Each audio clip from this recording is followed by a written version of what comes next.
Chapter 344. Su Lan had given the harpies several different throwing weapons. The most common one was rocks, which were cheap and effective. The second one was the incendiary bomb, which Su Lan had used when encircling the orcs. It was very effective, but the only downside was that it was expensive. The oil and sugar needed for the incendiary bomb were not cheap, so it could only be used in special situations. There were also some gas bombs and tear gas bombs that Su Lan had Hathaway make, but they had not been tested yet. With the harpies joining the battle, the situation began to change. Northgard City also began to counterattack. The orc army was defeated by Northgard City's air and ground. At this time, the 500 crossbowmen had finished gathering. After forming the crossbow formation, the crossbowmen fired wave after wave of arrows. A large number of orcs, gnolls, and trolls were turned into porcupines. At this time, the gnolls who had been resisting suddenly collapsed. They wanted to escape, but Northgard City had surrounded them from the sky to the ground. They had no chance at all. After Gnoll Goen escaped, the remaining troll Salen could only bitterly resist. Although he had the buff of a heroic spirit, he was still no match for Su Lan. If it were not for the troll's special constitution, he would have followed in Saron's footsteps. Even so, his situation was getting worse. Every attack of Sullen's carried powerful lightning power. Not only did it have a high chance of causing paralysis, but the injured parts would also be turned into charcoal. This situation also reduced the troll's regenerative ability, but it was not as effective as the acid. Although the legendary troll was no match for Su Lan, it would not be easy for Su Lan to kill him. But it was not easy. Greater haste. Su Lan did not hesitate to use greater haste with the help of the wind dragon flag. His speed was already very fast, but now it was even faster. He waved the purple dragon halberd with endless power. Bolts of lightning wrapped around Salen, and the sky was filled with countless lightning bolts that instantly covered the area. Thunder Prison. The boundless power of lightning transformed into a cage that instantly engulfed Salem.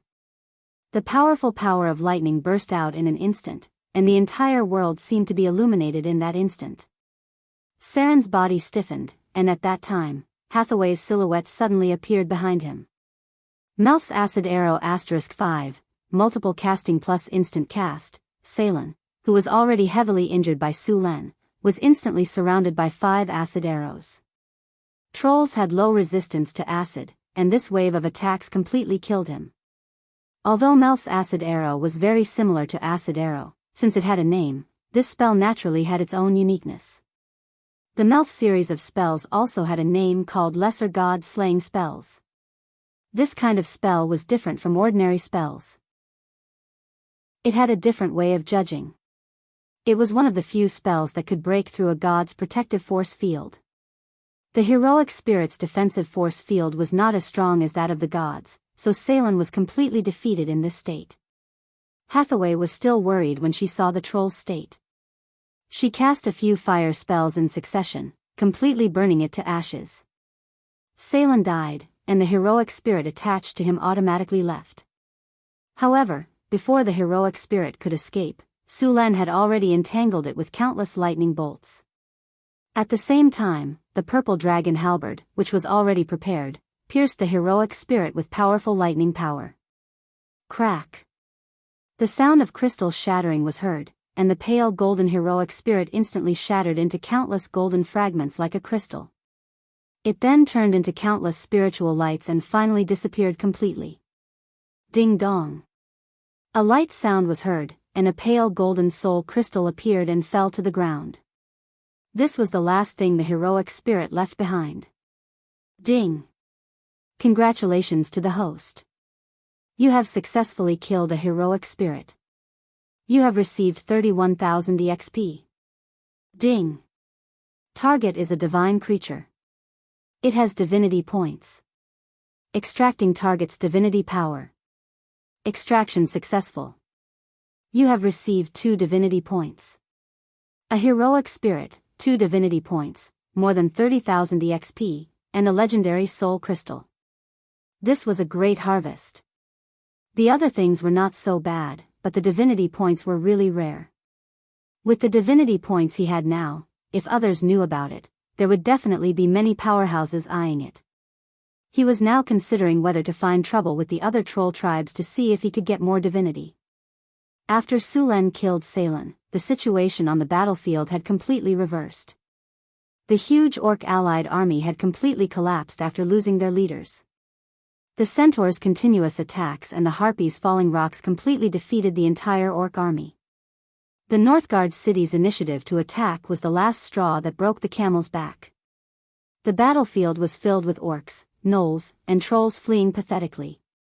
Seeing this situation, Sulen secretly heaved a sigh of relief. In the end, he still won this war. The Northgard city's soldiers only returned after chasing the defeated army until late at night. After winning, Sulen heard the system prompt in his ears. "Congratulations, host. You have led the Northgard city to a brilliant victory. Your fame has spread widely in the north and human countries. Your prestige has increased by 30. Northgard City Defense Battle, November 1687 of the Huiwa calendar. The Northern Orcs joined forces with the high-level gnolls and the Bloodblade Trolls to launch a life-and-death battle against the Northgard City. This was a life-and-death battle. More than 40,000 enemy troops participated in the battle. Under your command, the Northgard City blocked the enemy's attack and completely defeated the Orc allied army in the subsequent counterattack. You have won this battle. You have become the overlord of the Northern Wasteland. Your relationship with the Orcs has been reduced to mortal enemy. Your relationship with the gnolls has been reduced to mortal enemy. Your relationship with the trolls has been reduced to mortal enemy. The Orc god is hostile to you, and the Gnoll god Yinagu is hostile to you. Congratulations, host. You have successfully defeated the Orc chief Saron. You have received 35,600 EXP, a platinum treasure chest, and a legendary skill point. Congratulations, host. You have participated in killing giant demon Saren. You have received 18,600 EXP, 1 platinum treasure chest, and 1 enhancement stone. Congratulations, host. Under your command, the Northern Battlefront City's army has achieved victory. You have obtained 45,000 experience points and a platinum treasure chest. Congratulations, host. Your EXP is full. You have leveled up. You are currently level 25. You have received 2 free attribute points and 2 skill points. As the battle ended, the system prompt kept ringing in Sulen's ears. What surprised Sulen was that the EXP he received from killing the troll Salon was less than half of the other legendary experts. He opened the system to check and found that most of the EXP had been taken by Hathaway. After all, it was Hathaway who killed the troll, and he could only be considered as a support. It was already good enough that he got these things. There were many benefits after this battle. He had received 3 platinum treasure chests, 2 legendary skill points, a large amount of EXP, and of course, the enmity of the 2 gods. However, Sulen did not take it to heart. No matter if it was the Orc god or the Gnoll god, they could only watch, no matter how unhappy they were, unless they were willing to send their avatars to build a roof. However, their enemies would not let go of such a good opportunity. As long as they sent their avatars, their enemies would soon come knocking on their door. Sulen did not open the treasure chest immediately. Instead, he prepared to use the legendary skill points. He had received 1 point from killing the Orc chief, and together with the 1 from last time, Sulen now had 2 legendary skill points. After opening the system interface, a bright plus flashed behind the forbidden magic skill. Sulen took a deep breath, then chose to use the 2 legendary skill points on the forbidden magic skill with a solemn expression. Ding! Do you want to use 2 legendary skill points to enhance the forbidden magic skill? Yes. A strange force instantly appeared on Sulen's body and then disappeared. Sulen looked at his body in a daze, but he did not find anything. The forbidden magic skill in his system interface had also changed. Forbidden magic field. After use, it can forbid magic in an area or a single target. After using the forbidden magic skill, the caster, including the legendary, will be cut off from the surrounding elemental energy. The caster can only rely on their own magic power to cast spells. Note, it can only be effective on people who are not stronger than the caster. The duration varies according to the opponent's resistance. Looking at the introduction of the new skill, Sullen's eyes lit up. The upgraded forbidden magic field could finally be effective on legendary masters. With this skill, the enemy's strength would be directly reduced by half. After upgrading the skill, Sulen opened the system space and prepared to open the treasure chest. 3 rays of light rose one after another, and the system prompt sounded in Sullen's ears. Congratulations, host, you have opened the platinum treasure chest. You have obtained the item Lucky Gem *1. Congratulations, host, you have opened the platinum treasure chest. You have obtained the talent, Tenacity of Death, partial information. Congratulations, host, you have opened the platinum treasure chest. You have obtained the item Leaves of Wisdom *1. After the rays of light dispersed, Sulen began to check the rewards. This time, he had gained a lot. What surprised Sulen was the partial information of the talent, Tenacity of Death. After obtaining it, Sulen discovered that to obtain this talent, he still needed to invest 2 skill points. Sulen directly used the skill that he had just obtained and successfully obtained this talent. Tenacity of Death, Special Talent. After experiencing a life and death crisis and escaping the shadow of death, you have obtained the power to resist death. You are immune to instant death damage. Even if your vital points are hit, your death will be delayed. The delay time is Constitution *0. 5 minutes. Chapter 345. The effect of the Tenacity of Death was very powerful, but it was not useful under normal circumstances. However, the effect of being immune to instant death and delaying death was still very good. With Sullen's physical healing, it would not be easy for him to die even if he wanted to. If his advanced regeneration talent was upgraded to legendary regeneration, Sulen would become a meat shield. It was a pity that the Abyss Knoll had escaped, but it did not matter. As long as it was still in the northern wilderness, he would meet it one day. Sulen looked at the various things left. The lucky gem was a beautiful gem that shone with a white light. It was smaller than a fist and had simple attributes. Lucky gem, a magical rare gem. Legend has it that it can bring good luck to people. Effect, using it when refining potions, making equipment, or forging weapons can increase the success rate by 25%. Of course, you can also choose to use it when the skill needs to be judged successful. Note, you are favored by the goddess of luck. This is just right for upgrading the purple dragon halberd. I just got a reinforcement stone. Let's upgrade the purple dragon halberd together. Thinking of this, Sulen immediately took out the reinforcement stone that he just got. The reinforcement stone was a red round gem. The gem was pure and contained a strange power. Reinforcement stone, a rare magic gem. After use, it can upgrade a weapon or other magic equipment by 1 level. It is effective below legendary, including legendary. The success rate of upgrading a level 1 magic item is 80%. The success rate of upgrading a level 2 magic item is 70%. The success rate of upgrading a level 3 magic item is 60%. The success rate of upgrading a level 4 magic item is 50%. The success rate of upgrading a level 4 magic item is 40%. Note, items that fail to be upgraded will not be destroyed. The success rate of upgrading the 2 gems together was 65%. With the bonus from the blacksmith workshop in the northern town, it was enough for Sulen to gamble. Sulen carefully put away the 2 gems. He was going to find a blacksmith master to upgrade the purple dragon halberd after he was done with the things in front of him. Sulen had already obtained a leaf of wisdom, which could increase his spiritual power. He also had a legendary soul crystal, which could not be used for the time being, but he could store it for now. The Beastmen army had suffered a crushing defeat. Defeated soldiers were everywhere outside the North Town city.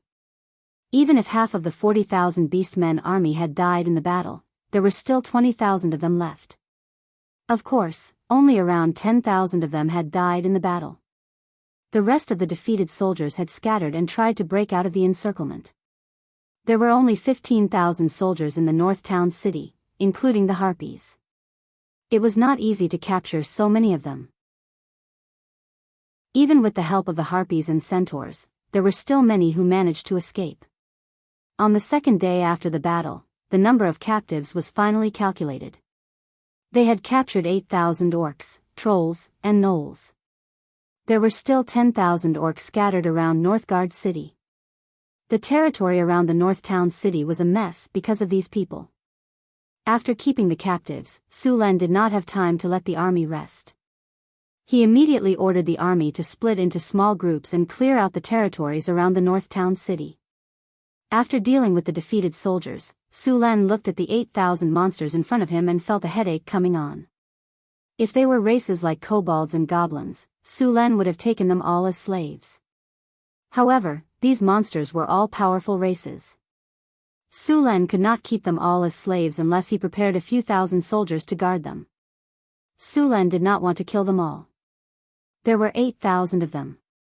In the end, he decided to sell these slaves to other slave traders. Orcs, gnolls, and trolls were very popular in the gladiator arena. The most prosperous cities for gladiators were in the southern countries. These countries were rich because of the ocean trade. Because of their wealth, the nobles and merchants loved to watch gladiator fights. The more exciting and bloody the fights were, the more they liked it. In the southern countries, the fights between gladiators and lions and tigers were just appetizers. Only trolls, ogres, and high-level gnolls could satisfy them. It was said that tens of thousands of gladiators died in the gladiator arena every year in the southern countries. One could imagine how popular the business was. Sometimes, when there were some famous gladiator arena fights, there would even be bets of hundreds of thousands of kinnar. Naturally, there were caravans from the southern countries in the northern city. When they heard that the northern city was going to sell a large number of orcs, gnolls, and trolls as slaves, they quickly ran to the northern city and asked to see Sulan. Merchants from other countries also flocked to the city after hearing the news. For this reason, Sulan had no choice but to hold a slave auction. The slaves were divided into groups of 20 for the auction. Of course, in order to get more profits, Sulan did not rush to hold the auction. Instead, he let the news spread for a while and let more people compete. After arranging the auction, Sulan began to clean up the mess. Because the orc shamans used earthquake, 2 of the newly built city walls in the northern city were destroyed. Even many houses near the city walls were affected. Many of them collapsed and needed to be repaired. In addition to clearing out the raiders, the northern city was very short on manpower during this period. After being busy for a while, he finally found time to upgrade the purple dragon halberd. The best blacksmith in the northern city was a grey dwarf named Brandon Bronzebeard Ironhammer. He was a 200-year-old orc. He was 1.5 meters tall. He had brown hair and a thick beard of the same color. His 2 arms were extremely muscular and did not look proportionate at all.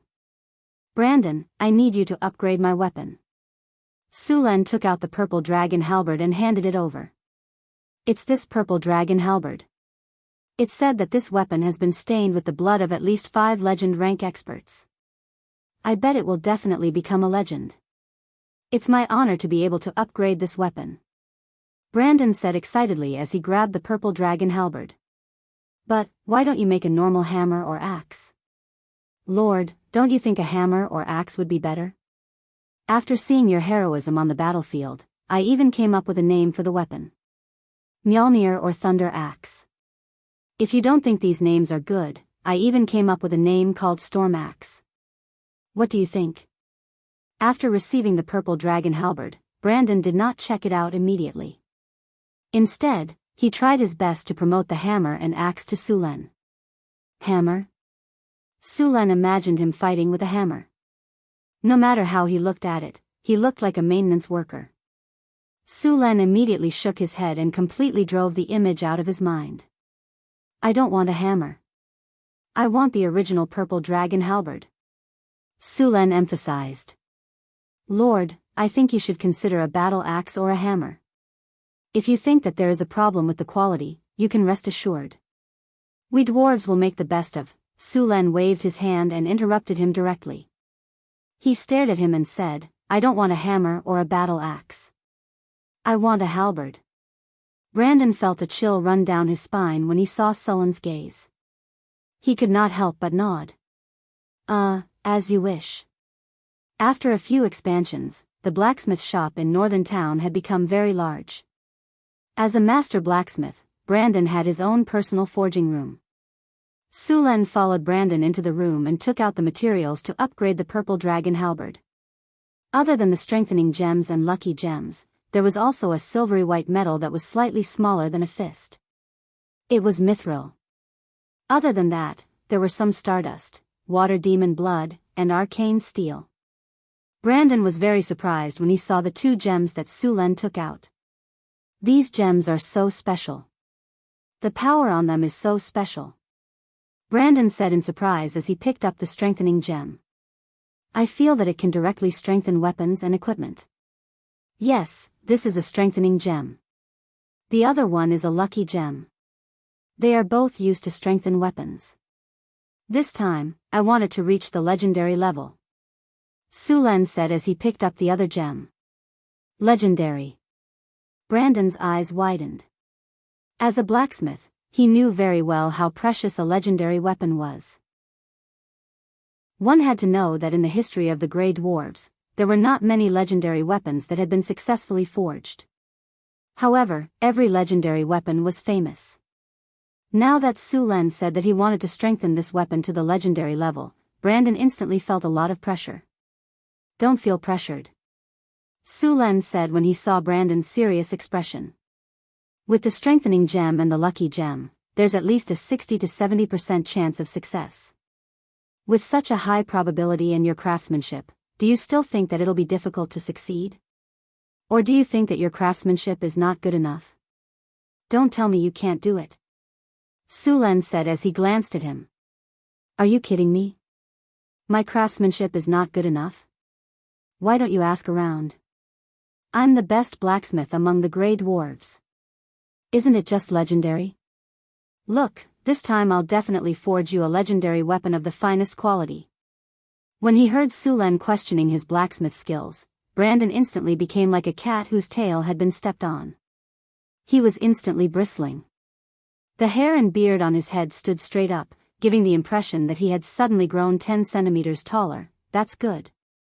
I'll be waiting. Su Len snickered in his heart. He was very satisfied with Brandon's high-spirited state. After getting into working mode, Brandon was no longer as chatty as before. He directly raised the fire in the furnace. The red flames soared, and Brandon continued to add dye into the furnace. Soon, waves of heat rolled over, and the temperature in the forging room instantly rose by a few degrees. The temperature of the furnace was so high that the surrounding air was distorted. The temperature of the furnace rose rapidly, and the flames gradually turned from red to orange. Finally, all the flames turned orange.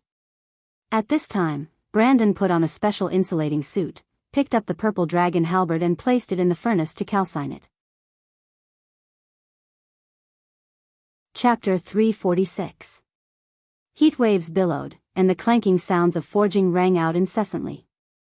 After the purple dragon halberd was heated red, Brandon began to forge it. When he had forged the purple dragon halberd in the past, although blacksmith Bruce's skill was exquisite, there was still a large gap between him and Brandon. Therefore, this time, Brandon still needed to modify the purple dragon halberd. In addition, there were some impurities in the materials used to forge the purple dragon halberd. These impurities also needed to be removed. This step took Brandon an entire day. Without rest, after drinking the energy potion and stamina potion, Brandon began to continuously add materials to the purple dragon halberd. Every time the hammer fell, the purple dragon halberd would flash with a few sparks of fire. The forging process lasted for 2 days. In the end, Brandon put the red-hot purple dragon halberd into the water spirit beast's blood, and quenched it. A large amount of steam rose, and the purple dragon halberd was finally forged. I didn't disappoint you, it's done. Bran's eyes flashed with a hint of surprise, and then he handed the weapon to Sulen. Reaching out to take the weapon that was still warm, Sulen's eyes flashed. The purple dragon halberd in front of him had changed greatly. The spearhead was more than a foot long, and it flashed with a cold light. The half-moon halberd beside it had also increased in size. There were many beautiful cloud patterns on the edge, and the weapon's weight had also increased. Overall, Sulen was very satisfied with this weapon. Halberd, unnamed legendary weapon. This is a legendary weapon. It was separately forged by 2 blacksmith masters using a large amount of top-quality materials. It has drunk the blood of several legendary experts, and there is still a remnant killing aura on it. This is a powerful weapon. Requirements: Strength 14 or above. Additional effects: Sharpness +7, Toughness +7, Armor break +8, Magic break +8. Weapon special effect: Indestructible. This is a powerful legendary weapon. It is not only unable to be destroyed by conventional means, but it is also immune to disintegration. Only legendary disintegration has a 100% chance of destroying this weapon, but the destroyer will also receive a backlash from the weapon. Weapon special effect: Legendary blood. This weapon has been stained with the blood of at least 5 legendary experts. Weapon special effect: Power of thunder. Each attack will deal an additional 35 points of thunder damage. The damage can be stacked. When the damage is dealt, the target will be paralyzed. Any target with a constitution that cannot escape the paralysis will be paralyzed for 1 to 3 seconds. When using lightning energy, it can increase the damage of lightning energy by 50% and reduce the energy consumption by 50%. Weapon special effect: Slow. After being quenched by the blood of the Cryopterus, the Ice Quetzalcoatlus, and the blood of the legendary aquatic demon, every attack of this weapon will deal an additional 15 ice damage and reduce the target speed by 20%. Constitution authentication is required. Weapon special effect: Life absorption. Every time an enemy is killed, the weapon will absorb a trace of energy to nourish the body. Weapon special effect: Magic break. This weapon has a terrifying ability to break magic. It can easily break through part of magic defense. When attacking, it can pierce through magic barriers below the 4th circle. Weapon special effect: Protection. When the host's physical strength reaches the maximum value, the energy absorbed by the weapon will be automatically stored. When the host is injured, the weapon will directly help the host to resist the damage. Seeing the attributes of the weapon, Sulen was so surprised that he couldn't close his mouth. The weapon in front of him was more than twice as strong as before. Needless to say, the original weapon's special effect had been strengthened. In addition to the original weapon's special effect, this weapon also had a new weapon's special effect. Indestructible, made Sulen not have to worry about the weapon being damaged. Legendary blood's effect was not obvious for the time being. Magic break was very simple. It could break magic effects and was very useful against spellcasters. Life absorption's characteristic made Sulen's weapon become a perpetual motion machine, and protection's special effect could help him resist one attack. This legendary weapon could be said to be the most powerful legendary weapon Sulen had ever seen. Of course, this was also because he had seen too few legendary weapons. The weapon's power had been greatly increased. It was not appropriate to call it the Purple Dragon Halberd anymore. Sulen thought for a moment and named it the Storm Halberd. On the continent, there were quite a few legendary weapons. Sulen had also heard of some of them. The most famous one was a magic sword. It was said that this magic sword wasn't a legendary weapon, but an ordinary high-grade magic weapon. However, the owner of this weapon was not ordinary. This magic sword only had 4 special effects: armor break, magic break, life absorption, and flesh regeneration. After its owner used this weapon to kill a large number of enemies, the magic sword gave birth to a sword spirit, and the weapon was successfully promoted to a legendary weapon. In the end, it even became a high-grade legendary weapon that was second only to a divine weapon. This weapon would choose its own master. Only the master it chose could use this weapon in battle. If it didn't recognize its master, this weapon would just be a sharp long sword. Because of this characteristic, this weapon was the main character's weapon in many bards' stories. Sulan used to hear about this kind of ordinary boy who accidentally got this weapon and was recognized by the sword spirit. Finally, with the help of the sword spirit, he became a legendary master who shocked the continent. It was also because of this that this sword was very famous on the continent. Sulan did not know if his weapon would give birth to a sword spirit in the future, but the probability was very low. Since ancient times, in the known history, only the magic sword had given birth to its own sword spirit. Other weapons, including the legendary divine weapons, had never had such a situation. He did not know how the original owner of the sword did it. Sulan was very satisfied with the storm halberd.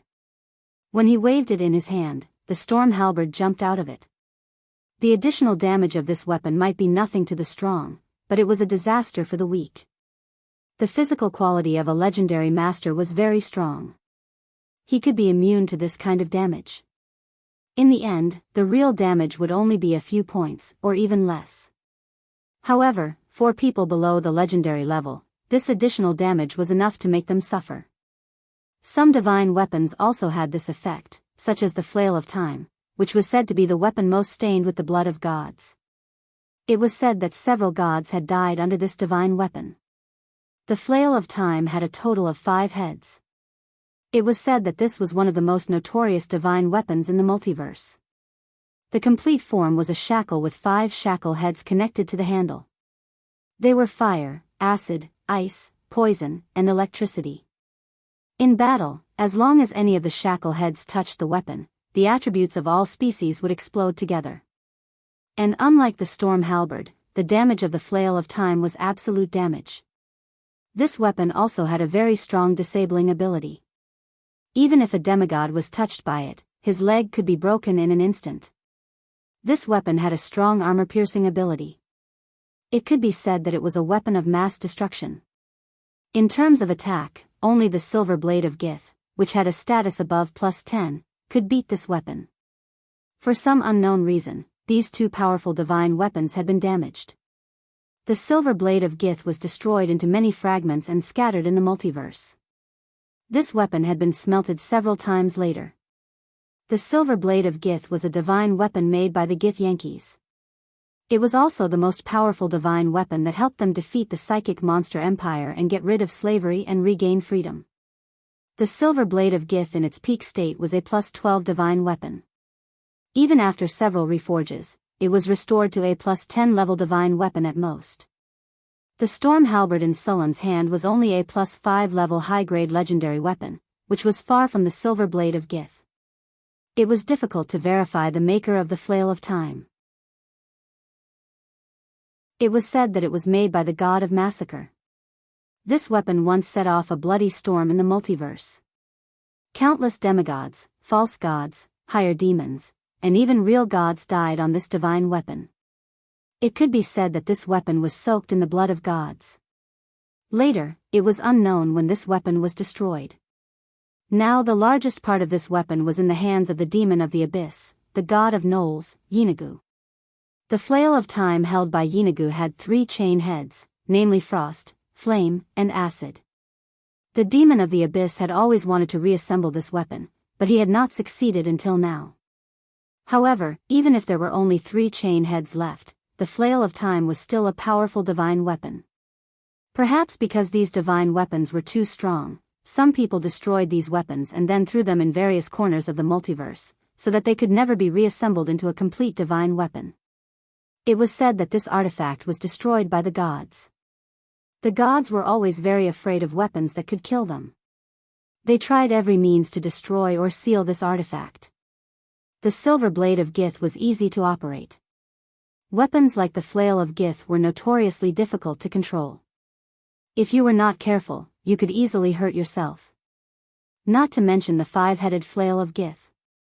Although this powerful divine weapon was fierce, it was also notoriously difficult to control. So far, the Flail of Time and the Silver Blade of Gith were the only 2 divine weapons that had records of killing gods. Other divine weapons, such as the Holy Avenger, were also very powerful, but there was no record of killing gods. Perhaps the people who used them were not strong enough, but the number of times they had injured gods was not small. Su Len was now very satisfied with the storm halberd. After all, if he was really given a divine weapon, he would not be able to keep it with his current strength. Although the relationship between Su Len and several temples seemed to be very good now, once Su Len had a divine weapon in his hands, these temples would definitely turn against him and snatch the divine weapon. Chapter 347. After the storm battle halberd was completed, Su Len directly put it into his storage dimension. In a sense, this weapon was almost like a divine weapon to him. After the weapon upgrade, Su Len began his busy life again. After the defense of the North City, the city walls were heavily damaged, and many people became refugees. These people's houses were destroyed by the earthquake spell in the previous war, and now they needed to be rebuilt. Also, there were some refugees who died because of the collapse of their houses. For these refugees, the city hall came up with a series of relief and disaster relief plans. At the same time, they also gave out a pension. Of course, the pension was not a lot. After all, in this era, human lives were not worth much. Before the houses were rebuilt, these refugees were settled in a few camps. Other than the destroyed houses, the damage was also very serious. Many of the city walls directly collapsed, and some were forcefully twisted by the force of the earth. Even if some of the buildings were still intact, their foundations were damaged, and they needed to be rebuilt. Although it was a lot of work, at least they didn't have to move bricks this time. The reconstruction speed was a lot faster. Su Len handed over the reconstruction work to Wizard Lorraine. This wizard finally didn't have to be an apprentice teacher anymore. The apprentices in the North City had already completed their basic studies. As the saying went, the teacher leads the way, but the training depends on the individual. The North City couldn't take care of these apprentices like a nanny. Although Su Len didn't agree with the way the dark wizards trained their apprentices, he still wouldn't let them live too comfortably. After completing their basic studies, these apprentices began to take on missions and train at the same time. They needed to complete all kinds of missions to accumulate points, and then use the points to exchange for materials and knowledge needed to explore the path of becoming a wizard.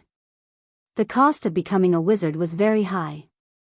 Many wizards would share the debt when they taught apprentices or other duties. The cost of learning spells was very expensive, and this was a very profitable business for the big wizard organizations. They sold knowledge and power to earn money and all kinds of resources. The cost of a high-grade wizard was very high. Su Len couldn't always subsidize the Wizard Academy, so he had to teach them how to make money as soon as possible. Most of the magical plants and maintenance work in the arcane garden had already been assigned to the apprentices in the form of missions. As for the secret realm, these apprentices would only be told to them after they became official wizards and signed an even tighter contract with Su Len. From now on, the adept organizations in Northern Fortress City were on the right track. Su Len also began to consider dividing a piece of land to build a wizard academy. Northtown City had suffered a lot of casualties in this battle. More than 1,000 soldiers had died. It was the biggest loss in Northtown City's history. However, there were also many benefits. Many of Northtown City's spearmen had become Spear Imperial Guards, and many of their archers had become divine archers. Su Len did a simple calculation. There were 65 spearmen and 27 archers. As for the half-elves, many of them had become magic archers. This time, Su Len witnessed the power of magic archers. Half-elf magic archers could add elemental power to their arrows. Most of them were ice, fire, and thunder, but only a few were added with acid damage. Moreover, these magic archers usually mastered 2 kinds of elemental power. Only those who were particularly outstanding would be able to master 3 or more elemental powers. Northtown City's training ground. Boom! An explosion sounded, and dust flew everywhere. Su Len raised his eyebrows. He was very surprised by the power of the half-elven magic archer's flame arrow. How many times can you shoot such a powerful flame arrow? Su Len asked the half-elven magic archer next to him. Sir, I can use this attack about 15 times.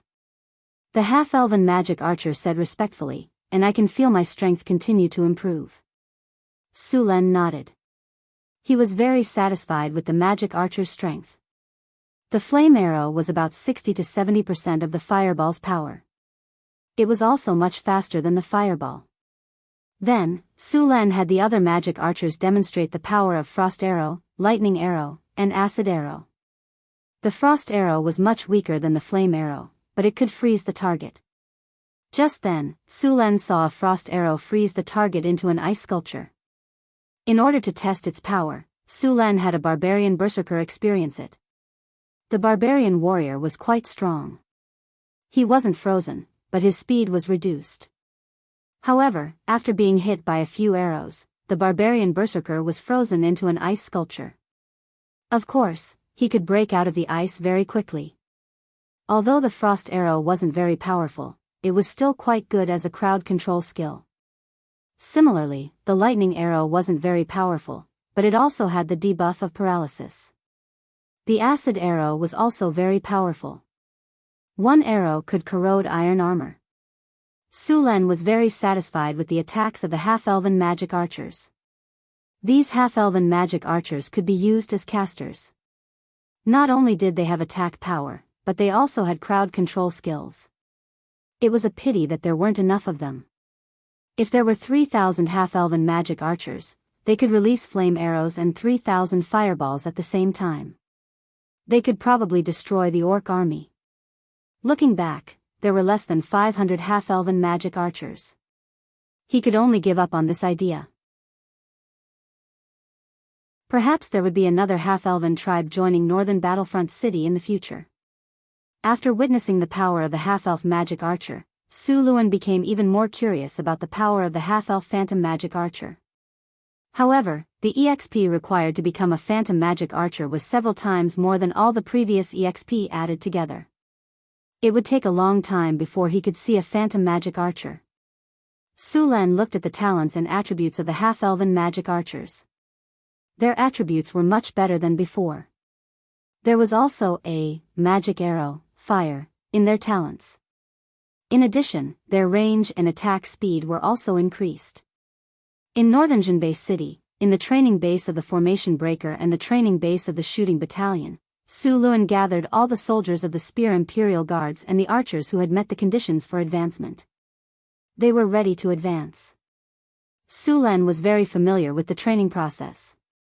He arranged a few soldiers who had successfully advanced to the Formation Breaker and Sniper training base to explain to them. After the explanation, he let them start training. This time, there were a total of 92 soldiers participating in the advancement ceremony. Sulen was looking forward to how many people would successfully advance to the Formation Breaker and Sniper training base. After arranging these people to advance, Sulen looked at the large number of damaged marks on the strategic map with a headache. Although the war ended in a few days, the aftermath was very bad. The most obvious was the irrigation facilities outside the city. Because of the war, a large number of water supply canals outside the city were destroyed. A large number of farmland were also destroyed. These places also needed a large number of people to restore. The slaves in the Northern Battlefront City were very obedient now. After seeing the Northern Battlefront City defeated the powerful orc army, these slaves were all silent. A week quickly passed. The reconstruction of the Northern Battlefront City was progressing smoothly. The residents whose houses had collapsed had their houses redistributed. The structure of the newly built houses and the previous houses had some changes. The main change was that they had some earthquake resistance. The structure of the houses had improved. Even if there was another earthquake, there would not be a complete collapse. The properties of these houses also had a new earthquake resistance plus 15 attribute. Sulen also planned to renovate the other houses in the Northern Battlefront City to increase their earthquake resistance. The residents who received the new houses quickly started their new lives. Some of the people whose family members had died in the earthquake also received compensation from the city hall. Once again, they came to the training camp. After a week of intense training, all the spear guards looked very sharp. After a week of training, they had adjusted their condition to the best. Now, they had to face the final obstacle.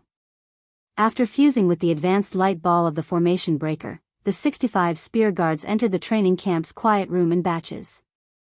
Su Luan took out the advanced light ball of the formation breaker and gave it to everyone.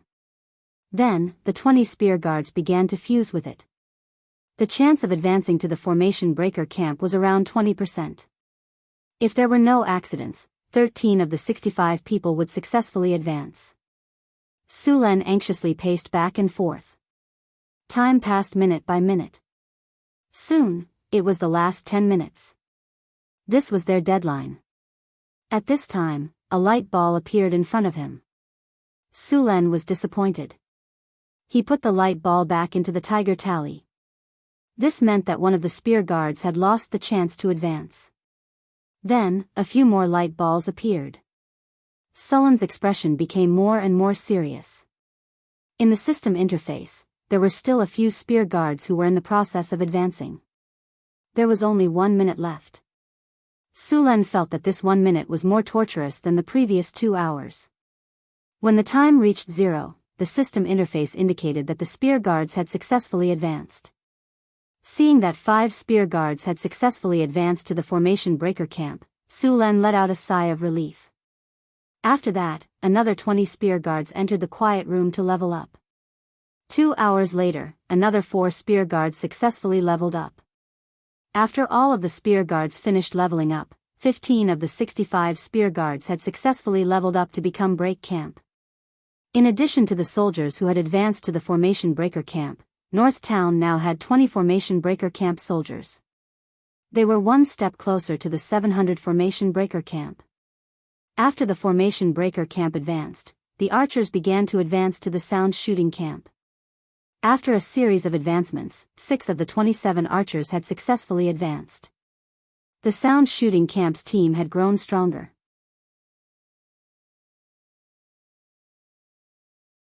Chapter 348.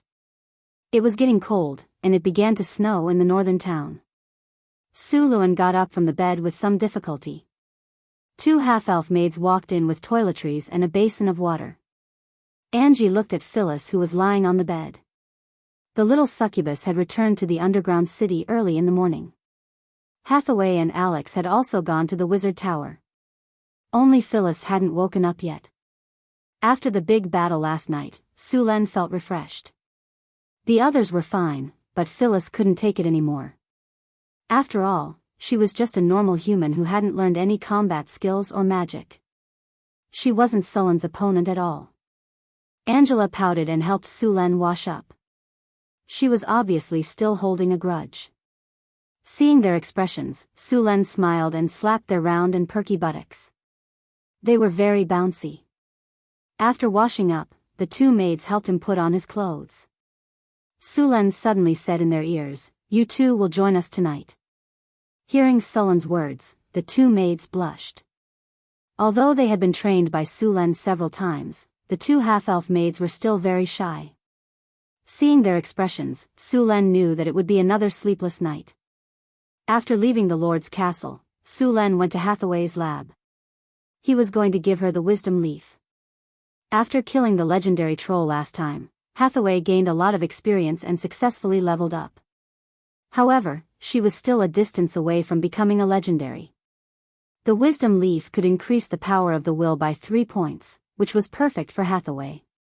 Su Luan also wanted Hathaway to level up quickly so that she could master the tower spirit technology and install a tower spirit in the wizard tower in Northern Town.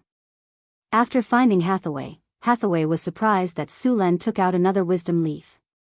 After all, it was a treasure that could perfectly increase the power of the will without any side effects. It was invaluable to wizards. The elemental pool in the wizard tower had been built. Due to the invasion of the orc army, the construction of the wizard tower was interrupted for a period of time. Now, the construction of the wizard tower had started again. This time, they were building the ecological park of the wizard tower. The information of the ecological park was obtained from the secret realm. Tower Spirit Number 1 stored the complete ecological park construction technology. However, to build a complete ecological park, Hathaway's current ability was not enough. According to the information of Tower Spirit No. 1, during the Arcane Empire era, the largest and most expensive ecological park built by the Arcanists directly used a half-plane to build it. The ecological park's area of millions of square kilometers.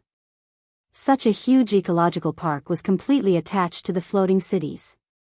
It was the logistics and material base of the floating city. That kind of top ecological park, if no one told you about it, you might always think that it was the main material plane. Hathaway was not capable of building such a huge ecological park. It was said that the ecological park of the floating city was built by more than a dozen legendary masters. It was comparable to the ecological park of a material plane. It was not something that one or two legendary spellcasters could do. In the Arcane Empire, there was an arcanist who had a sudden idea to transform an empty half-plane into a material plane. It was said that the project took nearly 1,000 years. The arcanist also got the title of Creator. In fact, the legendary arcanists were already very powerful. They could do almost anything that the gods could do. This was also why the arcanists did not fear the gods. Imagine if they had the power to rival the gods. How much respect would they have for the gods? According to the curious nature of the arcanists, it was good enough that they did not capture the gods for research. In the eyes of the arcanists, the so-called gods were also a more powerful life form. Although the arcanists did not study the gods, they had studied divinity and divine power. That was one of the reasons for the conflict between the Arcane Empire and the gods. In the eyes of the gods, the arcanists had crossed the line. The success of the arcanists' research on divinity was limited. Some of the arcanists who had studied divinity deeply even transformed into liches and finally advanced into demigod liches. If one day you come across a golden skull with a clock and a diamond embedded on it, then you'd better pray for your own fortune. It was definitely one of the most difficult monsters in the multiverse. There were a lot of technologies involved in creating an ecological park. It wasn't easy to create an ecological park, but if it was completed, then the ecological park could be used to create a complex environment. Creatures that were already on the verge of extinction would be able to seek help. Su Len once saw information about a large ecological park in the data of the Tower Spirit No. 1. The arcanists cultivated a species that had long disappeared in the outside world in the ecological park. That ecological park was built by the arcanists with dinosaurs as the dominant species. A large number of dinosaurs lived in the ecological park. The ecological park was originally a species breeding ground. Every time the number of monsters in the ecological park increased, a harvest would be carried out. The ecological park in the Wizard Tower was not built too big. To build a large ecological park, a large number of space expansion spells were needed. Otherwise, it would be meaningless if the space was small. First, he tried the space expansion spell to increase the space inside the Wizard Tower. Space expansion was a spell that was easy to learn but hard to master. This spell had a wide range of applications, and the most common one was the multidimensional bag, or space bag. Normal wizards could expand their space by 20% or more, but there were also some who could expand their space by 100, or even more. Hathaway's current ability could expand the space expansion to 70 times. If they wanted to build an ecological park, they would need to expand the space in the Wizard Tower. In addition to the space expansion spell, they would also need to make an environment control rune circle to control the changes in the space at any time. At the same time, they would also need to build a large enough shield to isolate the ecological park from the outside world and maintain the balance of the internal ecosystem. The cost of building an ecological park was very high. It could be said that it was second only to the elemental pool. However, there were many benefits after the construction was completed. The Wizard Tower could have an ecological park that could replenish resources at any time. Su Len was currently only an intermediate wizard, so he could only be an assistant. He could only wait for others to do the important things. Su Len was very envious of wizards who had gifts like eidetic memory and encyclopedic memory. There was too much knowledge to be learned as a wizard. After all this time, Su Len still had a lot to learn. A gift like eidetic memory was also a gift that could be cultivated. The best gift for eidetic memory was encyclopedic memory. However, it was not impossible for Su Luan. Opening treasure chests gave him the opportunity to obtain the eidetic memory talent. If he couldn't find it, he could master the encyclopedic knowledge talent first and then upgrade it with the legendary skill points. According to the records of Hathaway, eidetic memory was very rare in the history of their school for 2,000 to 3,000 years. There were less than 5 of them in total. This showed how rare this gift was. After leaving the wizard tower, Su Len walked around the city and looked at the progress of the various works in the northern city. Then, he went to the underground world through the teleportation circle. The underground world was still dark. Alex had also been helping in the underground world during this time, but Su Len felt that she should have come here to hide and relax. Recently, it was the breeding season of the harpies. Many low-level harpies were capturing males in the wilderness. It was a bit of a ruckus during this time.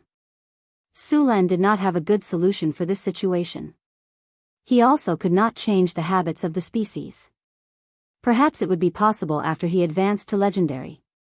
When he saw Alex, she was studying a spell. Su Len glanced at it.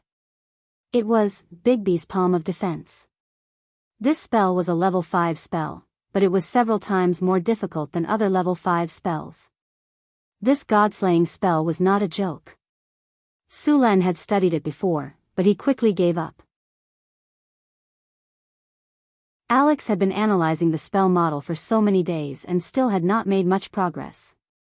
In the structure of the spell model of Bigby's Palm of Defense, there were many rather complicated spell nodes and spell circuits. If the spell model was compared to a circuit board, then other level 5 spells would be as difficult as a calculator, while Bigby's Palm of Defense would be as difficult as a calculator. It required astonishing memory and analytical ability. According to Sullen's estimation, it was almost more difficult to master than level 7 spells. After looking at it for a while, Su Len shook his head and left. He should wait until his level was higher to learn this spell. Su Len strolled along the road and then came to the west gate of Crete. As soon as he arrived, he saw a scene. The little succubus, Chris, was wearing a leather coat and holding a small whip. She was wearing heels that were at least 10 centimeters high. She was walking with a little smug steps. Behind her was a monster that looked like a hound. However, compared to a hound, this dog had 3 heads. Behind the little succubus was a 3-headed hellhound that seemed to have just hatched a few days ago. At this moment, she was tying it around her neck with a pink rope and walking it as if she were walking a dog. The newly hatched hellhound was not large in size. However, its eyes were full of ferocity. Occasionally, when someone passed by, it would open its mouth and growl, showing its teeth as if it was about to pounce. A hellhound? Where did it come from?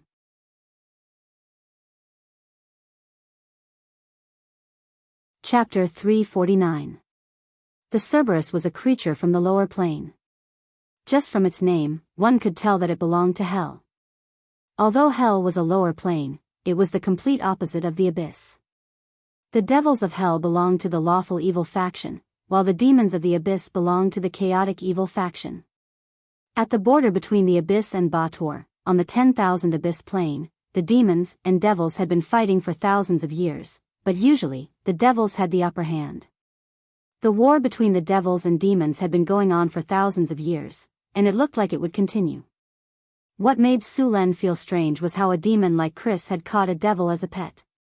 If he used an alignment detection spell to identify Chris's alignment, he would discover that the little succubus had actually started to deviate from the chaotic faction to the lawful faction.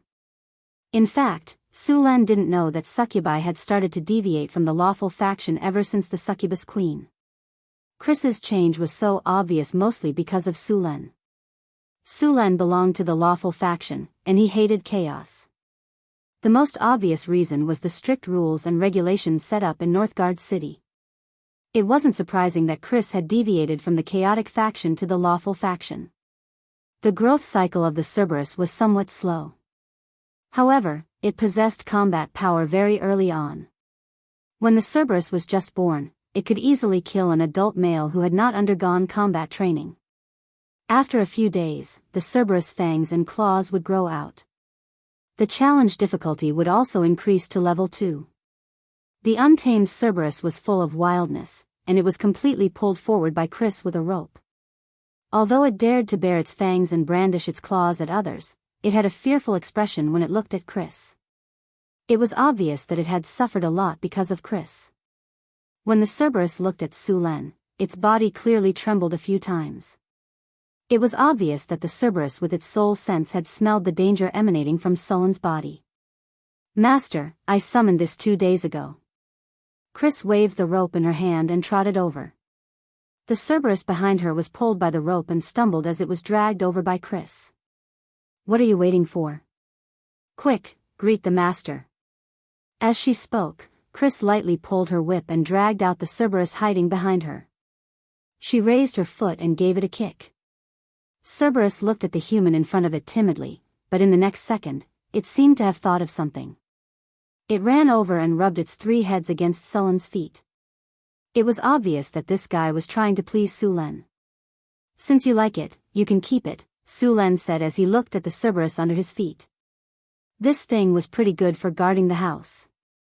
It hasn't had time to give it a name yet. "Master, you can give it one," Chris said happily.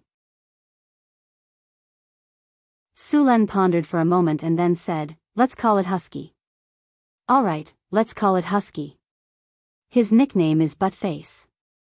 Although he didn't know the meaning of a husky, since it was given by his master, there must be a reason for it. Moreover, the name Buttface was quite pleasing to the mouth. As for whether the Cerberus agreed or not, it didn't matter. Cerberus, Husky, Buttface? Then Chris happily led the Cerberus around the city. She wanted to let the people know that the people living in Crete were not ordinary people. Most of them were from the evil camp. She didn't want to accidentally get stewed. Looking at the little succubus walking the dog excitedly, Sulan shook his head slightly. Since she wanted to keep the dog, he would let her keep it. Even if it was an adult, a Cerberus would not be able to afford a dog meat hotpot. Ignoring Chris, Sulan went to Orlando City in the underground world and put away all the mithril and magic gems that he had excavated during this time. The construction of the Wizard Tower required a lot of materials, especially the construction of the ecological park. This batch of materials was prepared for the ecological park. In fact, the ecological park of the Wizard Tower was still in the experimental stage.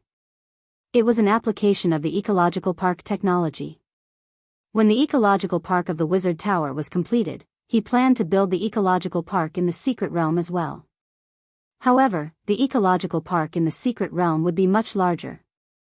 Sulan wanted to build an ecological park that could raise large dinosaurs or your own, as described in the information of the tower spirit. After patrolling the underground world and killing some monsters around his territory, Sulan returned to the northern town. After sending all kinds of resources to Hathaway, Sulan returned to the northern town and began to study as a wizard. Because of his naturally high power of the will and good control of energy, Sulan's progress was very fast when he first started learning as a wizard. However, when he became an intermediate wizard, his learning speed slowed down a lot. Sulan's early advantage had been used up, so his learning speed was not faster than other wizards. In fact, he was slower than other wizards because of his lack of basic knowledge. After all, Sulan did not learn the basics of wizardry since he was a child. Luckily, with Hathaway's thoughtful guidance, Sulan was also constantly strengthening his foundation. After returning to the northern town, Sulan took care of all kinds of things and began to read all kinds of wizardry books. There were quite a lot of books in the northern town. Some of them were brought by Hathaway, some by Karina, and some by Grace. In addition to the research of Alex and the others, although the books in the northern town were not as good as those in the wizard schools, they were not worse than those small schools. After opening the book, Sulan picked up a goose feather pen and began to copy on a snow-white paper. The paper he was using now was the best paper made by the northern town's papermaking workshop after several improvements. It could completely replace parchment in writing books. The price of a piece of paper like this was 1 kinnar, which was more than 10 times cheaper than parchment. Sulan rubbed his head. Soon, the paper was filled with dense symbols. These symbols were the foundation of a spell. What the F***CK? Why do I feel like I was studying advanced mathematics in university in my previous life? Sulen felt a little dizzy. He got up and opened the window of the study room to get some fresh air. Then, he made himself a cup of black tea to wake himself up. It was too difficult. After entering the fifth circle of spells, the difficulty would increase tremendously. After studying for half a day, he had only analyzed half of the fifth circle spell. He had not even touched the other half. He had been studying this spell model for a week, but until now, he had not even completed the spell model. According to this progress, it would be considered fast if he could learn this spell in a month. He was now very envious of his peers. It was said that they had the chip with them when they transmigrated. No matter how complicated the spell model was, they only needed to scan it once to record it. Moreover, not only could they record it easily, but they could also optimize and improve the model. This was a godly tool for wizards. Unfortunately, although he had transmigrated with a golden finger, this system did not have the ability to record spell models and analyze them. After drinking the black tea and resting for a while, Sulen continued to work hard. The analysis of the spell model was half completed. There were dozens of papers full of symbols and words on the table. Beside them, there were also notes left by Hathaway on spell model analysis. Ding! Congratulations, host. After a long period of study, you have obtained part of the information of the ability, Scholar. The experience of the ability, Scholar, is full. Congratulations, host. You have mastered the support ability, Scholar. Hearing the system prompt, Sulen was relieved. Obviously, his hard work during this period of time had paid off. Of course, the ability, Scholar, could only be considered average. It was far from Hathaway's. Sulen had only recently discovered that Hathaway had mastered the two abilities, Encyclopedic Knowledge, and Sage. These two abilities were not used for combat, but were support abilities. These support abilities had no use for combat, but had a miraculous effect on learning. Sulen was now learning all kinds of knowledge of wizards, so naturally, he wanted to master these abilities. With these two abilities, he could at least reduce the difficulty of learning by half, and increase the efficiency by 1 or 2 times. The way to obtain the Sage ability was simpler. Its prerequisite was the Scholar ability. As long as it was studied systematically, it could be mastered. The Scholar ability that Sulen had now could increase his learning speed. Scholar, support ability. After a long period of systematic study, you have mastered a large amount of knowledge. You have become wiser, and your learning speed has increased. After obtaining the Scholar ability, Sulen's learning speed and comprehension ability had increased to a certain extent. In fact, there were many spells that wizards used to support learning. The most famous one was the Enlightenment spell. This spell could make an idiot similar to a normal person. Naturally, it could increase a normal person's intelligence. However, this spell was very difficult to cast, and there was a certain price to pay. In addition to the Enlightenment spell, there was also the Wishing spell that had the same effect. Although the Wishing spell had many disadvantages, if this spell was used well, it could be said to be an all-purpose spell. Of course, if you used this spell to fulfill some unreliable wishes, the final result would be very miserable. Moreover, the price to fulfill the wish was not something that anyone could afford. Regarding this spell, there were some records of the failure of the Wishing spell in Hathaway's books. One of the wizards wished for eternal life. Even the gods could not do this, and he could not afford to pay the price. In the end, the wizard's wish was fulfilled. He was directly cast on life hiding, and then he was sealed in a coffin. He was hidden in a space crack in the multiverse by the Jinn.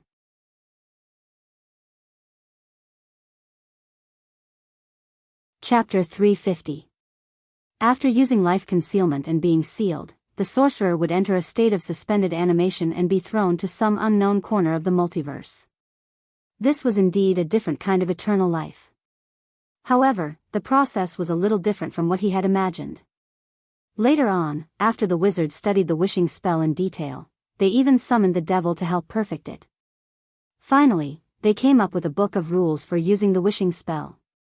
The book listed the various rules of the wishing spell in detail, and they also came up with a set of words specially used to use the wishing spell. Because of this, the wishing spell finally became more and more worthy of its name. These two spells required a high price. In addition to these two spells, there were other spells that had a much lower price, such as magic memory.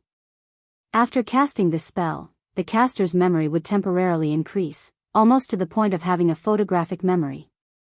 However, after the spell ended, the caster's brain would suffer serious repercussions. Dizziness and nausea were just the basics.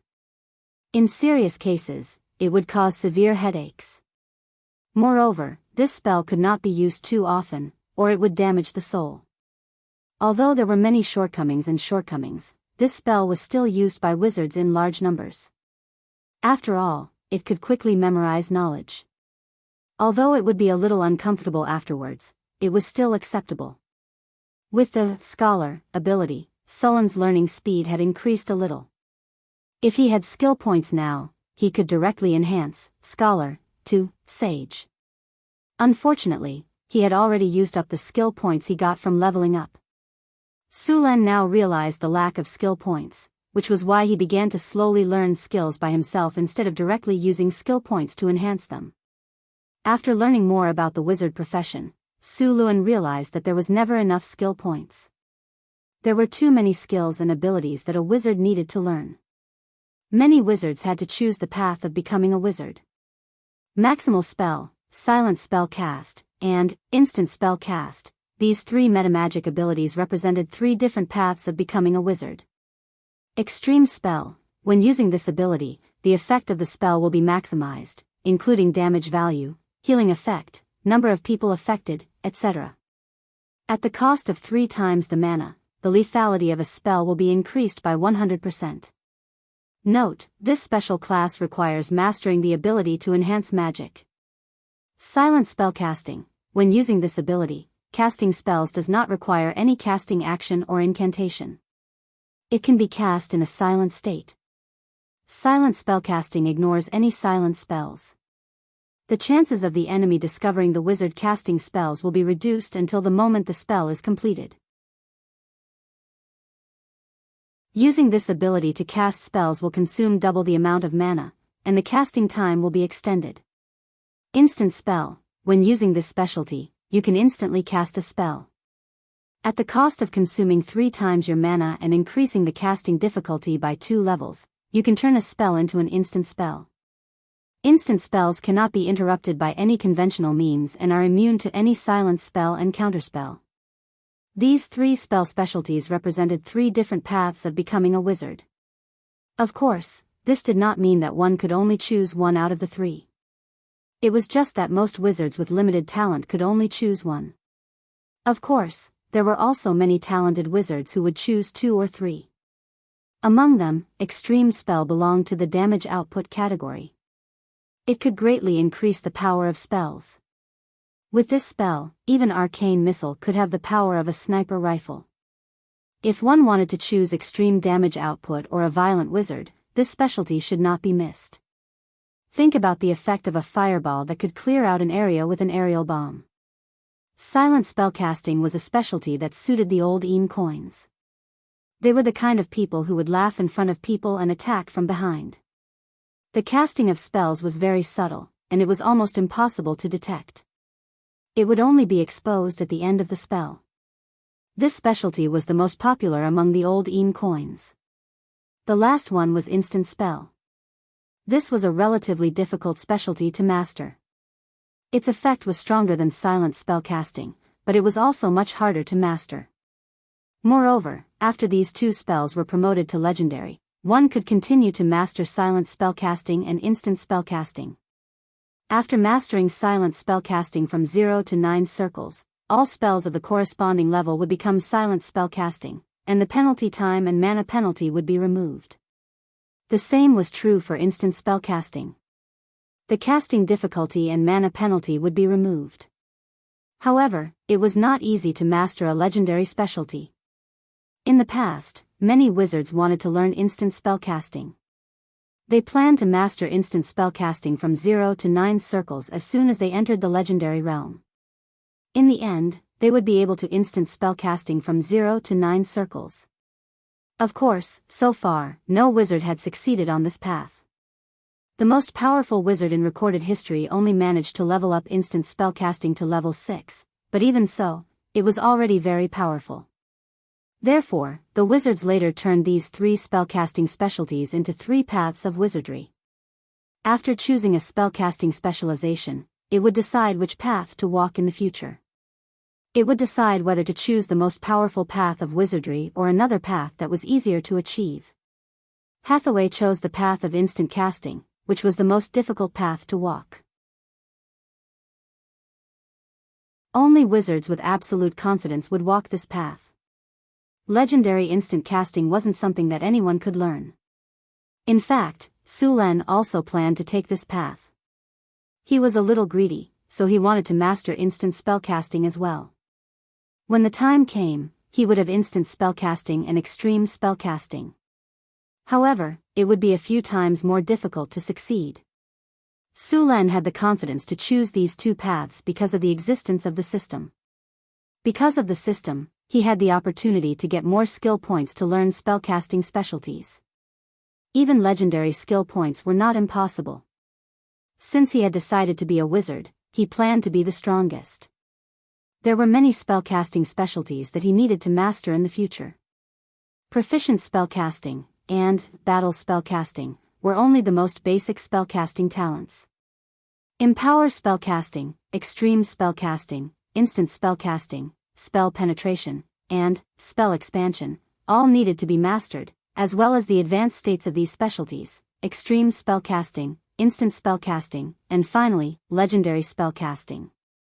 Others might not be able to master spellcasting specialties and legendary specialties in their lifetime, but for Sulan, he might be able to master them by killing a few legendary figures. He had already announced that as long as he killed a legendary figure, he would be able to get a legendary skill point, and the legendary skill point could be used to upgrade his spellcasting specialties to legendary spellcasting specialties. But before that, what Sulan needed to master now was the spell in front of him.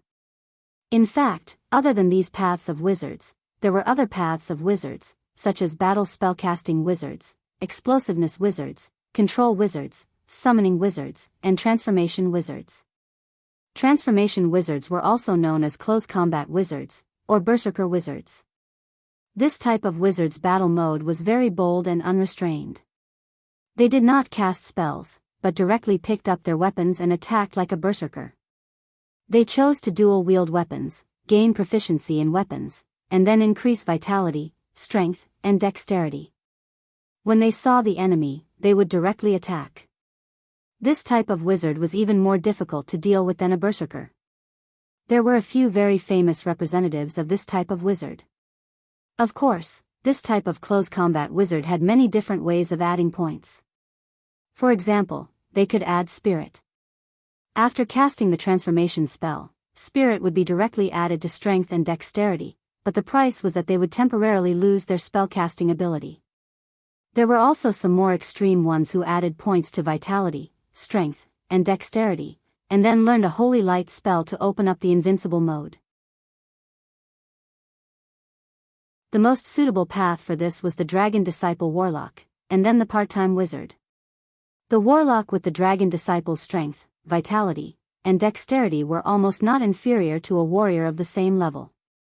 Because of the part-time wizard, all the skill points and attribute points did not have to be allocated to physical professions.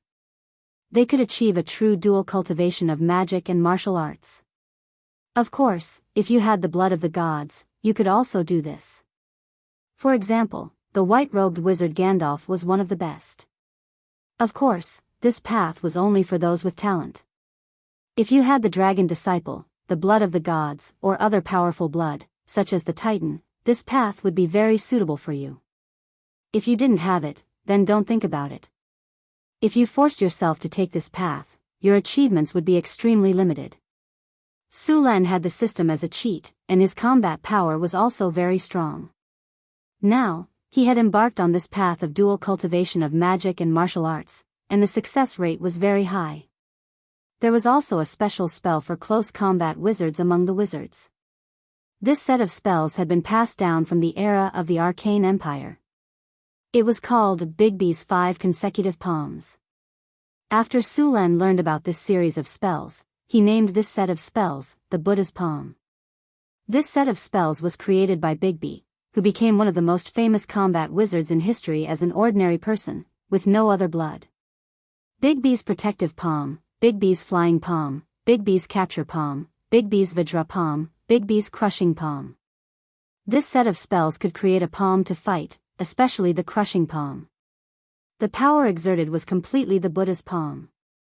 With one palm, smashing a castle into pieces was just a basic operation. Legendary warriors were nothing in front of this set of spells. It was said that when this set of spells was created, it was the same as the Melf series of spells. It was used to deal with the gods, but so far, these two sets of spells had not been successful in killing the gods. Sulan now had a Bigby's Protective Palm spell scroll, but this spell was very difficult to learn. He couldn't learn it now, but he had made up his mind that if he had the chance in the future, he would learn all of this set of spells.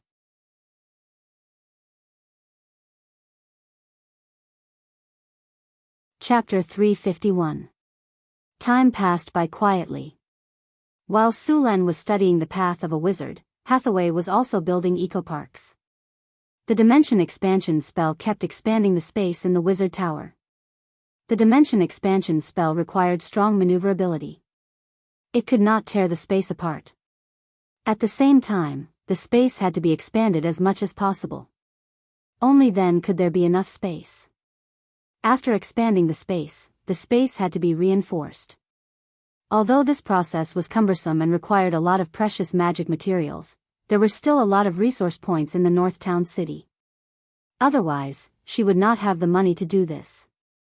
Sulan spent the night with Hathaway and asked her about the wishing spell.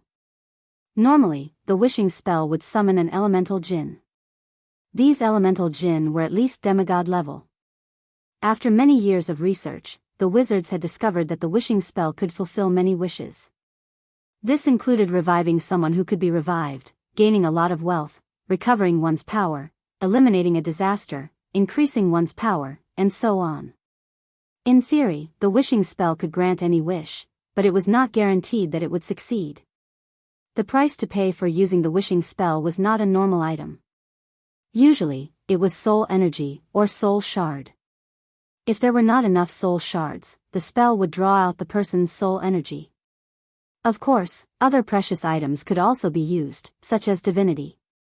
There was a limit to how much one could increase one's power with the wishing spell. For example, the attribute points could only increase one's basic attribute points by 5, and the cost would only increase as time went on.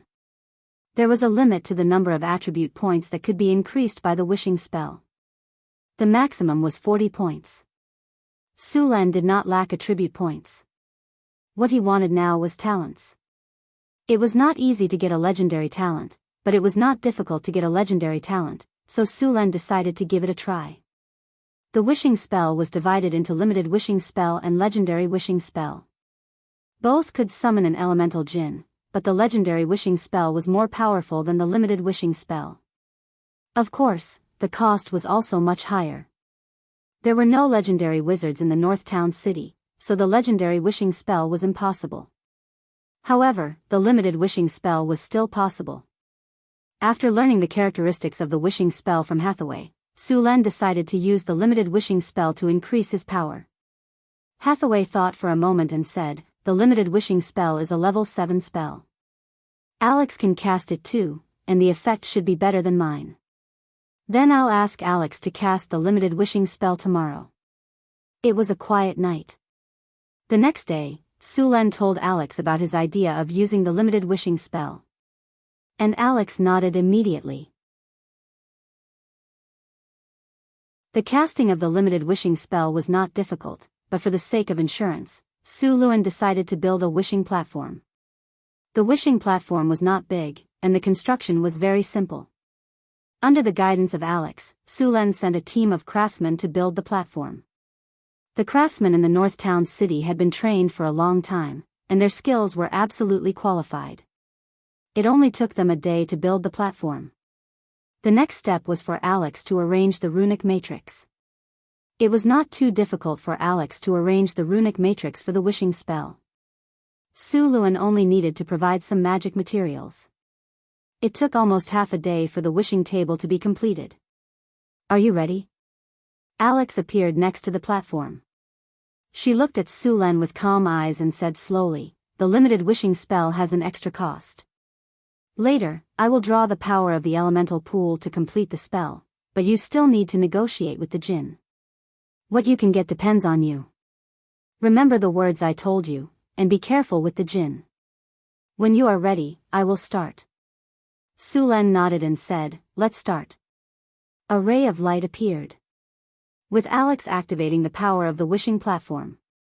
The energy of the elemental pool began to pour into the wishing platform, and the arcane crystals around suddenly shone with a strange light.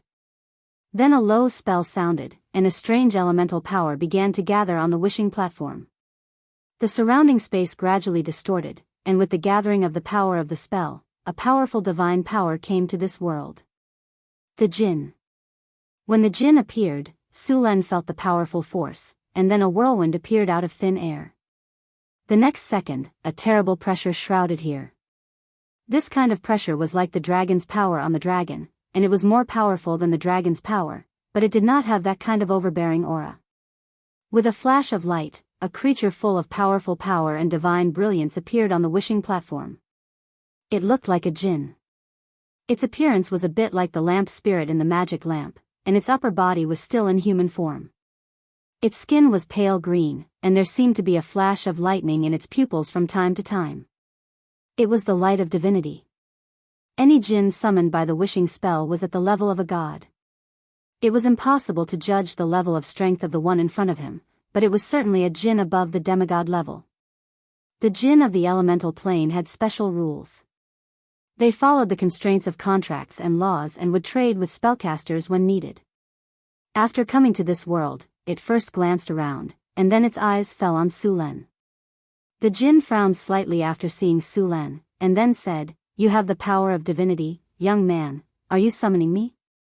"Interesting, young man. Are you sure you want to trade with me? Tell me your wishes and prayers." Su Len looked at the jinn in front of him with some curiosity. In fact, the jinn did not come here with its original body, but an avatar. Only when there were some special wishing spells would the real body come. The elemental jinn summoned by the wishing spell was random. Usually, it was a demigod-level elemental jinn. As for the demigod-level elemental jinn, they would only respond to the summoner according to their own preferences. Sometimes, if they were lucky, they would also summon the god of elements messengers and gods. As for the elemental lord god, the summoner of this powerful god must have very strong strength to invite them. All the jinn, including the elemental lord god, belonged to the absolute neutral camp. They would trade with anyone, even demons. The one in front of Su Len was at least a demigod-level elemental jinn, and it might even be an oracle. Seeing that Su Len did not respond to him, the jinn seemed to be impatient and urged, "Hurry up and tell me your wish, I don't have time to chat with you." Wind elemental jinn, wind whisperer, Theodore, minor divine power. Today, he suddenly felt that there was a creature in the multiverse that seemed to have the blood of the wind god calling him. He was curious, so he responded to the call and appeared here. Su Len did not hesitate and immediately said, "I want to improve some of my abilities." The jinn looked at Su Len and then said, "What ability do you need to improve? Do you know the rules of ability improvement? Attributes above 40 can't be increased." "I know," Su Len nodded and said. "All right then, this is a contract. Write down your wishes." With that, the jinn of wind elemental took out a piece of parchment and a quill pen out of thin air and began to write quickly. After a while, a contract was written. Next, the jinn of wind elemental handed the contract scroll to Su Len. Su Len carefully took the contract. This kind of contract had a powerful force. Once it was signed, the violation of the contract would be severely punished. Sulan was very cautious about the contract. The jinn usually used some word games and left all kinds of traps or hidden dangers in July like the devil. If he was not careful and did not find them, it was likely that he would pay a lot of resources without getting any benefits. Sulan looked at the contract word by word. Once there was an ambiguity in the language, he would immediately argue with the jinn. At this time, Sulan also saw the face of the jinn. This guy was really cunning. He had been using various ways to distort Sulan's consciousness, or only the literal meaning. All kinds of out-of-context words were used, and even ambiguous words were used. If Sulan had not learned how to deal with these jinn, he would have been cheated. To deal with these jinn, he should let the devil or the lawyer confront them. After a difficult negotiation, the two sides finally reached an agreement. Then the jinn handed the modified contract to Sulan. Sulan carefully confirmed 3 times that there were no loopholes and ambiguities, then he nodded and agreed to the contract. What ability do you want to improve? Agility? Charm? Spirit? Or is it a talent? I'm going to learn a talent, erudite. Sulan said. It was not that he didn't want to get the eidetic memory ability, but this ability was a legendary ability. If he wanted to master this ability, the price he had to pay was too high. It was too painful. Erudite? Okay. The jinn looked at Sulan and said. Then he picked up a goose feather pen and quickly wrote down the transaction. Then he handed it to Sulan and said with a smile, you need to support a part of the power of the soul, or pay a legendary elemental stone. If there is no problem, then sign your name on this contract. Sulan took the contract again, and then checked it again to confirm that the contract was exactly the same as Sulan's request. After checking it 5 times in a row and confirming that there was no problem, Sulan signed his name on the contract scroll. Very well, the contract is established. The jinn waved his hand gently, and the contract instantly turned into countless auras and dissipated in the air. Then a powerful divine power fell from the sky and fell on Sulan.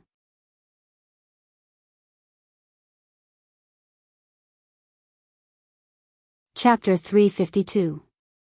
With the appearance of the divine power, the legendary soul crystal in Sulan's hand disappeared, and the system prompt sounded in his ear.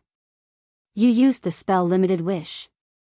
According to the contract, you will pay a legendary soul crystal to the wind elemental spirit, and then you will get the auxiliary talent, Sage. Contract completed. The effect of Limited Wish has been activated. Ritual completed. Congratulations, your auxiliary talent, Scholar, has been upgraded to Sage. Talent, Sage. After a lot of reading, your knowledge has been further improved. Your memory ability and analysis ability have been further strengthened. When learning spells, you can analyze the structure of spells more quickly and easily. You can grasp a lot of knowledge, and you can understand some spells better.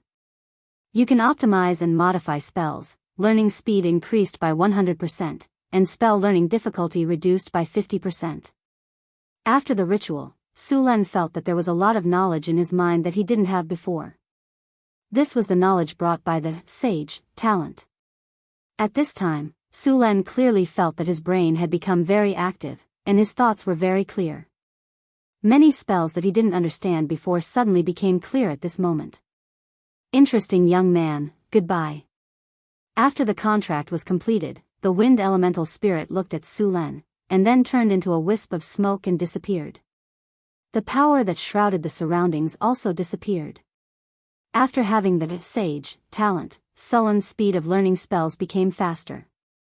He was like a sponge that greedily absorbed all kinds of knowledge. In the blink of an eye, a few days passed. Sulan finally finished analyzing the shadow tentacle, and began to learn it. After completely analyzing this spell, it was only a matter of time for Sulan to master this spell. It wouldn't take long for him to successfully cast this spell, and he would officially become an advanced wizard.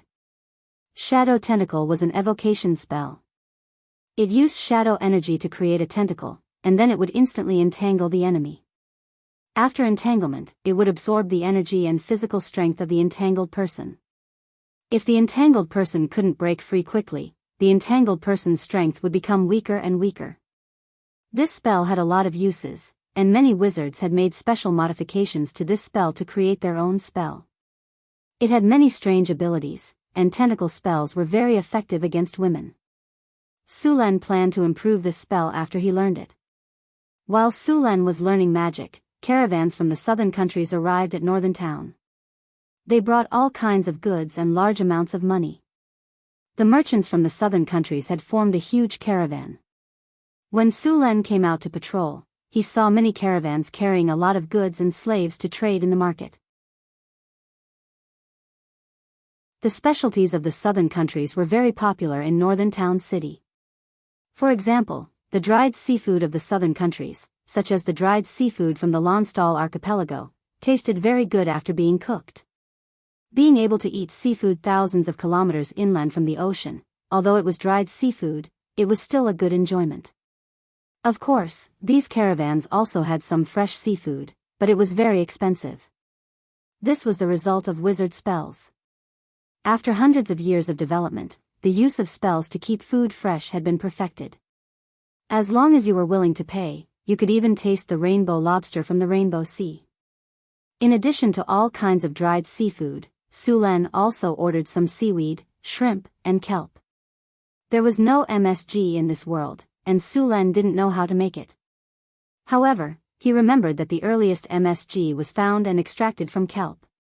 Although there was no MSG now, seaweed, and other dried seafood could replace some of the taste of MSG, sir. The manager of the caravan under northern town city, Jean, ran over and said, "I've counted. The southern countries sent a total of 21 caravans, and they are all ready to participate in the slave auction." Okay. Sulan nodded slightly. He was very satisfied with this situation. For an auction, the more people there were, the higher the final price. The 8,000 orc slaves in northern town city were ready to be auctioned. Rumble. A loud noise came from the city wall, and it immediately attracted the attention of many people.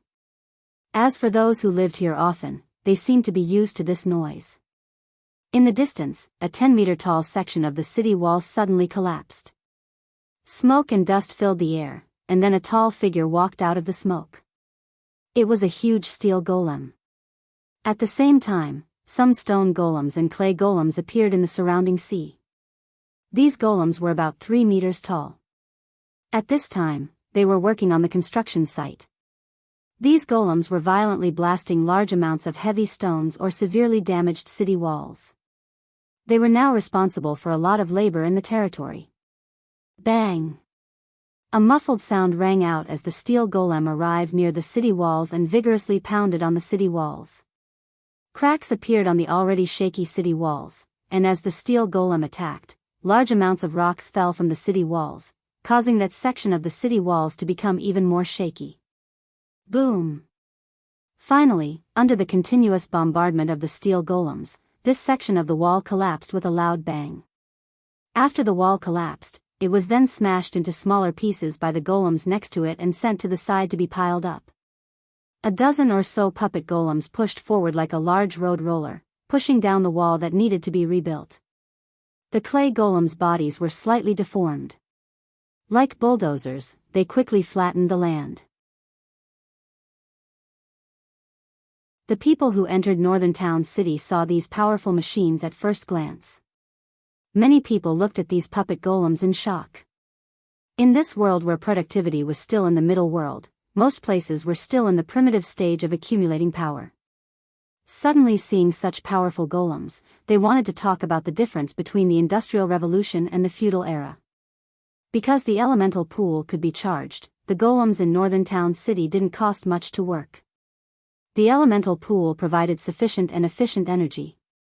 Although many puppet golems didn't look like professional construction golems, but were combat golems, the efficiency of these golems was still unsurpassed by humans. After these golems flattened the broken city walls, they dug up the foundation again. Stones that required more than a dozen people to move were easily lifted by the steel golems. Moreover, they moved very quickly. All the golems had a clear division of labor. The production efficiency of these golems was much higher than that of excavators and cranes. After all, these golems were unmanned. As long as they were given a job, they would complete it with quality and quantity. With the help of these golems, Northern Town City was already in a semi-mechanized state. He was very satisfied with these golems now, and he already planned to build a golem factory. The construction of a golem factory was very difficult. There were many problems involved. Many steps required the assistance of the tower genie, or control. The energy of the golem factory came from the elements, and it could be forcibly controlled through the energy of the elemental pool. The energy of the elemental pool could be modified with some energy supply techniques, and it could be used as electricity just like in his previous life. Of course, if he wanted to build a golem factory, he also needed to have enough soul crystals. Each set of golems needed a corresponding soul crystal. The clay golems could be made with only mid-tier soul crystals. The rock golems, obsidian golems, and steel golems could be made with high-tier soul crystals. The legendary golems needed to be made with legendary soul crystals. Soul crystals weren't something that could be found in the main plane. Many years later, in the multiverse, soul crystals were a kind of currency. Under normal circumstances, the Grim Reaper kept the souls in the multiverse from being excessively plundered. It was his duty to decide where the souls would go. However, there were too many souls in the multiverse. In order to obtain soul power, many magic schools had learned spells that were specifically used to obtain soul power. For example, the soul binding spell could imprison a soul in a crystal, which was a soul crystal. The fundamental reason why golems could possess some simple artificial intelligence was because of the soul crystals.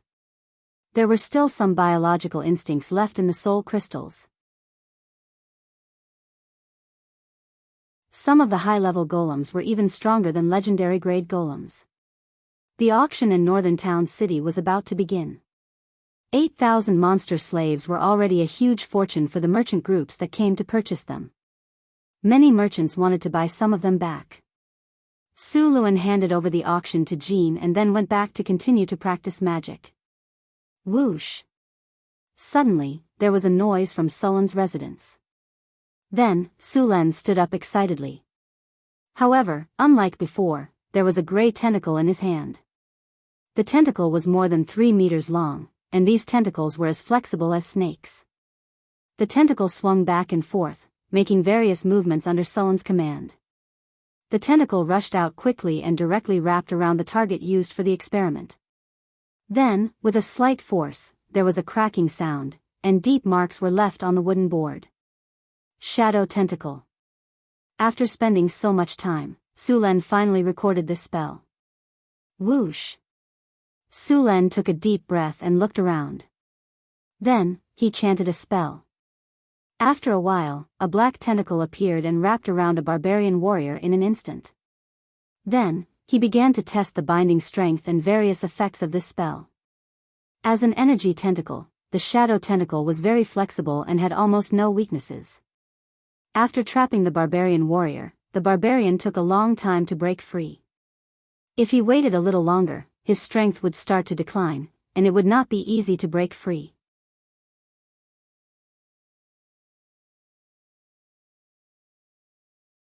Chapter 353. Enduring the PDA attack, I still wrote a chapter. Please subscribe.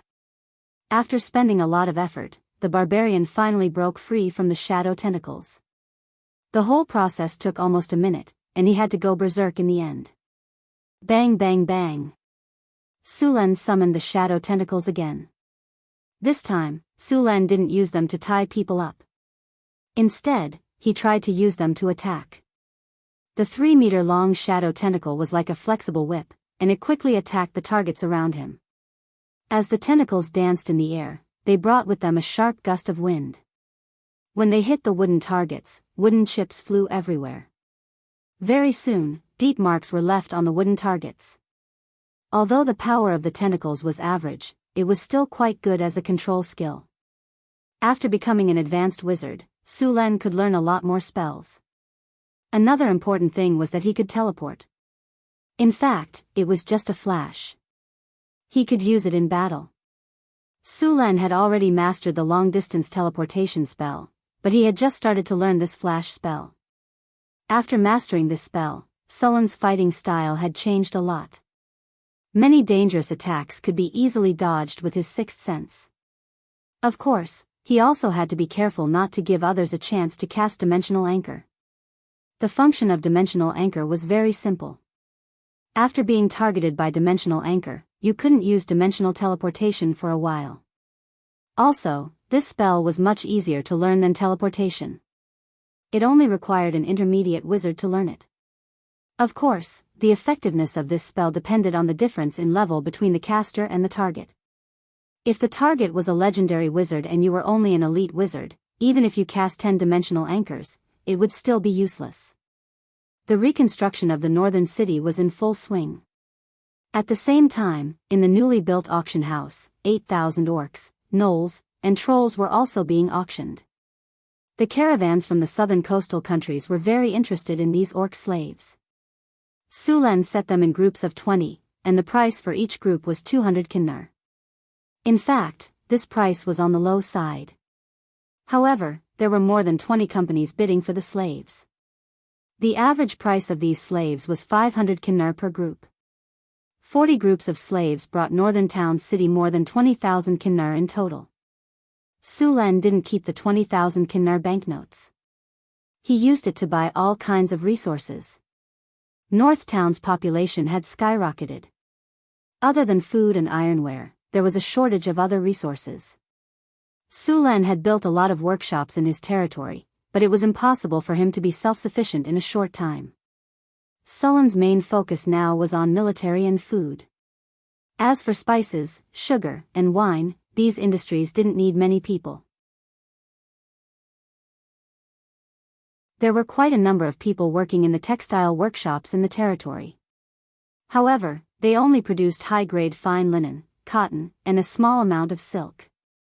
These were supplied to the liege's mansion, Hathaway, and Karina. The excess would be sold. As for the coarse flax used by commoners, it wasn't for sale. Sulan planned to gather some women and build a textile workshop to produce coarse linen. After all, cloth was very important. He couldn't always rely on merchants to buy it. There were also a lot of daily necessities that Sulan planned to produce in his territory. North Town City was 300 miles away from the nearest city. If all the goods were transported from the Kingdom of Florence, the price of the cheapest goods would be more than double. The traveling merchants in this era weren't as developed as in his previous life.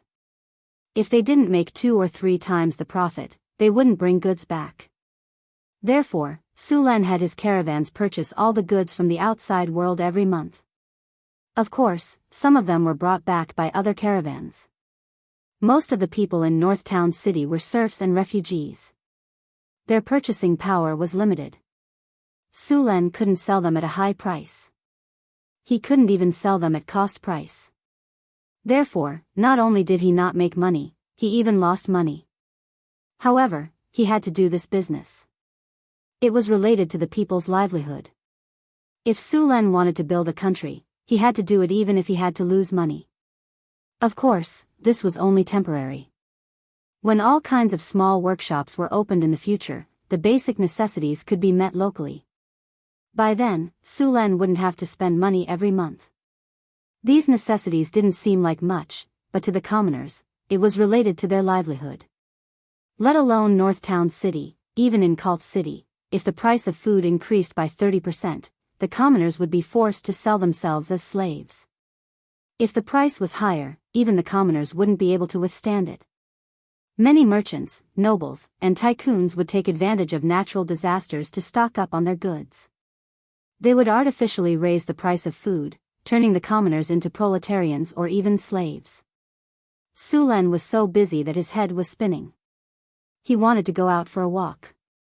He rode on a horse and followed the caravan to Calent City to purchase some goods. To his surprise, he was robbed not long after he left North Town City. The robbers were a group of northern barbarian bandits. The patrols of North Town City were only responsible for maintaining the safety of the territory. Therefore, after leaving North Town City, everything would return to normal. The northern barbarians Su Len encountered were one of them. The northern barbarians were very similar to the barbarians in North Town City. The northern barbarians were just a general term. The barbarians had their own names. Even the barbarians themselves didn't know how many tribes there were in the northern wastelands. There were many barbarian tribes living in the northern wastelands.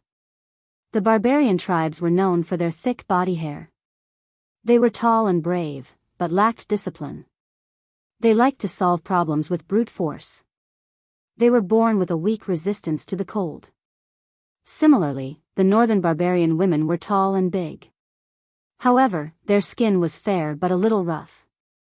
Their facial features were also quite delicate. They were similar to the warriors of his previous life. The northern barbarians' brains were always cramped. They liked to drink and fight. Their bad temper and stubbornness were comparable to the dwarves. The group that robbed Su Len was obviously a small barbarian tribe in the northern wastelands. It was already winter in the northern wastelands, but there were still some barbarians with bare arms. Only these people had high resistance to the cold. Normal people would have frozen to death if they dared to do so. Su Len found that the northern barbarians had a wolf's head tattooed on their chests. This should be the totem they believed in. Many of the northern barbarians had shamans. Some of them believed in nature, while others believed in their ancestors. The reason why the northern barbarians were so scattered was because of their own beliefs. After blocking the way, the northern barbarians let out a strange roar. After seeing the robbers, a leader immediately ran over to Su Len to report. Su Len looked at the robbers in the distance and ordered, "Lure them here." It would be a waste to reject the slaves that were delivered to his doorstep. These northern barbarians were very useful whether they were slaves or soldiers. He could capture them and throw them to Boulder or Johnson for training. No matter how rebellious they would be beaten into obedience. Although they were stubborn, they were not idiots. The guards in the caravan this time were all elites. All of them were veterans who had been on the battlefield. After hearing Sullen's order, they immediately understood his intention. Then, they smiled and ordered their men to take action. The caravan directly turned around and pretended to be panicked, trying to escape to the territory of Northern Town City. At the same time, in order to prevent these people from catching up, the caravan deliberately slowed down a little, giving the robbers a feeling that they could easily catch up with them. As expected, these robbers acted as if they were acting. They were completely acting according to the script. When a bearded bandit leader with a bare chest and an unknown animal skin on his body saw that the caravan was about to escape, he immediately shouted to his men, "They want to escape. Hurry up and catch up with them. Their carriages are slow. They must have a lot of goods. We're going to be rich this time. Get ready to surround them. This time, we have to take all of them. Don't let any of them escape." The robbers who robbed on the trade route in Northern Town naturally knew about the specialties of Northern Town City. After seeing that the caravan was slow, they immediately realized that there was probably alcohol and sugar in it. The guards of the caravan under Sullen's command had traveled this trade route many times. Naturally, they knew what the robbers were after. The other orcs and gnolls wanted food and weapons, but these northern barbarians preferred strong alcohol. However, these robbers would never have thought that they were not targeting a little rabbit this time, but a big crocodile hiding under the water. Waves of shouts and howls came closer and closer.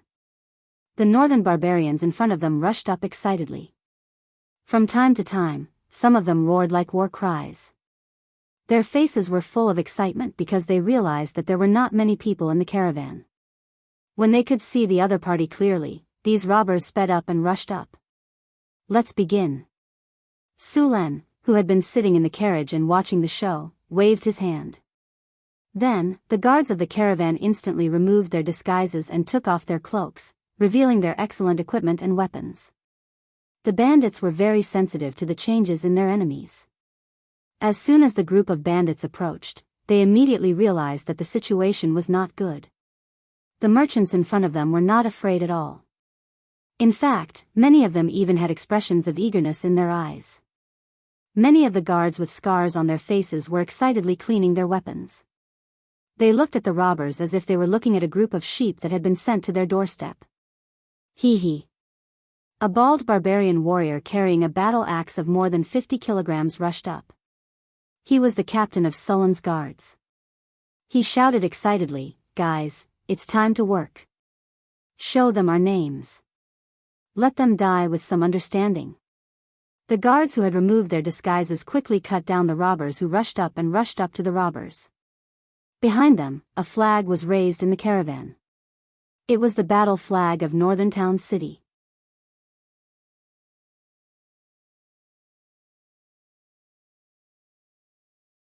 Chapter 354. Bang! The northern barbarian bandits that charged at them were immediately knocked down. Then, a battle flag was raised in the middle of the caravan. There was a shield and a strange spear on the flag, and a fierce ice Quetzalcoatlus on the shield. It was the flag of the northern citadel. After seeing this flag, there seemed to be some commotion among the remaining bandits. It was obvious that someone had recognized this flag. It's the Orc Slayers. They're the caravan of the northern citadel. Suddenly, there was a cry of surprise among the bandits. The northern citadel's reputation in the northern wastelands could be said to have repelled all evil. After discovering that the caravan was from the northern citadel, the northern citadel soldiers seemed to be frightened. Seeing these bandits make such an obvious mistake, the soldiers of the northern citadel would not miss this opportunity. Taking advantage of this opportunity, they rushed up. Sulan didn't even need to fight. The soldiers under his command just charged and scattered the bandits. Then, they were defeated. Many bandits even threw down their weapons and chose to surrender. Of course, there were also some bandits who wanted to fight to the end. In the end, they were killed by hand axes and javelins. The whole battle lasted for a long time. It didn't take more than half an hour from the beginning to the end.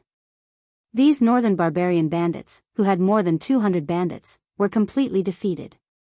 Except for a few dozen who died, most of the rest were taken captive. Some even ran away as fast as they could. Take them to the interrogation room. Sulan waved his hand and let 2 drows in to interrogate the captives. I want to know how these bandits targeted us, and where is their nest. The rest of you, clean up the battlefield, collect the spoils, and repair the damaged carriages. Yes, sir, the barbarian captain said respectfully, then began to order the others to clean up the battlefield. These northern barbarian bandits' equipment was average. Their weapons could only be reforged, and they didn't have any decent armor. Their fur was not bad, but it looked too dirty. The corpses also needed to be buried. In addition, these captives also needed to be escorted back. The drow's interrogation was very efficient. A few screams came from the captives from time to time. After about a few minutes, the 2 drows in charge of the interrogation ran over and whispered a few words in Sullen's ear. Sullen's eyes lit up and he said, "Their tribe is nearby? Are you sure he's not lying?" The drow standing next to him patted his chest and promised, "Sir, with our interrogation skills, do you think these simple-minded guys can fool us?" I interrogated the 5 captives separately, and their answers were all the same. These northern barbarians are heading south. It is said that they are avoiding the frost giants. Frost giants? Sulan said in surprise. The frost giants are heading south? Frost giants were a type of pure-blooded giant. According to the records of the wizards, there were 6 types of pure-blooded giants living in this material plane. They were cloud giants, frost giants, mountain giants, fire giants, stone giants, and storm giants. These giants had their own sequence. The highest level was the storm giant, the lowest was the mountain giant, and then there were their relatives, such as the ogres, 2-headed giants, swamp giants, and many other hybrid giants and subspecies. The giant species had a strict hierarchy. The lowest-ranking giants in the higher-ranking branches were higher than the highest-ranking giants in the lower-ranking branches. For example, the chief of the mountain giant tribe was often not as noble as an ordinary stone giant. The frost giants were a race living in the northern tundra. They had always claimed that the roof of the world, the northern tundra, was their private territory, but this statement was not recognized by other races. North of the northern wastelands was the ice plains, also known as the northern ice plains. As one continued north, the terrain would gradually rise. The entire northern wastelands was a cold, rugged, and sparsely populated region. There were snow-covered mountain ranges, rocky hills, dense forests, and misty valleys. This place was dotted with isolated fortresses, ancient tombs, and many ruins of lost empires. To the west of the northern region was the Golden Desert, which was the territory of the Desert Kingdom. To the east was the sea, to the south was the northern wilderness, and the north extended to the endless sea. In the northern tundra, there were only a few small human towns scattered in the valleys. On the other hand, the frost giants were spread out in tribes on the northern ice plains. A frost giant tribe usually had 30 to 50 frost giants, 20 to 30 ogres, an instructor, 30 winter wolves, and 1 or 2 young white dragons. When it came to frost giants, the white dragons of the Penishade dragons had to be mentioned. As the weakest of the Penishade dragons, not only did they have the lowest intelligence, but they were also the smallest. However, although the white dragons were the weakest among the Penishade dragons, they were the most numerous. Red dragons and blue dragons usually had 3 eggs in a nest, while white dragons had 6 eggs, and their hatching rate was also the highest. According to this number, it would not take many years for white dragons to cover the entire northern tundra. Unfortunately, they still had to face the attacks of their nemesis, the frost giants. An adult white dragon could easily kill a frost giant, but frost giants usually liked to sneak up on young white dragons. In a way, these frost giants maintained the ecological balance on the tundra. The frost giants usually hunted in groups. The main target of a large group of frost giants was usually the polar bear or the white dragon's nest. Even an adult white dragon could only run away when faced with a group of frost giants. They regarded hunting white dragons as the highest glory, and generally worshipped the Ice Queen Hermosid and the Storm Lord Talos. They were as fierce and aggressive as white dragons, and frost giants were not responsible for the food of their children. If they wanted to live, they could only hunt by themselves. Not only were they not responsible for food, but they also often robbed their children of their spoils of war. As a result, the frost giant children learned from them when they grew up. Cold, ruthless, selfish, aggressive, and tyrannical, these were the fine traditions of their tribe, and they were the most difficult hunters in the northern tundra. Frost giants would hunt powerful beasts or white dragons, and they would offer these sacrifices to the Storm Lord Talos. If they were lucky enough and the sacrifice satisfied the Storm Lord, they might be able to receive the Storm Lord's grace and become a storm warrior or priest. Now that these bandits said that there were frost giants coming south, Sulan was a little vigilant. Frost giants were not orcs. Adult frost giants were tier 4, and the frost giant chieftain had reached tier 5, the legendary level. Although the lowest was level 21, some of the stronger ones could reach level 22 or level 23, and the frost giant king was at least level 26. "Sir, is that tribe?" The drow next to him asked. "Of course, we have to capture them. It's better to have them as a family, right?" Sulan said matter-of-factly. Since they had discovered a northern barbarian tribe, and this tribe had attacked them before, no matter what, Sulan did not intend to let this tribe go. "Leave some people to look after these captives. The rest of you, follow me," Sulan said as he stood up. The information that the drows got from torture was very complete. The location of this northern tribe was not far from here, and the group took about 2 hours to reach the vicinity of the tribe. From the outside, this was a barbarian tribe of about 500 people. The tribe was a little dilapidated. Some of them were tents, and some of them were wooden houses. Judging from the age of the wooden houses, this tribe had not migrated here for a long time, no more than 2 months. At this time, some of the tribe had gone hunting, while others had become bandits and were wiped out by the army of the northern city. Now, there were not many people in the camp. Seeing this situation, Sulan was about to order an attack, but at this time, there was a clamor. At the back of the tribe, a group of tall humanoid creatures was attacking the tribe's camp. Upon closer look, they had rock-like faces, and sharp teeth were exposed at the corners of their cracked mouths. They looked particularly ferocious. Under their light blue skin were majestic muscles, and on top of them were bulging blood vessels. Obviously, they contained a lot of power. These humanoid creatures were in groups of 7 or 8, and they were attacking the barbarian tribes separately. Their bodies were wrapped in simple and crude fur coats, and their chests were full of scars. These people were walking as if they were flying, and their huge long-handled axes and warhammers looked ferocious and terrifying. The leader was wearing a black cow-horned helmet, and he was surrounded by a terrifying aura. Obviously, they were not human. Although it was the first time Su Lan had seen this kind of creature, he could instantly tell that this was a group of frost giants. What are the frost giants doing here? Su Lan muttered to himself as he looked at the frost giants who easily overturned the northern barbarian tribe like a hot knife through butter. Sir, should we continue? A barbarian warrior beside him asked in a low voice. Su Lan did not speak.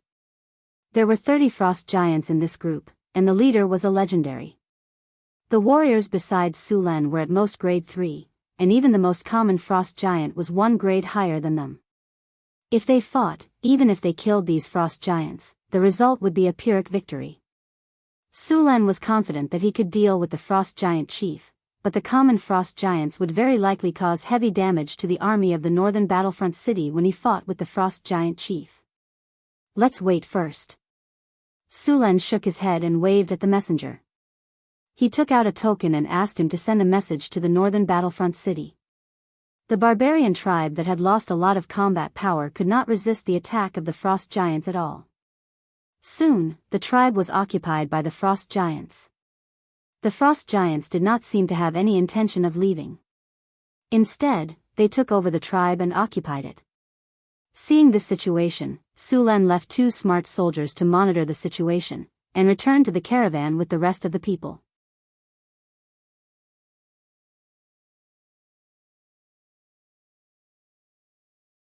Chapter 355.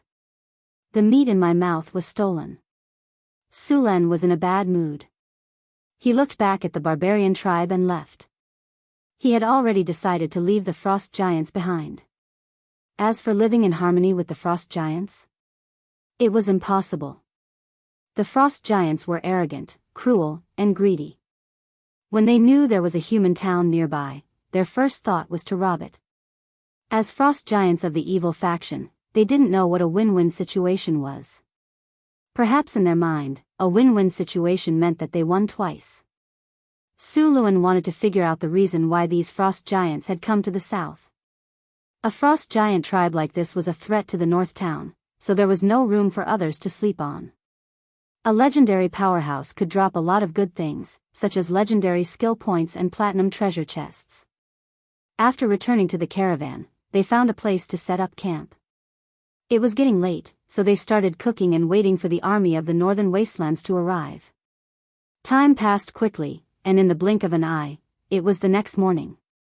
After breakfast, Su Lan saw Hathaway and Alex arrive at the camp with the troops that had been assembled overnight. The 2 brought barbarian warriors, harpies, 2 teams of half-elf archers, and 2 teams of centaurs.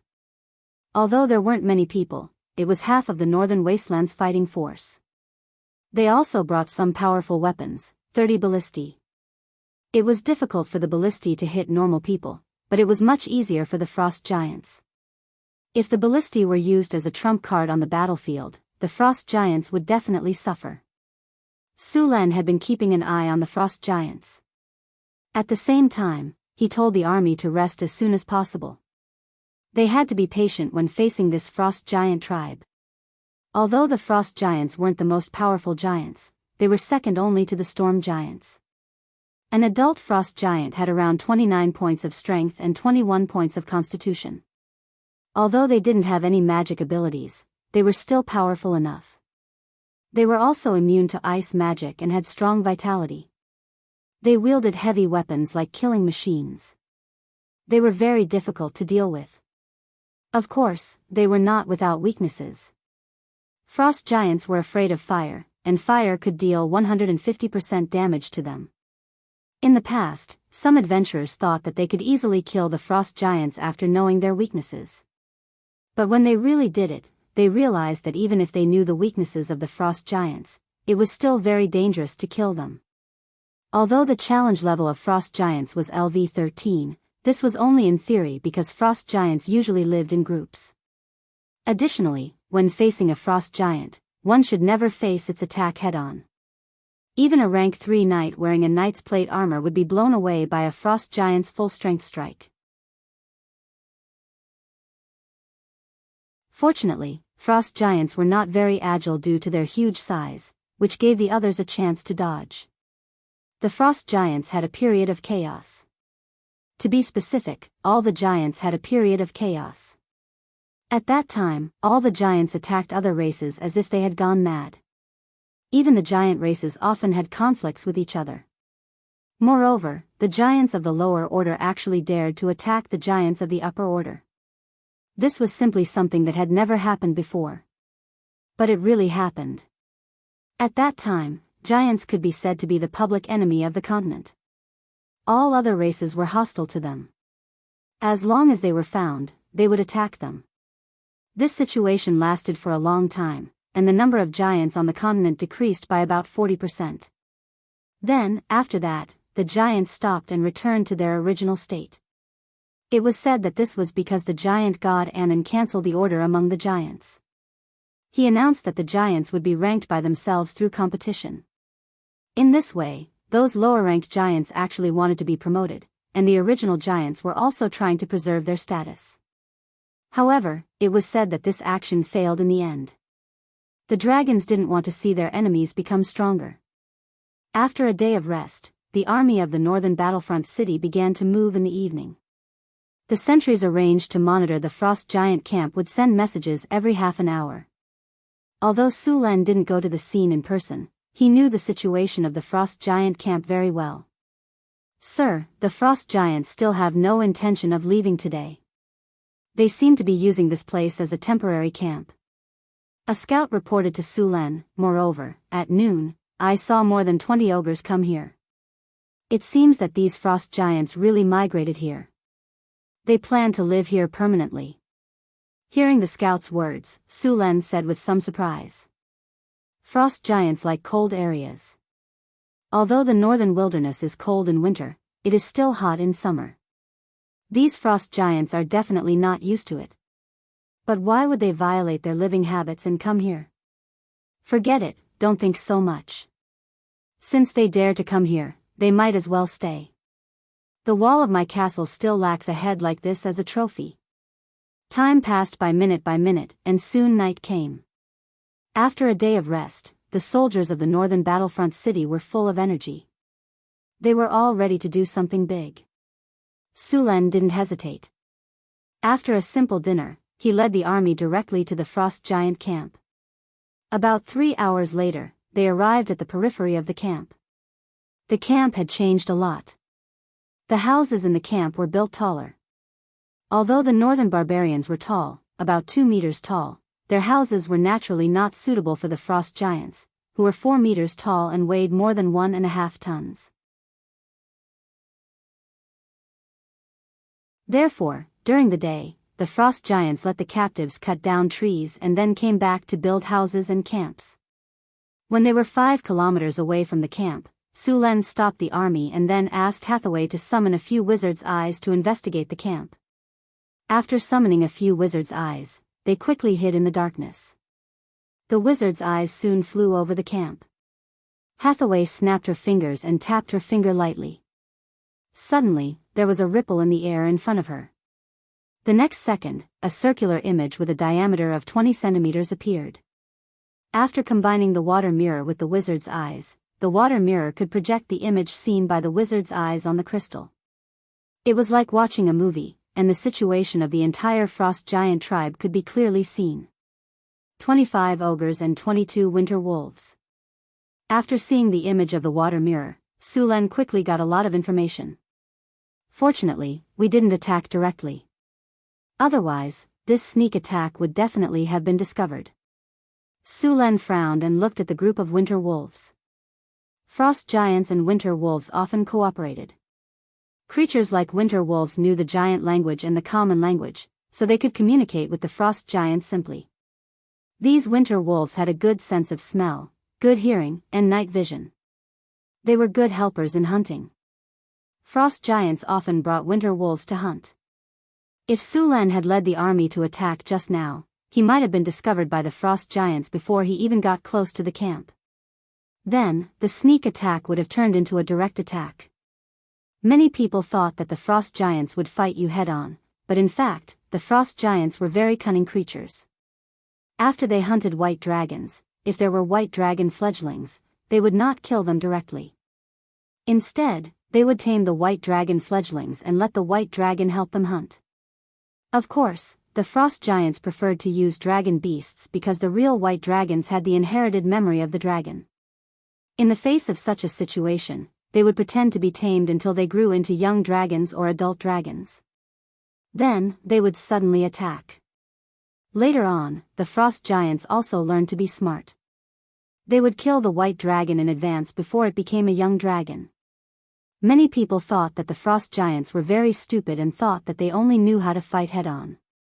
In fact, they liked to ambush and often sneak attacks when the white dragon was asleep. If they found that they were being attacked by humans, they would immediately counterattack. Of course, many times, they would set a trap for humans to fall into and then attack. As a melee profession, when facing the attacks of the frost giants, it was best to dodge as much as possible. Don't think about blocking the attacks of the frost giants. People who did that basically paid an extremely heavy price. When the frost giants were fighting, once they found that things were not going well, they would immediately retreat and escape. Move the ballista over, Su Lan said. Soon, some barbarian warriors moved the ballista that had been dismantled into parts. It was difficult to move the ballista, so under normal circumstances, it was dismantled when it was moved and assembled when it reached the place. After arriving at the periphery of the camp, Su Lan began to let the soldiers reassemble the ballista. The arrows used by the ballista were 3-meter-long spears, and the spearheads of the spears had been modified. There were blood grooves on both sides of the spearheads. As long as the arrows hit the enemy, even if it was not a vital point, it would take half of their life. If they were unlucky, they would even bleed to death. In addition to these spears, there were also some spears that were linked with chains. These were all thrown spears. They were all used by the barbarian warriors. The throwing spears were short and small and carried a heavy chain ball. As long as they hit the target, they would restrict the target's movement. Even if it was as strong as the frost giants, if they were hit by 2 or 3 spears, they would basically lose their ability to move and could only be exhausted to death by others. All barbarian warriors each carry 3 spears.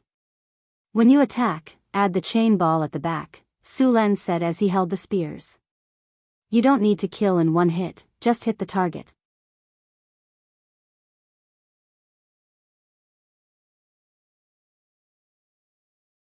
Chapter 356. Mass Invisibility. Mass Bull Strength. Mass Bear's Endurance. Mass Haste. Raise your spirits. Vanish. The light of spells kept flashing. Soon, the soldiers of North Town City were buffed with 7 or 8 different buffs. The combat strength of these soldiers almost doubled in a short period of time. The ballistas were also reassembled. At the same time, the arrows and heavy javelins were distributed to the barbarians. The javelins shone with a cold light and had obvious barbs. They looked like the javelins used to catch large fish in the previous world. Even the frost giants could not withstand such weapons. Next, Su Lan led the northern fortress city army closer to the camp. Maybe the frost giants were too confident, or maybe the sentries were too lazy, but they did not see any sentries outside the camp. Hide and wait. Su Lan gestured to the soldiers behind him and said in a deep voice, "You guys stay here. I will lure the frost giants out first. Then, all the ballistas will find an opportunity to shoot. After that, it will be your turn to shoot. The enemy this time is not goblins or kobolds. Don't blame me for not warning you if you accidentally die. Don't worry, boss. We will be careful. Johnson patted his chest and said. I hope so. Sullen's figure quickly disappeared into the darkness. He looked around and found his way to a fence outside the camp. Whether it was the barbarians or the frost giants, the fences were very rough. Sulan easily went over the fence. After entering the camp, the first thing Sulan smelled was a foul stench. There were some human and animal corpses on the ground. Although the frost giants did not eat humans, the ogres did not. These should be the corpses of the northern barbarians that were captured earlier. Looking at the marks, it was most likely done by the ogres. Sulan took out kerosene from his storage space and poured it all over the camp. Although he was very careful, it still made some noise. Before they could react, a fireball fell from the sky. Boom! A loud noise instantly broke the silence of the night. The camp, which had fallen into a deep slumber, immediately exploded like boiling water. Ah! An angry roar rang out. The frost giant endured the pain and rushed out of the house, shouting angrily, "Despicable sneak attacker! I'm going to crush all your bones." Boom! The flames burned quickly along with the kerosene, igniting several tents and wooden houses within a few breaths. Many frost giants rushed out. Sulan did not delay. After igniting the camp, he immediately fled. The angry frost giants and ogres followed closely behind. Just as Sulan rushed out of the camp, a few black shadows suddenly rushed out from the dark corners. Sulan only saw a few black shadows in front of him, and his body subconsciously dodged. Then, he took the opportunity to kick the black shadow away. At this time, he saw clearly that it was a winter wolf about 2 meters long. The winter wolf that was kicked by Sulan rolled several times on the ground in a row, and its body went limp. Although Sulan did not attack with all his strength, even so, it was not something a winter wolf could bear. Its ribs were directly broken, and it seemed that it would die soon. When the other winter wolves saw this situation, they stopped instantly and looked at Sulan with vigilance. Frost breath. 5 cold breaths suddenly came out of the winter wolves' mouths. Under the bone-chilling breaths, the ground quickly froze into ice at a speed visible to the naked eye. Soon, a layer of smooth ice appeared on the ground. The power of the winter wolf's ice breath was average. Not to mention the white dragon, it couldn't even compare to the ice-winged dragon's breath. The winter wolf's ice breath wasn't enough to freeze the enemy.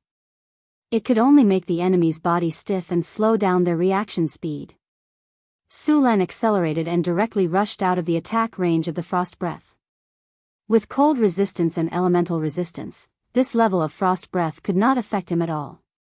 Without the obstruction, Sulan's footsteps were light, and after a few flashes, he rushed out of the camp. The frost giants behind him were furious. They waved their heavy giant axes and directly cut down the fence of the camp. After seeing Sulan's figure, they rushed up without thinking. Damn sneak attacker! Don't run.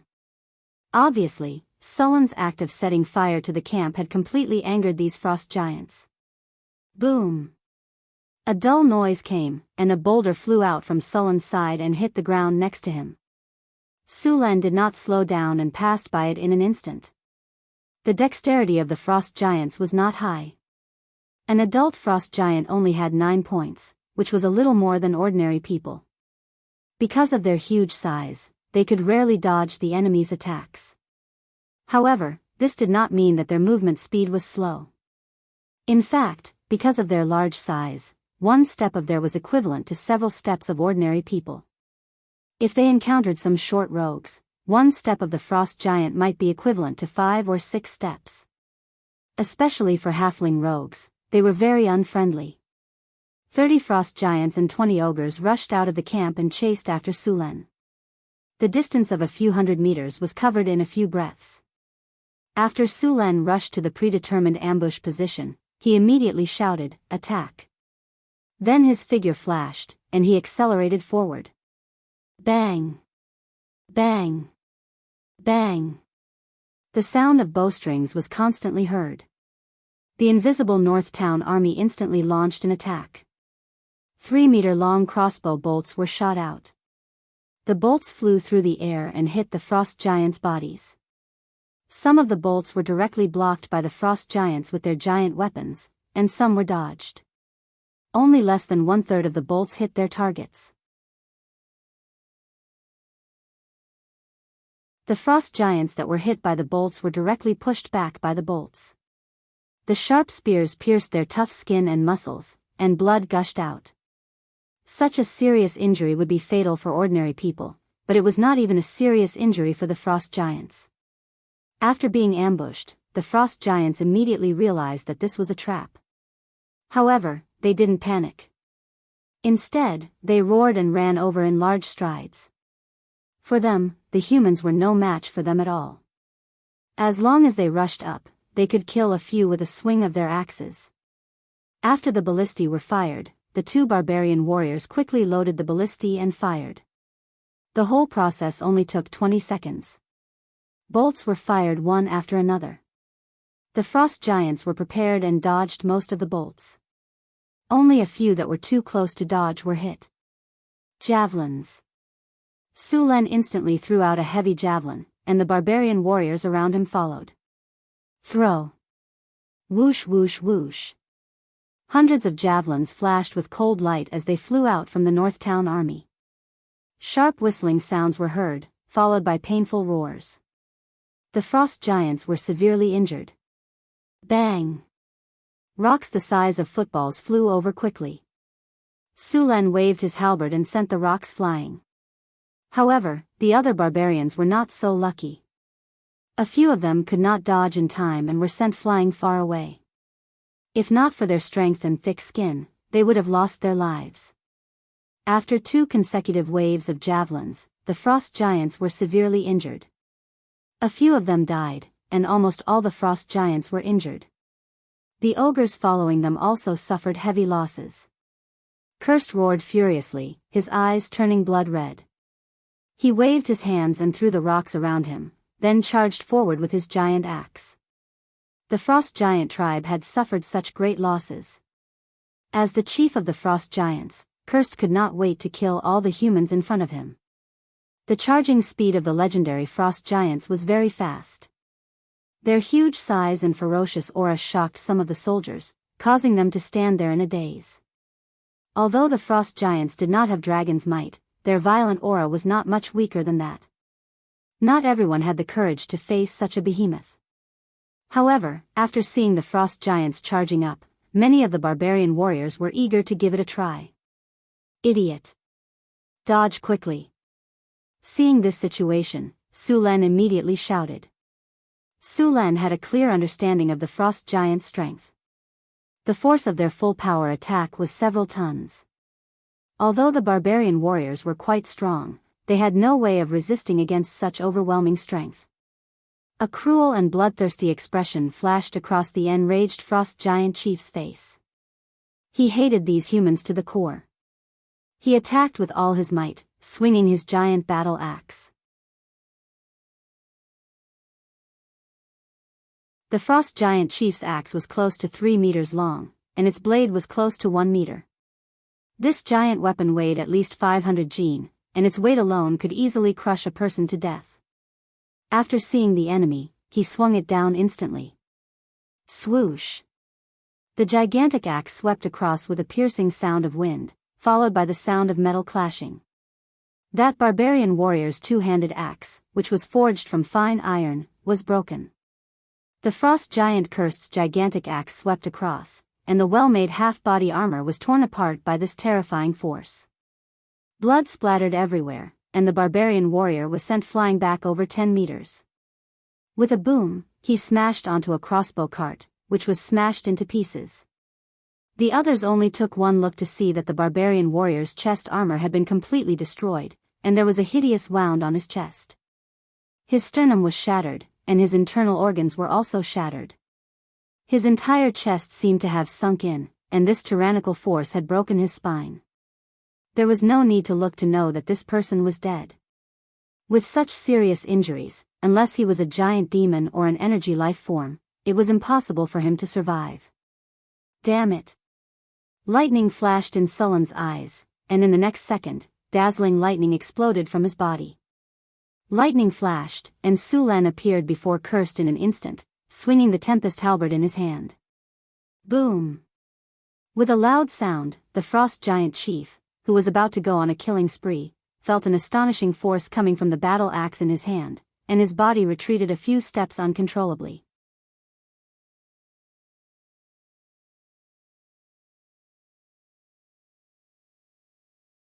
Chapter 357. Sulan took 2 steps back to dissipate the force before pouncing forward again. At this moment, the Frost Giant Chief raised his axe slightly, his body twisting slightly. The muscles on his arms bulged as if he was about to exert force. Sulan quickly shouted, "Dodge!" Whoosh! The axe cut through the air, bringing with it a sharp gust of wind. The huge 2-handed axe swept in a circle, and everything within 5 meters was under his attack. A barbarian warrior nearby heard the warning and rolled to the side to avoid the attack. The sharp gust of wind slashed across his face, and a trace of blood quietly slid down. Sulan dodged the attack with an iron bridge, and the storm war halberd in his hand stabbed out like a viper. Lightning flashed, and the barbarians all retreated. No one dared to approach the area where the two were fighting. The lesson from before made them understand that they didn't have much confidence in receiving an attack from the Frost Giant Chief. Just as Sulan and the Frost Giant Chief were fighting, the remaining Frost Giants and Ogres rushed over. Chain of fireballs. Bursting flames. Slow. Flame burst. Hathaway, Alex, and the others made their moves. Fire spells were the best way to deal with them. These frost giants, who had just been baptized by arrows and javelins, suffered heavy losses, were hit by spells one after another. Flames exploded, and cries rang out continuously. As frost giants with negative fire resistance, fire spells made them wish they were dead. With the addition of slow and other spells to control the field, these frost giants couldn't gain the slightest advantage even though they were a level higher than the barbarians. Moreover, the barbarians outnumbered them by several times. Under the siege, these frost giants were forced to retreat again and again. The elven magic archers and centaur archers constantly harassed them with arrows. It was only a matter of time before these frost giants were killed. The ogres that had been following the frost giants couldn't resist at all. As grade 2 creatures, they were beheaded by the barbarians in a few exchanges. The winter wolves saw that the situation wasn't good and immediately ran away after a few of them were killed. The battle between Sulan and the Frost Giant Chief was getting more and more intense. It was the first time that Sulan had fought with a giant like this. Only then did he realize that in a melee fight with such a large creature, the advantage of having a large body was just too great. Sulan was clearly much stronger than the Frost Giant Chieftain, but in the face of the Frost Giant Chieftain's attacks, he couldn't gain any advantage. In comparison, his weight was too light. Sullen's current weight was only 200 gene, but the Frost Giant Chieftain's casual attack had the power of several thousand gene, enough to send him flying. As a result, although his strength was higher, his body involuntarily retreated.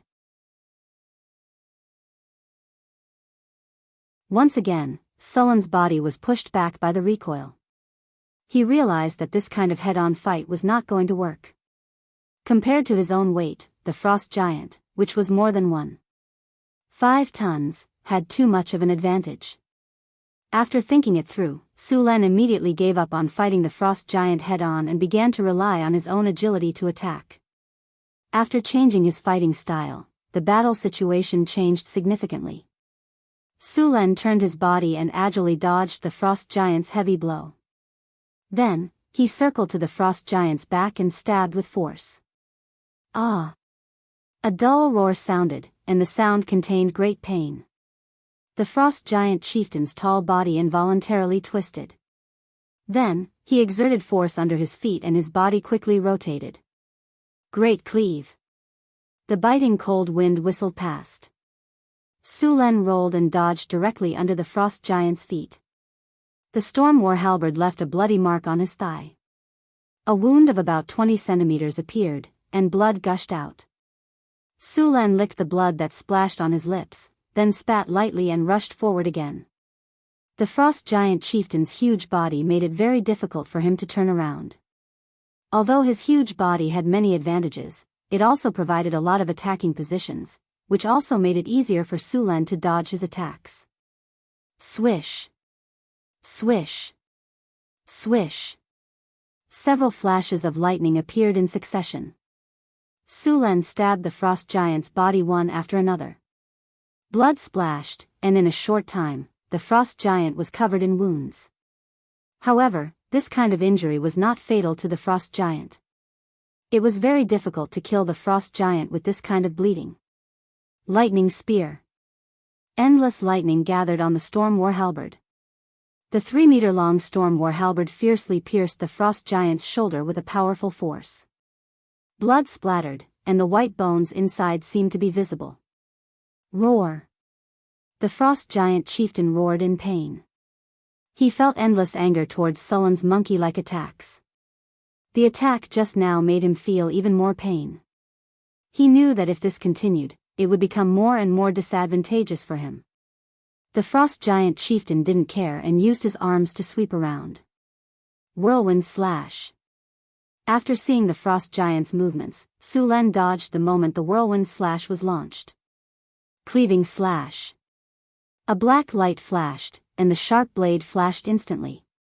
Sullen's body quickly rolled to avoid the attack, but he was still swept a little. After the frost giant chieftain forced Su Len away, he immediately waved his giant axe and chopped down. However, to the frost giant chieftain's disappointment, his attack didn't cause too much damage. Before the frost giant chieftain's attack fell on Su Len, the ring on his hands suddenly flashed, and an energy barrier instantly appeared in front of him. The frost giant chieftain's attack fell directly on the energy barrier. The energy barrier flickered a few times and finally blocked the attack. However, the energy barrier flickered a few times and then dimmed. The continuous fierce attacks made the wound on the frost giant chieftain's shoulder even bigger, and blood instantly gushed out. This also made the frost giant chieftain show an obvious flaw. The severe pain from his shoulder made the frost giant's movements stiff. Sullen's eyes flashed with lightning. In the next second, his body quickly rushed forward. The storm war halberd in his hand flashed with endless lightning power and directly pierced the frost giant's eyes. The frost giant's continuous attacks caused the wound on his shoulder to tear, and his body had a short period of stiffness. Although the time was very short, Su Len still seized this opportunity. 1 second, no, it should be half a second. Half a second was just the blink of an eye. But for Su Len, it was enough. Boom! Su Len's figure was like a phantom. He appeared in front of the frost giant in an instant. He leaped high, and the storm halberd instantly pierced the eyes of the frost giant chief. The sharp edge of the halberd could easily pierce through the defense of the plate armor. The frost giant's eyes naturally could not withstand it. The powerful force abruptly pierced through the frost giant's eyes, and the more than 30 centimeters of the halberd completely sank into it. The eyes were originally very fragile, and being pierced by the storm war halberd was even more painful. Sullen's choice of angle was also very tricky. The 30-centimeter blade pierced through the frost giant chieftain's eye and pierced the frost giant chieftain's brain. Powerful lightning power instantly erupted from the storm war halberd. How fragile was the brain? Even a legendary frost giant would die if its brain was damaged. The severe pain made the frost giant abnormally crazy. After Su Len stabbed it, there was a flash of light. In the next second, his figure appeared in the open space 10 meters away. He didn't expect to directly kill the frost giant chieftain. As a legendary creature, the frost giant's vitality was very strong. Even if it was fatally wounded, it wouldn't die in a short time. Su Len didn't want to face the frost giant chieftain's sudden counterattack. Ah! A shrill scream sounded. The frost giant chieftain's giant axe swept horizontally, wanting to attack Sulan. However, Sulan's figure disappeared instantly. The attack missed, and other than making the frost giant more painful, it had no effect. The frost giant chieftain's fighting power could be said to be the strongest that Sulan had encountered so far. If compared to the orc chieftain, it wouldn't take long for the orc chieftain to be smashed by the frost giant. Now that the frost giant chieftain had entered the final stage of madness, it became even more dangerous. The surrounding barbarian warriors all avoided it. Even Sulan didn't want to fight it head-on. After a full minute of madness, the frost giant chieftain's life finally ran out, and its huge body fell to the ground. Sulan also breathed a sigh of relief, then rubbed his sore body. Ding! Congratulations to the host, you have successfully killed the frost giant chieftain. You have received 63,200 experience points, you have received 3 platinum treasure chests, you have received 1 legendary skill point, you have received 3 cold crystal stones. Congratulations to the host, under your leadership, you and your army have successfully defeated the frost giant tribe. You have received 33,000 experience points, you have received 2 sapphires. Ding! Host has killed the frost giant chieftain and defeated the frost giant tribe. Your name has spread far and wide across the wastelands and the continent. Even the far north icy plains have heard of you.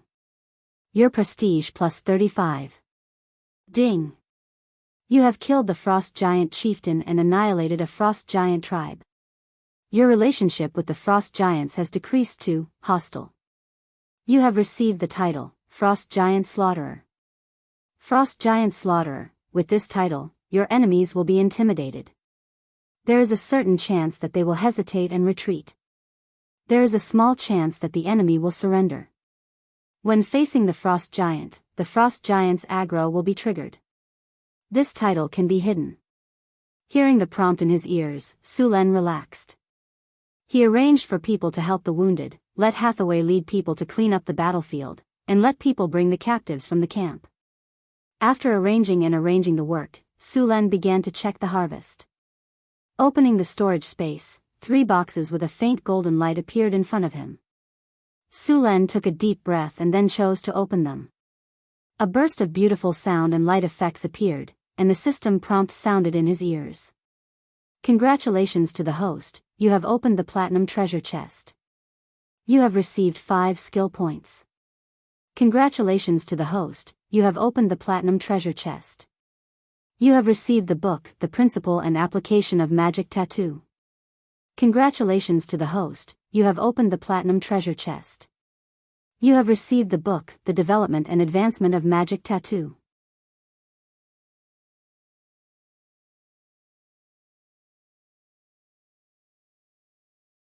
Chapter 358.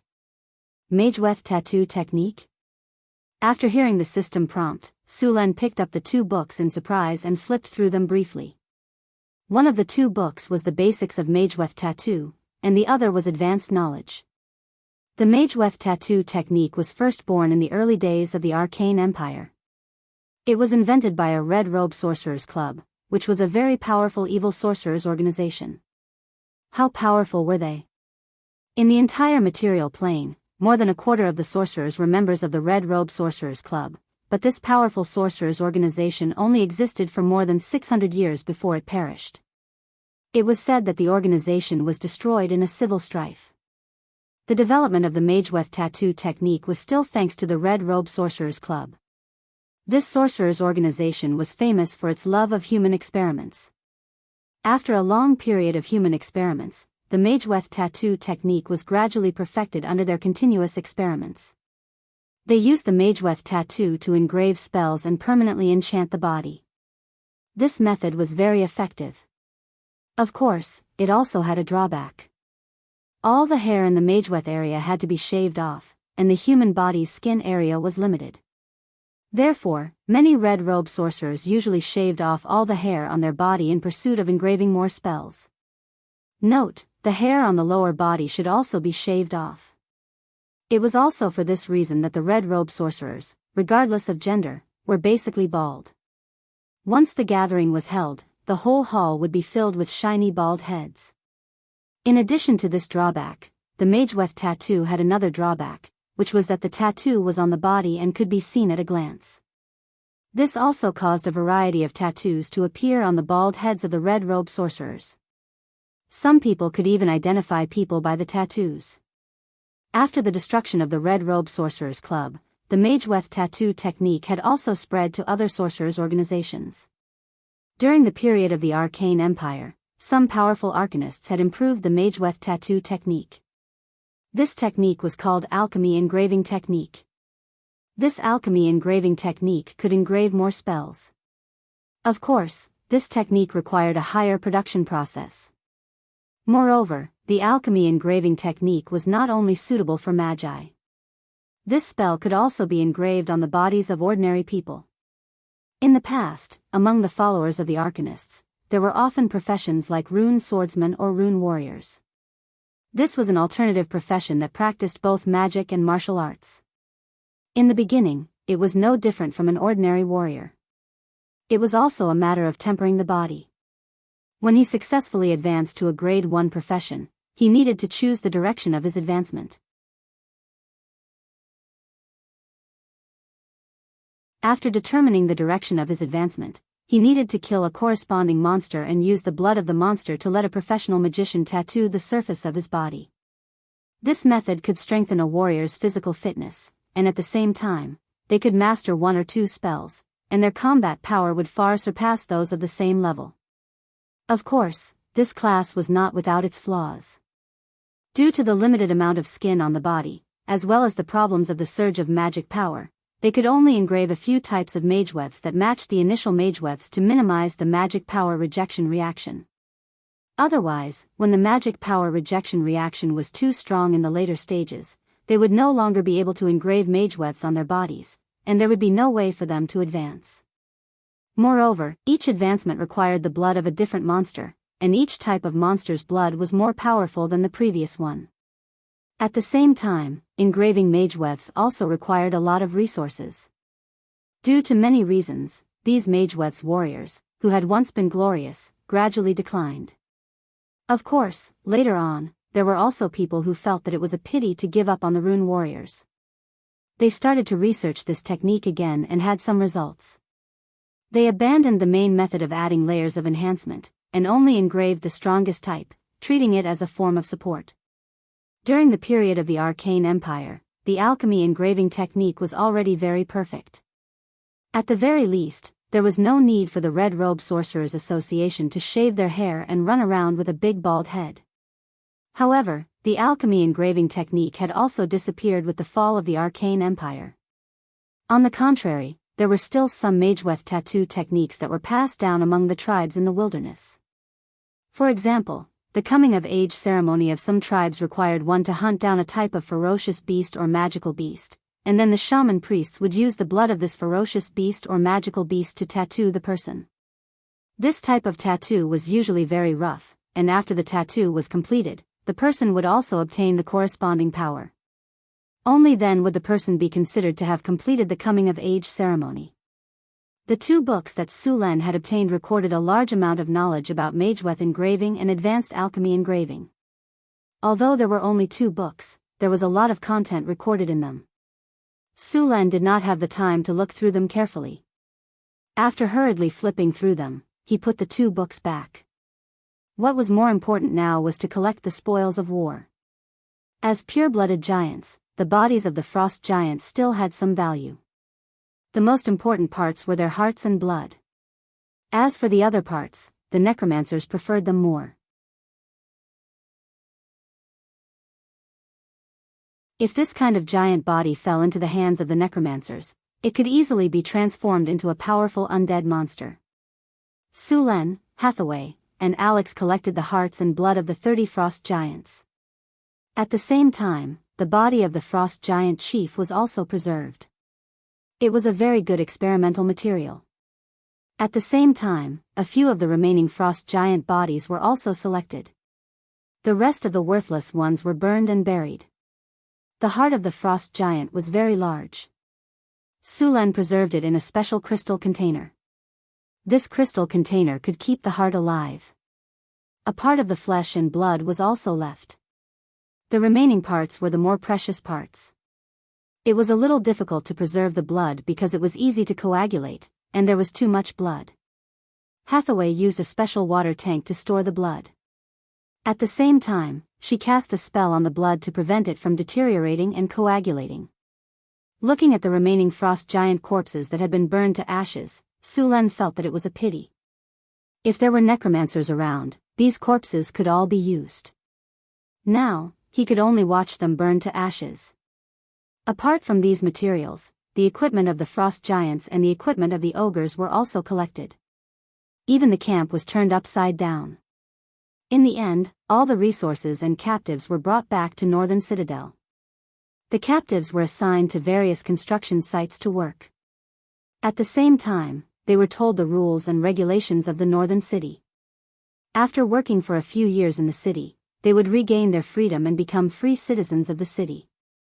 The weapons of the frost giants were sent to the blacksmith to be melted down and reforged. The giant axe used by the frost giant chief Cursed was left behind. This weapon was not simply made of steel, but was also mixed with many rare metals. It was considered a magical weapon and required the help of a magus to smelt it again. The other materials used by the frost giants were also sorted out and stored. After making all these arrangements, Sulen once again led the caravan to the kingdom of Florence. Of course, this time, he brought along Chris and Karina. The matters of the northern city were temporarily left to Hathaway, with Karina and Grace assisting her. Crete was left to Alex to manage. Even Phyllis Sulen had arranged some work for her. After all, the orthodox education of the royal family was not just for show. Swordsmanship, literature, etiquette, and many other subjects were compulsory for a princess. Moreover, Phyllis's studies were not bad. Sulen let her handle the affairs of the lord's mansion. This time, Sulen planned to go to the kingdom of Florence to recruit some wandering wizards. At the same time, he was also preparing to sell some items. For example, the bottle of life potion that could cause bloodline abnormalities, and the bottle of water demon's blood that could be used to become a bloodline warlock. As for the bottles of life potion that did not have any side effects, they had already been used by Phyllis. After all, whether it was Chris, Hathaway, Alex, or his two personal maids, none of them were ordinary humans. They had long lives and did not need these potions for the time being. However, Phyllis was different.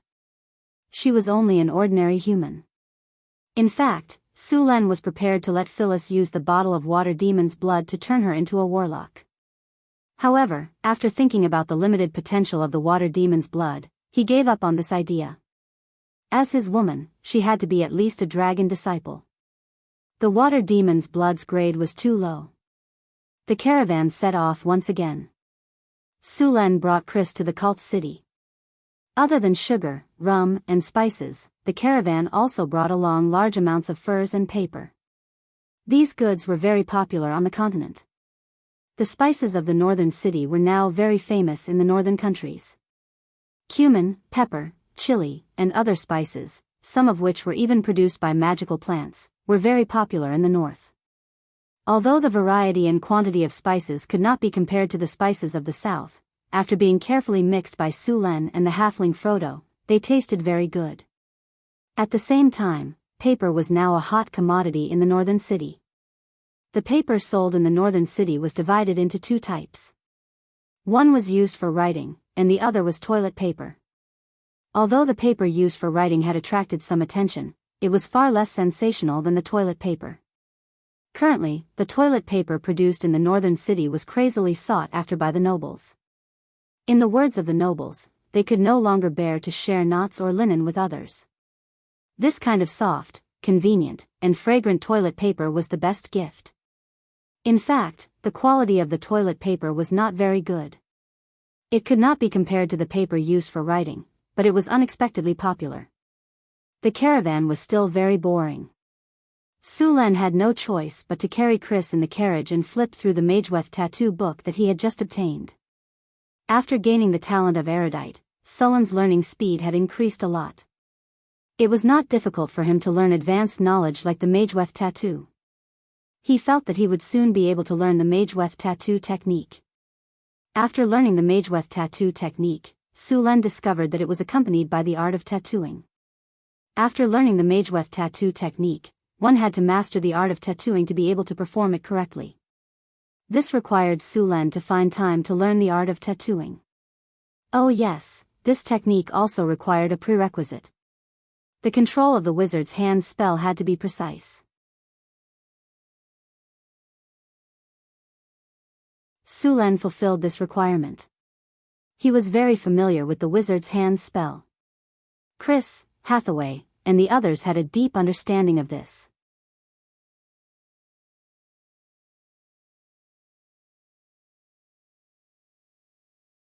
Chapter 359.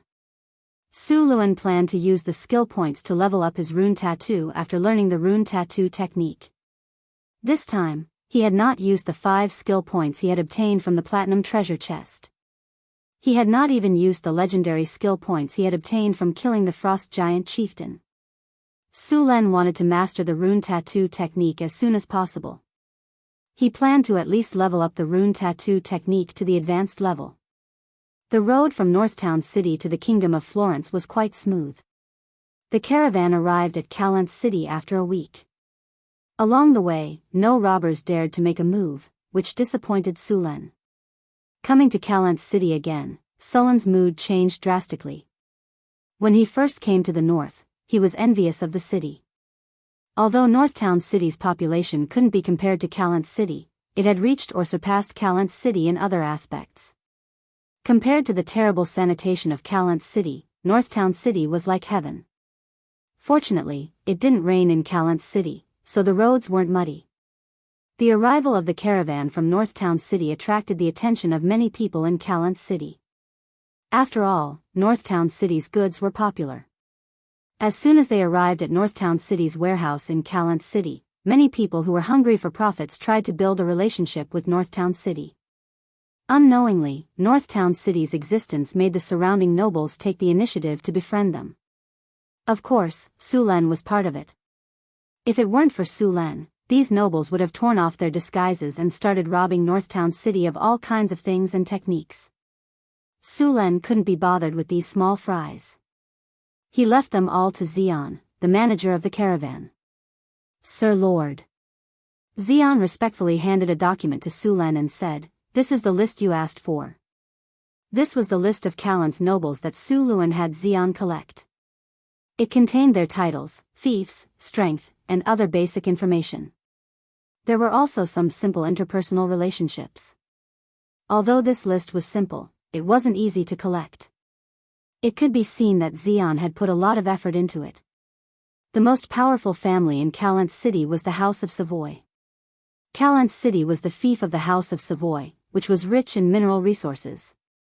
The land around the city was quite fertile, and the transportation was well developed. The House of Savoy also possessed great power. Through the connections on the list, Su Len quickly discovered Marquis Savoy's methods. He had promoted a large number of lesser nobles, and many of these lesser nobles were his knights. These small nobles had no foundation, and their fiefs were only 1 or 2 manors and castles. Thus, they could only rely on the House of Savoy. At the same time, the Marquis of Savoy used various methods to deal with the powerful nobles, such as division, marriage, isolation, and so on. The entire Calent City was completely under the Marquis of Savoy's control. "Sir, after Marquis Savoy heard that you've come to Calent City, he'd like to invite you to a banquet." Xian respectfully handed over an invitation card. "I got it." Su Len nodded and received the invitation card. Su Len had great admiration for this Marquis of Savoy. This Marquis had relied on the northern lands, which was not considered prosperous, to become one of the strongest competitors of the Henry clan in the Kingdom of Florence. This Marquis was quite powerful, having the abilities of a level 4 conferred knight. Moreover, he had many descendants. He had 9 sons and many daughters. This Marquis had made use of his marriage connections to rope in many of the powerful nobles in the Kingdom of Florence. He was very influential in the Kingdom of Florence. He had 7 daughters who were married to nobles of various sizes in the northern lands, and 4 daughters who were married to nobles in the southern lands. Even his granddaughters were being used as marriage connections, looking for nobles who were qualified to be roped in. This marquis had spent several decades to weave a huge network of connections. This allowed the House of Savoy's influence to rise rapidly. Amongst the 4 marquises, he was ranked last. Right now, even the Henry clan, which was part of the royal family, could not do anything to him. Right now, the House of Savoy was continuously accumulating power. If the Henry clan, which was part of the royal family, were to weaken, the House of Savoy could very well become the new royal family of the Kingdom of Florence. Night fell. A luxurious carriage headed towards the manor of the Marquis of Savoy.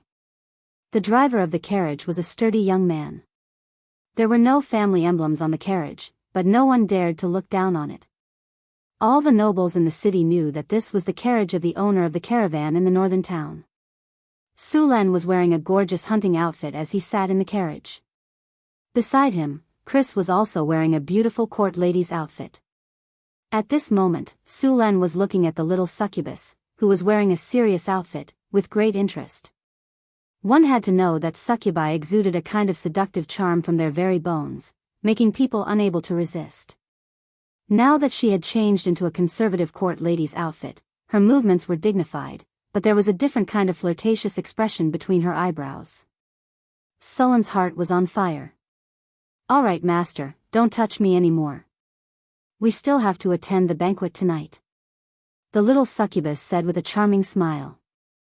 Sulan had no choice but to tidy up his clothes a little gloomily. "My lord, we're here." A guard's low voice came from outside the carriage. At the same time, a few guards at the side hurriedly came forward and asked, "Is Lord Sulan here?" "It's the lord of the northern town, Lord Sulan." The guard glanced at them and said plainly.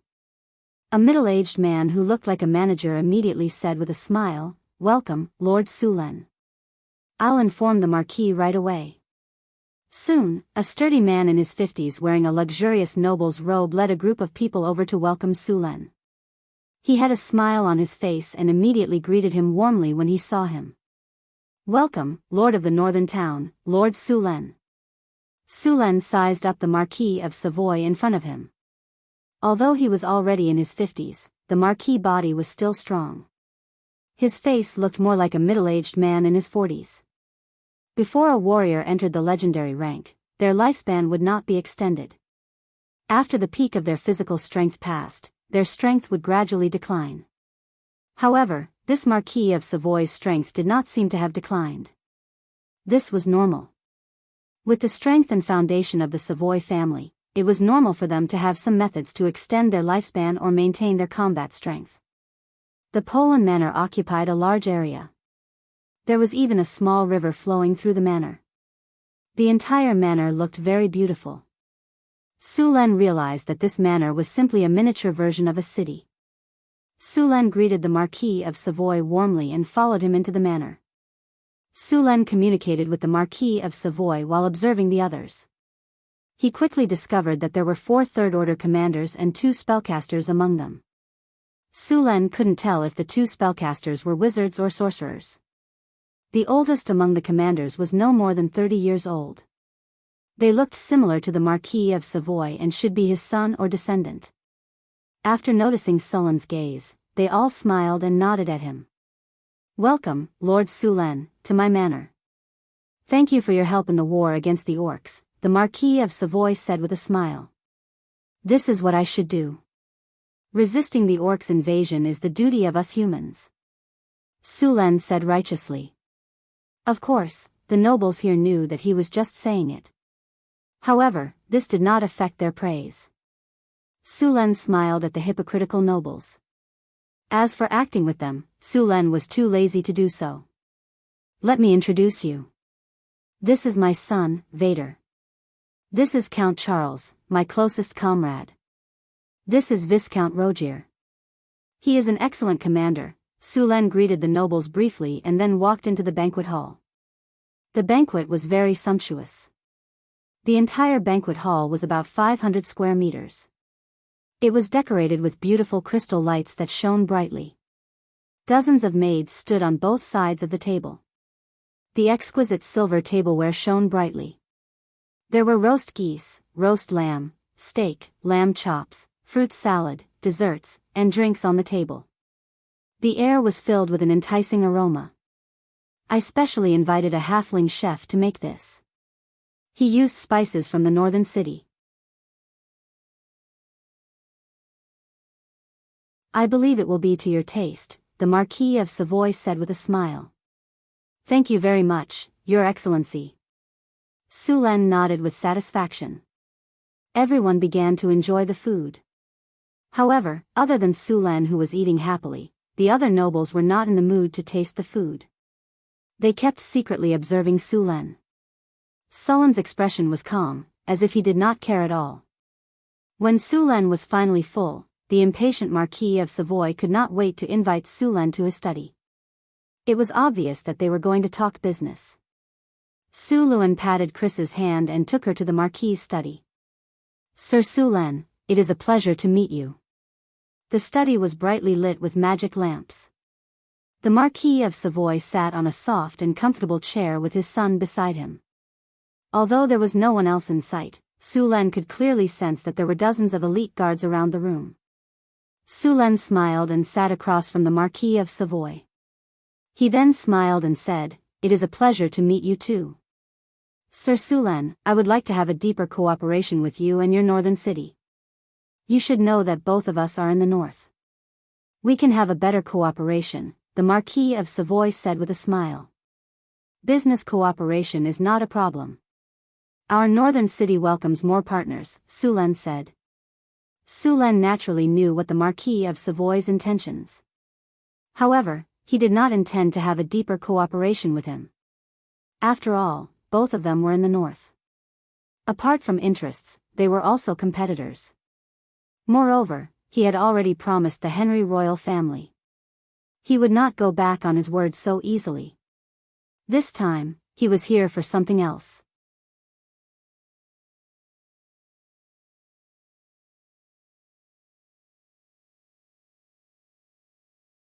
Chapter 360.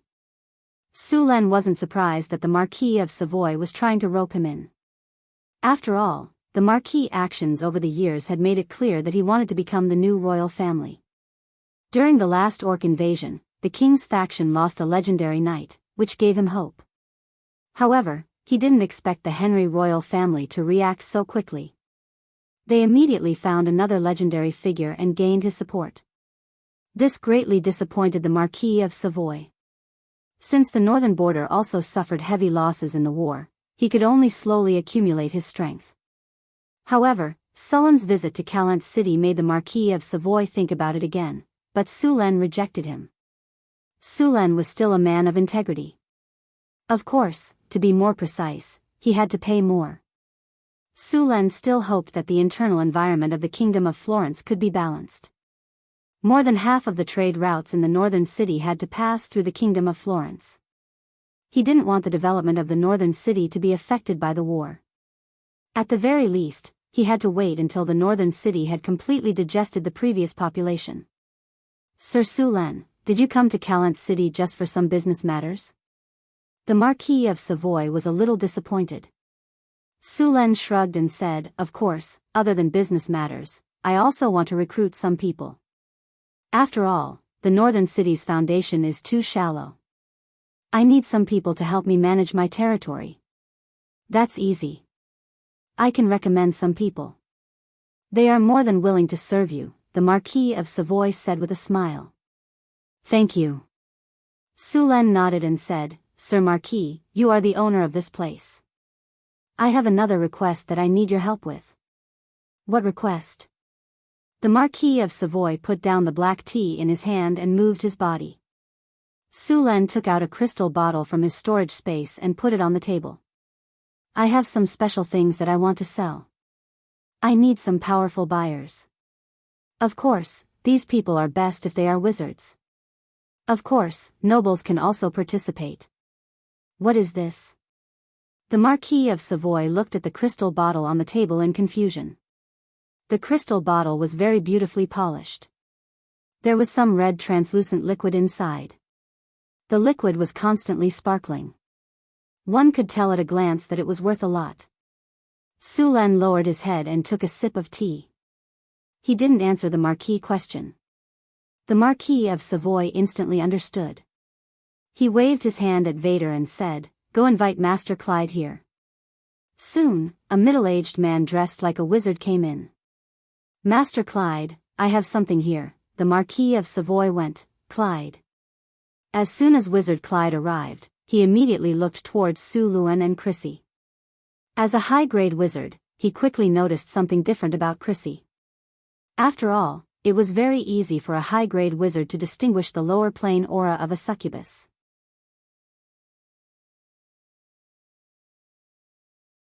S.A. Magic S. Savoy, tease. Su Luan smiled faintly and made a gesture of invitation. Clyde didn't hesitate. He reached out and picked up the potion on the table. First, he checked the appearance of the liquid. After getting Sulan's permission, he carefully opened the bottle and took a sniff. Clyde furrowed his brows and snapped his fingers. A ray of light flashed across the crystal bottle. A look of surprise flashed across Clyde's eyes. He slowly put down the crystal bottle and said, "Marquis, this is a bottle of life potion. It can increase one's lifespan by 10 years and has a chance to regenerate. It can be used by anyone." Hiss, the Marquis and the others sucked in a cold breath. 10 years of lifespan. To a wizard, 10 years of lifespan wasn't a lot. There were many ways to do it, but only wizards could do it. Normal people wouldn't be able to do it. For example, a professional lich could only become a ghost. Even a wizard couldn't succeed every time. The Marquis of Savoy's eyes flashed a few times. He looked at the potion with eyes full of passion. To others, this potion could only increase their lifespan by 10 years. To him, however, it could be an opportunity for him to reach a higher level. The Marquis of Savoy was already 54 years old. Although there were many secret techniques that made him look young and his power didn't decrease, he could feel that his power was declining. After reaching 40 years of age, physical professions would have their stamina decline. If he couldn't reach the legendary realm within this period of time, he wouldn't have a chance anymore. The Marquis of Savoy had already given up, but the appearance of this potion gave him another chance. With this potion, he would have a chance to reach the legendary realm. Once he reached the legendary realm, not only would the House of Savoy rise to power and become a royal family, but his lifespan would also increase to 200 years. It was a temptation he couldn't resist. Of course, this potion has some side effects. What side effects? The Marquis of Savoy asked nervously. Wizard Klein didn't mind being interrupted. He adjusted his glasses and continued, "The side effect of this potion is that it has a chance of causing flesh and blood distortion." Flesh and blood distortion? What is that? The Marquis of Savoy asked. Flesh and blood distortion is a type of radiation pollution.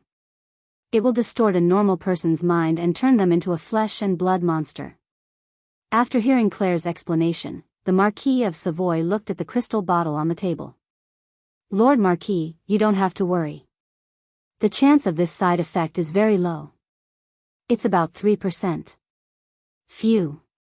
After hearing that there was a 3% chance, the Marquis of Savoy calmed down. 3% was already a very low chance. As long as one was not too unlucky and was cursed by the goddess of misfortune, one would not encounter such a situation. "Lord Sulan, what price do I have to pay for this potion?" The Marquis of Savoy took a deep breath and asked with a serious face. Sulan smiled, "Of course I can sell you this potion, but you have to do what I asked first." The Marquis of Savoy nodded, "Understood. I will inform them to come here in 2 days." Sulan and Chris stayed in the study for a while before leaving. The Marquis of Savoy had prepared a room for Sulan. After entering, Sulan realized that this room was even more luxurious than his bedroom in Northern Town City. The magic lamp in the room was a little dim, and the air was filled with a sweet scent of incense. The room was as warm as spring, and there were two pretty maids standing in the room. The two maids looked to be about 16 years old. Their skin was fair, and their figures were curvy. They wore skimpy clothes, and their beautiful faces were flushed. When they saw Sulan enter, they immediately bowed. From Sulan's angle, he could clearly see the whiteness of their skin under their collars. Their plump breasts were trembling slightly, and their fair necks were slightly red. It was obvious that the Marquis of Savoy had specially prepared them. However, Sulan did not accept them. Although they were not bad-looking, they were far inferior to Chris. His appetite had long been spoiled, and he was not interested in ordinary goods. He waved his hand and let the two maids leave. Then, Sulan, who had endured for the entire night, threw Chris onto the bed and pounced on her eagerly. This little fairy had been seducing him the entire night. The little succubus panicked instantly, like a helpless young girl. In the study. Just after Sulan left, the Marquis of Savoy said, "Master Clade, how strong is that Lord Sulan?" "Very strong," Klein said seriously. "You all noticed the beautiful woman beside him, right?" "I saw her. She is indeed very beautiful." "Even I can't help but be tempted," Savoy said. Clade said calmly, "If I'm not wrong, she should be a high-level succubus." "What?" "That potion can only be made by a high-level alchemist," Clade added. The potion he took out, and the succubus. "It seems that this lord is not simple. He has many secrets," Savoy said slowly. "No wonder he dared to build a kingdom in the northern wilderness." The Savoy family was powerful. Their greatest reliance was their uncle in the Church of the Dawn Lord, a legendary level priest. However, as a member of the church, most of the time, he could not interfere with the affairs of the nobles. Therefore, although their family had a legendary level priest, he was only responsible for protection. "Vader, tell the people below to be respectful to this lord." Vader nodded and said, "Yes, Father." "Also, control your eyes. Don't stare at that succubus anymore." "I'm sorry, Father. I've disappointed you." "My disappointment is a small matter. If you anger that lord, you can go back to the countryside to manage the farm."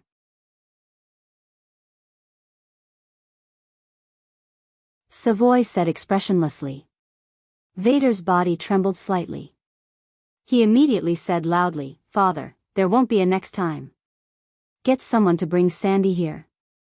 The Marquis nodded slightly. "Father, you want to. Henry has a daughter." "Do you think I don't?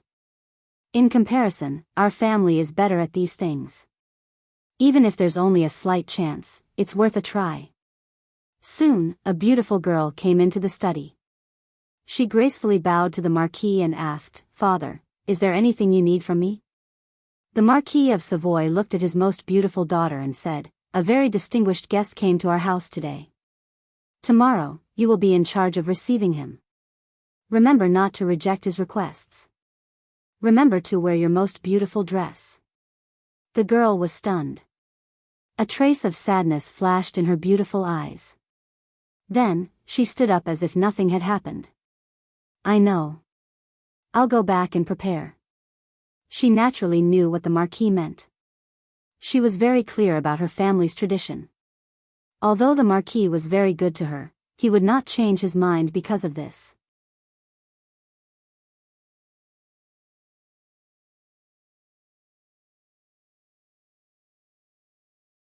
Chapter 361.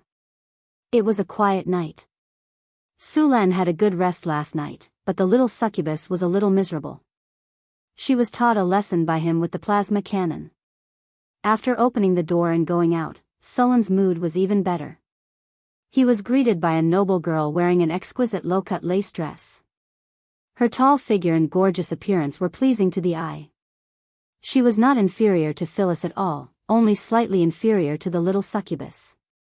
"Sir Sulan, I am the daughter of the Marquis, Xanthi. I will be the one to receive you today," the noble girl said as she curtsied. After seeing this girl and thinking about the tradition of the Savoy family, Sulan instantly thought of the Marquis of Savoy's plan. However, he did not reject it. As for what they thought, it would depend on the situation. A honey trap. As long as the beauty stayed, it would be fine. Xanthi was a very beautiful noble girl. Due to the fact that Northlanders had some barbarian blood in their veins, they were a little taller. She was 1.8 meters tall, had fair skin, and her legs were long and slender. Because she was wearing a slim-fit dress, her tall breasts and slender waist outlined a beautiful curve. It was a good choice to talk to her and relax. Under Xanthi's lead, Sulen had a simple breakfast. At the same time, he asked someone to prepare a meal and send it to his room. After breakfast, Xanthi began to show Sulen around the manor. There were people leaving the Marquis of Savoy's study. It seemed to be very busy. Sulen did not care about these things. He followed Xanthi around to relax. He had been learning the magic tattoo technique for the past few days. So far, he had only made some progress. Fortunately, he still had a lot of skill points that he could use.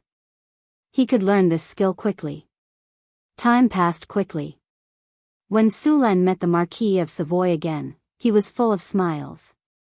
In the living room, there were more than a dozen spellcasters and 5 to 6 nobles. Sir Sulen, these are the most powerful nobles in the northern provinces, as well as the sorcerers you invited. Sulen nodded and took out the bottle of life potion and aquatic bloodline. I'm going to sell 2 bottles of life potion and legendary aquatic bloodline. Hearing Sulen's words, the surrounding nobles and adepts couldn't help but gasp. Is this true? Heavens! Legendary water demon bloodline. Life potion. Sulen didn't care about these people's reactions and continued, the effect of the life potion is to increase one's lifespan by 10 years and restore one's youth. At the same time, there is a chance of obtaining the talent of regeneration. When they heard the words 10 years of lifespan and regaining youth, the nobles around them started to breathe rapidly. The wizards did not react at all. Legendary water demon bloodline. This bottle of elixir is the essence obtained after killing a legendary water demon and condensing its heart and blood.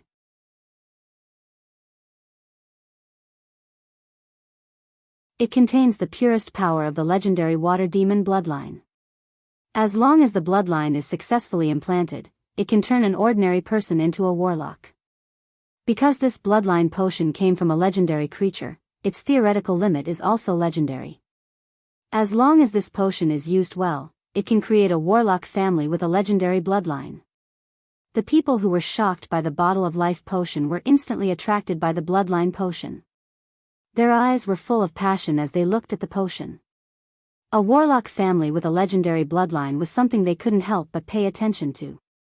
Everyone's breathing became rapid. The wizards were also very interested in the water demon bloodline. After all, there were very few wizards who could enter the legendary rank, and these wizards weren't confident of success. With this bloodline, they had a chance to become legendary warlocks. Although they wouldn't be as powerful as legendary wizards, they would still be better than those who couldn't break through. Sulen took in everyone's expressions and was very satisfied with their performance. Next was the auction for the 2 potions. The first to be auctioned was the life potion. Although it couldn't compare to the legendary water demon bloodline, the 10 years increase in lifespan was still coveted by the nobles. The wizards around didn't bid. They had already planned to do their best to get the water demon bloodline. The nobles, on the other hand, bid one after another. In a short while, the price rose to 50,000 kinnar. After this price, the bidding slowed down a lot. In the end, the Marquis of Savoy bought the potion for 83,000 kinnar.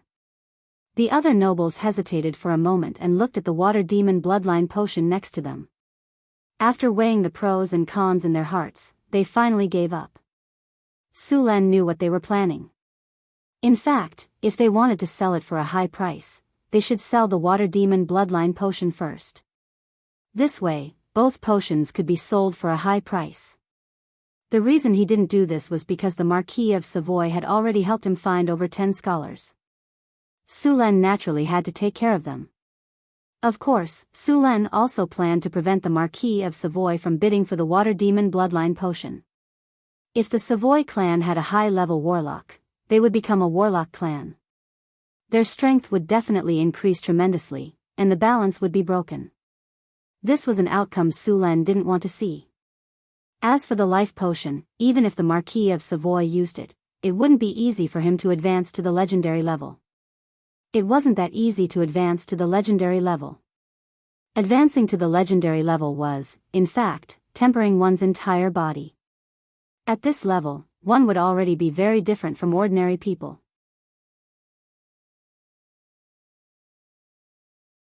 The legendary level had already broken through the boundary of the extraordinary, and their life force had been raised to a higher level. It was very difficult to advance step by step. Take the Marquis of Savoy for example. He had become a conferred knight at the age of 33, and reached the peak of conferred knight at the age of 37. However, after over 10 years, he still hadn't broken through to the legendary level. Was it because his aptitude wasn't good enough? No. On the contrary, his aptitude wasn't bad. The reason he hadn't been able to advance to the legendary level was very simple. It was because he hadn't experienced enough battles, and hadn't been able to completely stimulate his source of life under that kind of pressure. If he still hadn't tempered his will after using the life potion, to face intense battles and pressure, advancing to the legendary level would still be his wishful thinking. However, how many people would be able to let a noble who had been raised to be on the verge of life and death? Next up was the auction for the water demon bloodline potion. Compared to the life potion, the auction this time around was even more explosive, and the price quickly broke through 200,000. In fact, it wasn't difficult to form a warlock family with something like the legendary water demon bloodline potion. However, it wasn't easy to advance to the legendary level. Even if this bottle of blood was left behind by a legendary level water demon, and its upper limit could reach the legendary level, that was only in theory. There were many dragon bloodline warlocks whose bloodline potential was much stronger than this legendary level water demons. However, how many dragon bloodline warlocks had actually managed to advance to the legendary level? Most of the dragon bloodline warlocks were stuck at the advanced and master level. As for this bottle of legendary level water demon's blood, it was at most at this stage. The chances of it advancing to the legendary level were very slim. Very soon, the price was raised to 300,000 kinnar. At this moment, only the three warlocks, the Marquis of Savoy, and another noble were still bidding. The price was still rising bit by bit. Just as Sulan felt that this bottle of potion would eventually fall into the hands of these few people, a warlock beside him suddenly said, "Lord Sulan, I'd like to have a talk with you." A talk? Sulan raised his eyebrows. That's right. This middle-aged warlock, who looked like he was in his 40s, said with a calm face, "I have a better offer." Sulan hesitated for a moment, and then said, "All right." After signaling for the auction to stop, Sulan and this warlock went to another room. After entering the room, this warlock waved his hand and set up a soundproof spell. After that, he spoke to Sulan. "Lord Sulan, I am Andre, an intermediate warlock. I'm proficient in runes, potioneering, and alchemy. You called me here just to say this?"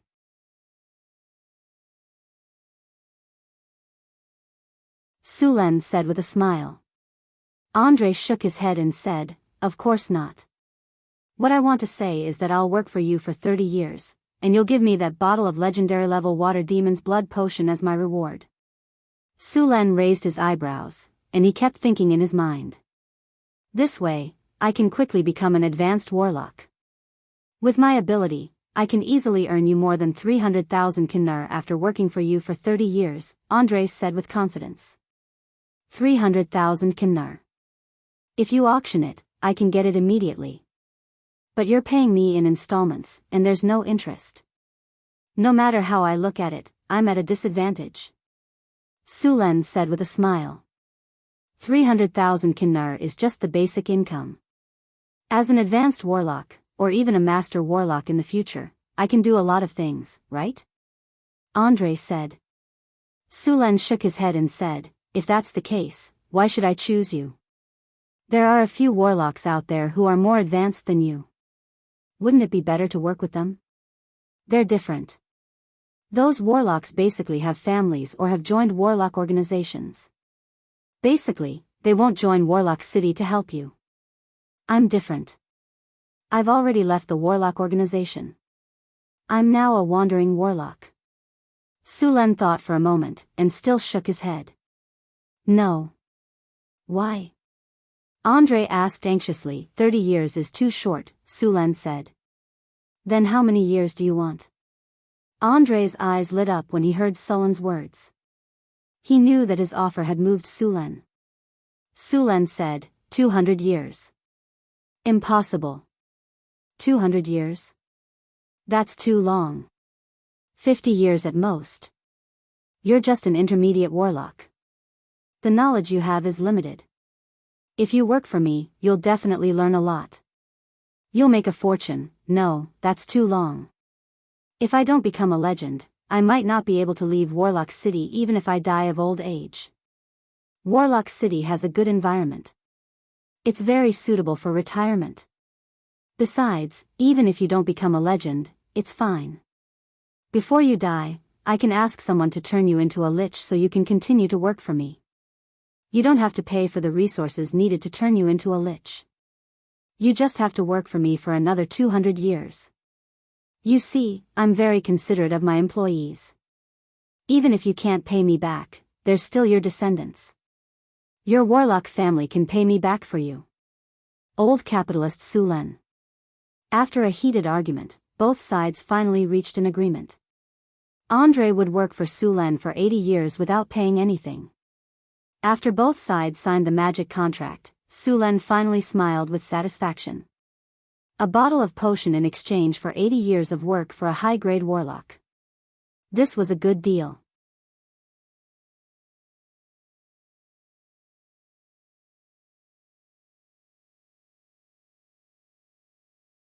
Chapter 362. Since Sulan had decided to give the legendary water demon bloodline potion to Andre, the trade fair was over. After learning that Andre had sold himself for 80 years to obtain the water demon bloodline potion, the wizards looked at each other. How was he going to compete if he had sold himself? Although he didn't get the water demon bloodline potion, he was still very excited to get the life potion. On the second day after the trade fair ended, Su Luan left Calent City with the dozen or so scholars that Marquis Savoy had brought along with him, a caravan that had already purchased all kinds of supplies. At this time, snow had started to fall in the north. Fortunately, it was not too serious. However, this was the last trade fair of the year. In the following days, the road between Northern City and Calent City would be covered in snow. Nothing happened on the way back. Even the bandits would hide when they saw such a large trade fair. Sulan was bored, so he stayed in the carriage and studied the rune tattoo technique. When he was tired from studying, he would do something he liked with the succubus to pass the time. Although this life was boring, it was still tolerable. The only thing that annoyed Sulan was the bumpy carriage. He planned to make a magic carriage when he returned. First, it had to be as smooth as flat ground. It had to be big enough, with a constant temperature throughout the year and good soundproofing. When the time came, he would let the new slave, the new spellcaster, Mr. Andre, make it. When he arrived at Northern City and fused with the bloodline potion, he would be an advanced spellcaster. It should not be difficult to make such a carriage. After spending a week, the trade fair returned to Northern City. Sulan stretched his body. During this time, he had made some progress in studying the rune tattoo. He was ready to give it a try.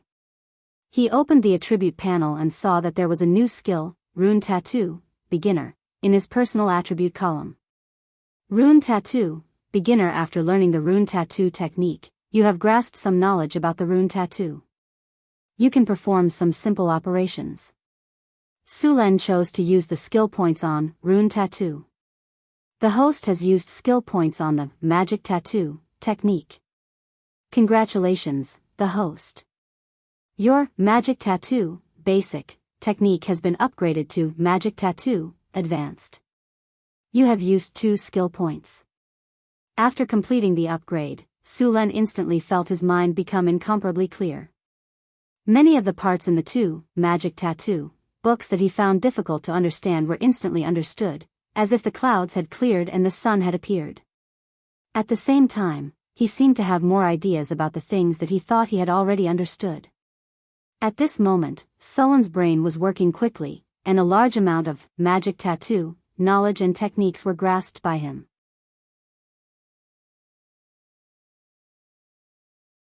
After a while, Sulan let out a sigh of relief and opened his eyes.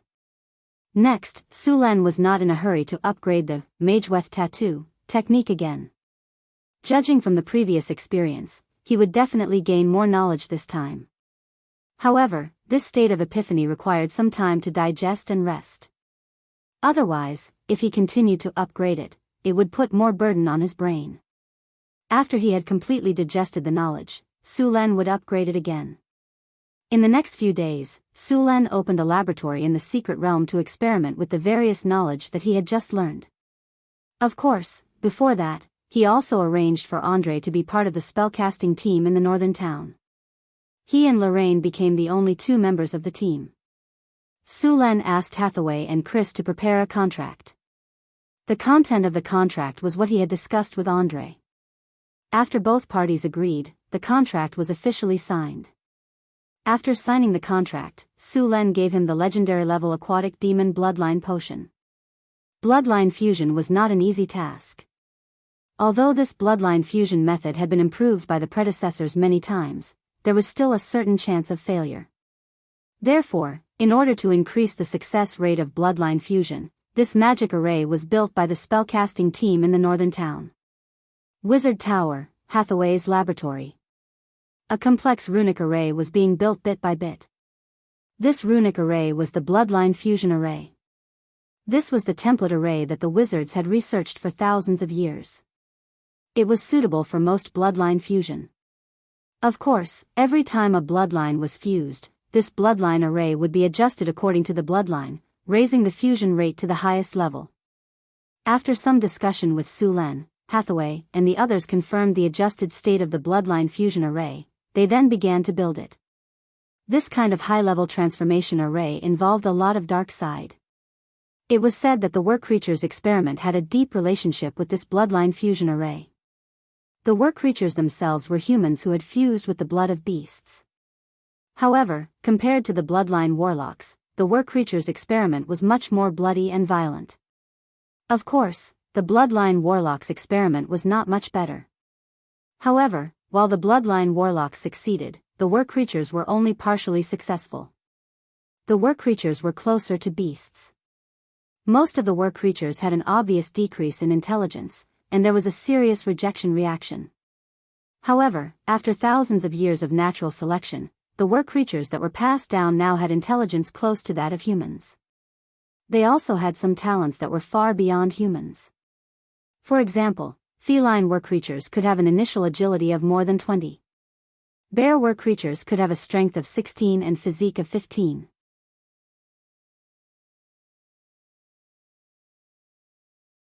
This kind of strength was stronger than the average knight.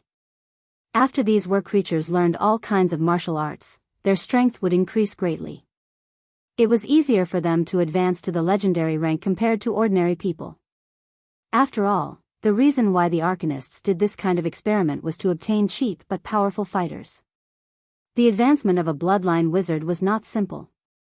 The fusion of the bloodlines was the most basic. During the fusion process, the power of the bloodline must be stimulated as much as possible. At the same time, the spiritual brand of the water demon must be completely erased. This required Andre to personally destroy the spiritual brand in the water demon's bloodline. If he failed, his spirit would be severely damaged, and his strength would decrease greatly. In the worst case, he would become an idiot. Moreover, no one could help with this kind of thing.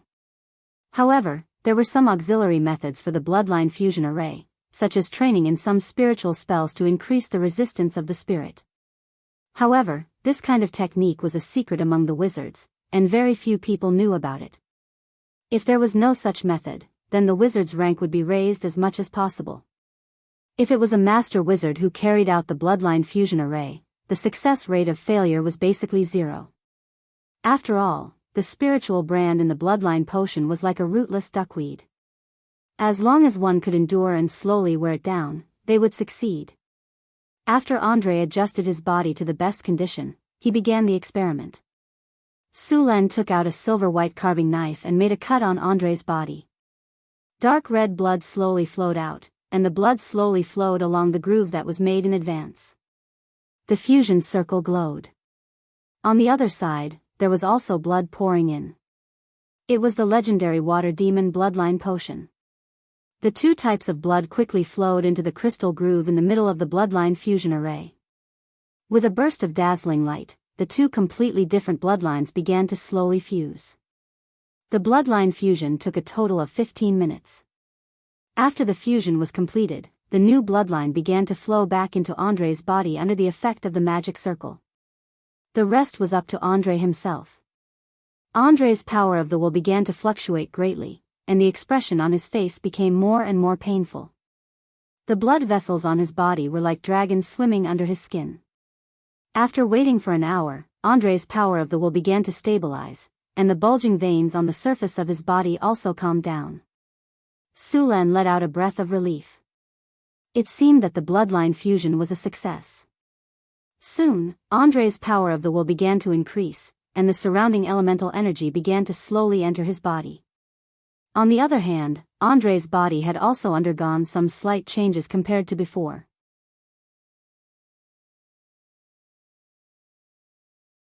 With a groan, Andre slowly opened his eyes. "How do you feel?" Sulan asked with a smile. "Very good." Andre nodded and said, "I can clearly feel the powerful force in my body. This feeling is so captivating." "That's just an illusion of having just advanced." Sulan interrupted his fantasies. "All right, since the bloodline fusion is successful, let's get to work." "No way. I just advanced." "Shouldn't you hold a banquet to celebrate, or give me some time to familiarize myself with this new force?" Andre said loudly. "Forget it. You're still holding my money. Hurry up and make money to pay off your debt." Sulan rolled his eyes and said directly. "You know, in order to help you advance, the Wizard Tower's construction has been stopped for 2 days. You still want to rest? As for familiarizing yourself with the new force, you'll have plenty of time after work." Very soon, Andre dejectedly left the bloodline fusion array and went to the laboratory next door to start working. After Andre had successfully become a bloodline warlock, Sulan also left the Wizard Tower. After this period of digestion and absorption, as well as the construction of Andre's bloodline array, Sulan had finished digesting the knowledge of Mageweth Tattoo, Advanced. He was ready to level up this skill again. Opening the attribute panel, Sulan chose Mageweth Tattoo and leveled it up. 3 skill points disappeared in an instant, and Sulan's mind entered a state of emptiness. A large amount of knowledge about Mageweth Tattoo appeared in his mind, and his understanding of magic tattoo technology began to improve rapidly. In this state, all the difficulties in the knowledge of the Mageweth Tattoo were solved in an instant. The Mageweth Tattoo, Advanced, on the attribute panel also silently changed to the Mageweth Tattoo, Proficient.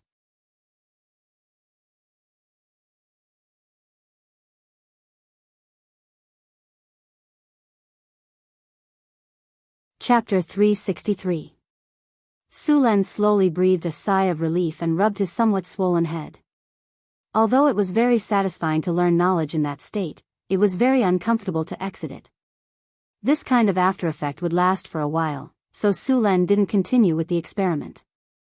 Instead, he began to rest. It was very easy to resolve this kind of after effect. He just needed to let his brain relax and rest. Early the next morning, Sulan woke up full of energy after a night's rest. In the next few days, Sulan began to conduct more in-depth research. At the same time, he also digested the knowledge and information about the magic tattoo. During the period when Sulan was in seclusion, the development of Northern Garrison City was very smooth. The damage caused by the invasion of the Beastman Coalition was finally repaired after this period of work. The collapsed city walls were rebuilt. The city walls that were damaged by the earthquake were also pushed down and rebuilt. After the reconstruction, the city walls were wider than before. They were 12 meters wide at the bottom and 7 meters wide at the top. The city walls were 15 meters high. In order to prevent them from being damaged by the earthquake again, the foundation of the city walls was reinforced. Some obsidian was also mixed in to strengthen the magic defense of the city walls. It wasn't easy to destroy the city walls like before. City walls: indestructible plus 41, high ground plus 25, range plus 25, defense plus 37, stability plus 20, prosperity plus 10, magic resistance plus 20, earthquake plus 15, impenetrable defense plus 20. The residential buildings that were destroyed during the war were also completely rebuilt. The newly built residential buildings were also more solid. Residential buildings: warm in winter and cool in summer plus 12, comfort plus 10, indestructible plus 20, population growth plus 10, stability plus 20, popular plus 15, earthquake plus 15. After the construction was completed, the infrastructure of northern Garrison City continued. According to Sullen's plan, all the roads in northern Garrison City needed to be paved with stones or slabs. The width of the main road required 8-horse carriages to pass side by side. The other roads also had to allow 4-horse carriages to pass side by side. Although the main road of northern Garrison City seemed very wide, compared to the Vermilion Bird Avenue of the Great Tang Empire in his previous life, the main road of northern Garrison City couldn't even be compared to the Vermilion Bird Avenue of the Great Tang Empire. One must know that the Vermilion Bird Avenue of the Great Tang Empire was more than 150 meters wide. Such a wide main road could even be used as a football field, let alone vehicles. After 3 expansions, northern Garrison City's surface area wasn't small in this world, but it was still far from being comparable to the Great Tang Empire.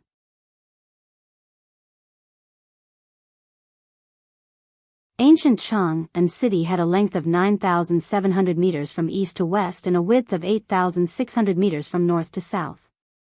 The entire city had a circumference of 36.7 kilometers and an area of 84 square kilometers.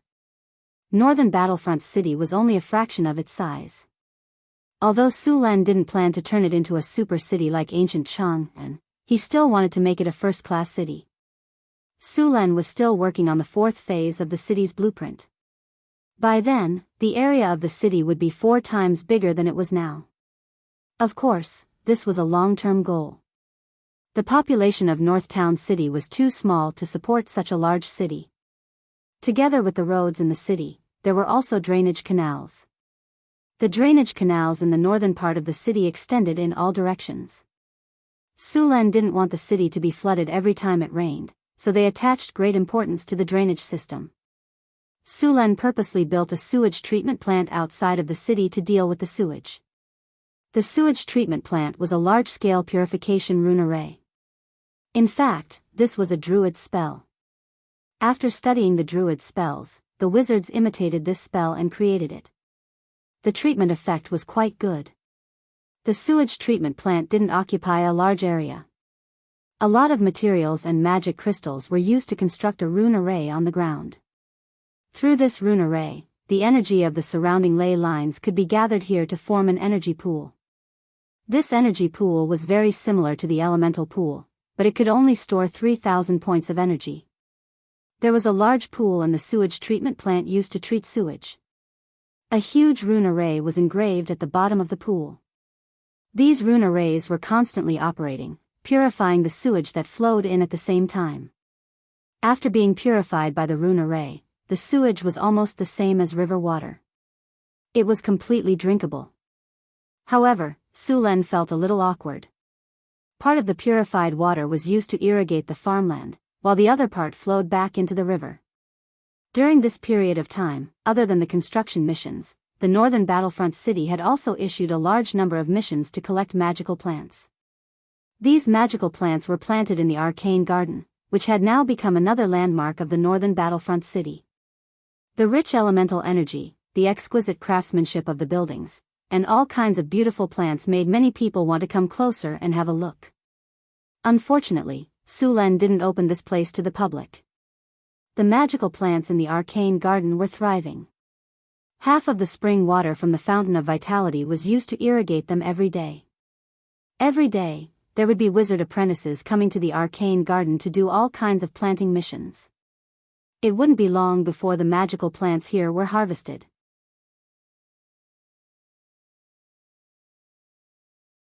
The ones who liked the arcane garden the most were the half-elves. Grace purposely asked Sulan to allow the half-elves to enter the arcane garden. There were many druids among the half-elves, and they were quite knowledgeable when it came to cultivating plants. Sulan agreed to this request, but he also asked the elven druids to complete all kinds of missions. With the addition of these half-elves, the arcane garden quickly became more beautiful. The half-elves were also art lovers. These half-elves also began to modify and decorate some of the sculptures in the arcane garden. It could be said that the arcane garden had now incorporated some elven art. Sulan was very satisfied with the development of the northern battlefront city. After all, it took less than 2 years to build a city like this on the wasteland. It was a miracle. After digesting and absorbing the knowledge, Su Luan had a lot of ideas about the craft of Mageweth tattoo, but he was not satisfied. Instead, he used the legendary skill point to upgrade Mageweth tattoo, expert, to Mageweth tattoo, master. The master level rune tattoo technique was very powerful. After mastering this technique, Sulan began to modify his lord's guards. With the development of the northern battlefront city, Sulan was now facing more and more powerful enemies.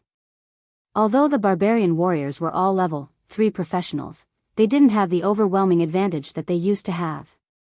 Just like last time, when Sulan led people to attack the frost giants, the ordinary frost giants were already level 4. If it weren't for the ballistae and the baptism of spells, the barbarian warriors would have suffered more casualties. These barbarian warriors weren't heroes. It was difficult for them to continue to improve their strength unless they could rely on their own strength to become heroes. However, this situation was too rare. However, now that he had the rune tattoo technique, Sulan planned to try it on these barbarian warriors. Sulan took out all the frost giant blood that was well preserved in the warehouse. He planned to use the power of these frost giants on the barbarians. There was a lot of frost giant blood, but most of it was worthless. It needed to be purified and condensed before it could be used. Sulan built a rune array used to purify and condense the blood, and then purified the frost giant blood bit by bit. Sulan was very familiar with this operation. After preparing the rune array, Sulan chose to officially start. It was said that the frost giants had the blood of the titans, but this blood was very thin.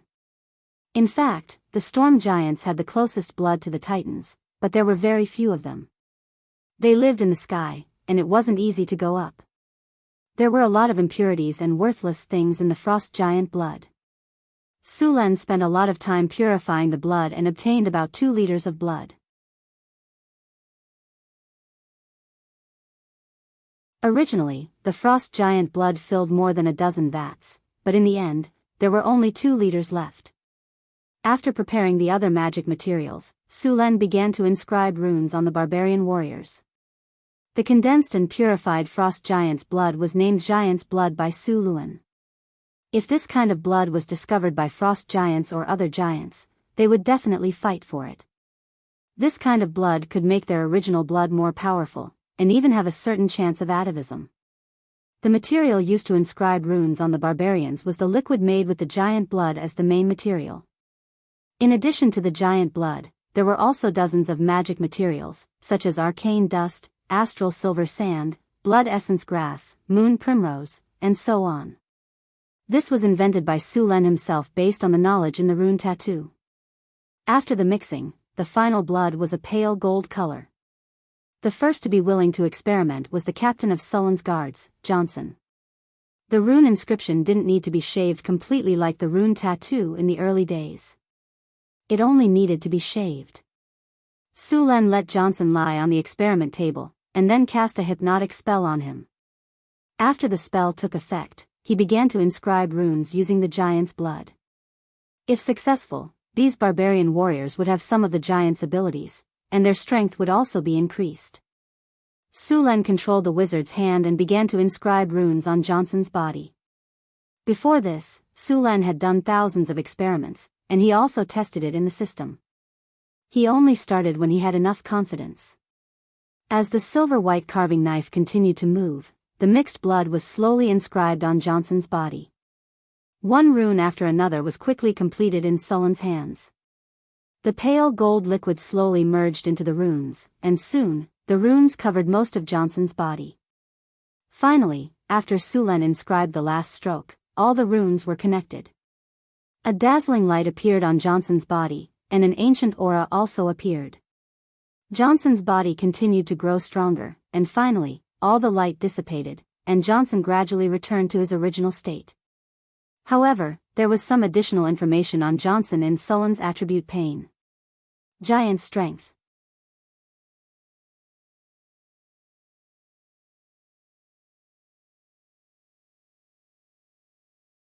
Chapter 364. After all the spiritual light dissipated, the tattoos on Johnson's body also slowly disappeared. Finally, he returned to his original appearance. However, compared to before, his body was obviously much stronger. Soon, the hypnosis spell's effect ended, and Johnson woke up. "How do you feel?" Sulen asked with a smile. "Very strong," Johnson said as he clenched his fist. Sulen checked Johnson's attributes.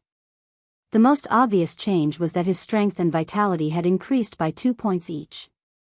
At the same time, he had gained a skill called Giant Strength. "Let's go to the training ground and test it," Sulen said after putting away the items. "Okay." Soon, the two of them arrived at the training ground. Sulen picked up an iron oak spear used for training and nodded at him. "You attack. I'll be your sparring partner." Johnson nodded and took a wooden axe used for training from the weapon rack next to him. After some simple exercise, the two of them arrived at the training ground. "Roar!" Xianxia roared and rushed over with his axe raised. Clang! Sulen swung his spear to block. The force from the spear made Sulen frown slightly. Johnson's giant axe drew an arc and attacked Sulen again. Bang! Bang! Bang! Continuous sounds of impact sounded. The giant axe in Johnson's hand chopped down one after another. The offensive was like a storm without the slightest pause. However, although the attacks were endless, they still couldn't break through Sullen's defense. "Okay, the warm-up is over. Show me all your strength," Sulen said. Johnson nodded and took a deep breath. The muscles all over his body began to expand, causing his already tall body to grow even bigger. Green veins popped up on his body like earthworms, and his muscles were filled with explosive power. Giant Strength. A powerful force appeared in his body. Silver runes appeared on the surface of his body. Spiritual light flashed, and a touch of bronze appeared on his skin. There was even a touch of metal on his body. Is this the power of giants? Seeing Johnson's change, Sulen was also a little surprised. Johnson felt that his body was filled with an incomparably expanding power. This power made him roar uncontrollably. The axe that he used to be comfortable with was now like a toy in his hands. Sulen was equally surprised when he felt the aura coming from Johnson's body. He had actually broken through to the legend rank. No, there was still some difference between this and a legendary. At best, it could only be considered a pseudo-legendary level. Roar! At this moment, Johnson roared and rushed forward. The giant axe in his hand chopped down with great force. Sullen's eyes narrowed and he dodged immediately. Bang! With a loud bang, the hard ground cracked like a spider web. Johnson didn't stop. He swung his giant axe horizontally as if he wanted to cut Sulen in half. Clang! A dull sound of collision rang out as the huge axe was blocked by Sulen's long spear. Sulen also withstood the huge force of the axe. With a light cracking sound, the ground under their feet cracked inch by inch, and a large number of stones were sent flying. The hard ground simply couldn't withstand the aftermath of the battle between the two. The two didn't have any intention of stopping. Johnson's attacks became more and more powerful. The whole training ground was like a house that had been demolished. A large number of stone slabs on the ground were broken, and a large number of cracks appeared on the surrounding walls. If the building wasn't sturdy enough, it would have collapsed long ago. The iron oak weapons in their hands, which were as tough as steel, had also become tattered. Crack. After a violent collision, the weapons in their hands could no longer withstand such violent destruction, and both of them broke with a crack. After the weapons were broken, the battle between the two came to an end. Su Len was quite satisfied with the power Johnson had shown just now. After activating the giant's strength, Johnson's strength had reached the legendary level. His strength was no less than the orc chief's. In this state, Johnson's defense had also become very high. The layer of bronze-like skin on his body didn't just look like bronze. After testing, it was found that ordinary weapons couldn't cause any damage to his body. Swords and sabers could only leave a shallow white mark on his skin. In addition to physical defense, Johnson also had good magic resistance after transforming. This strengthening of both attack and defense made him a meat grinder on the battlefield. Giant strength. You have inherited a trace of power from the ancient giants. After activation, you will become a god.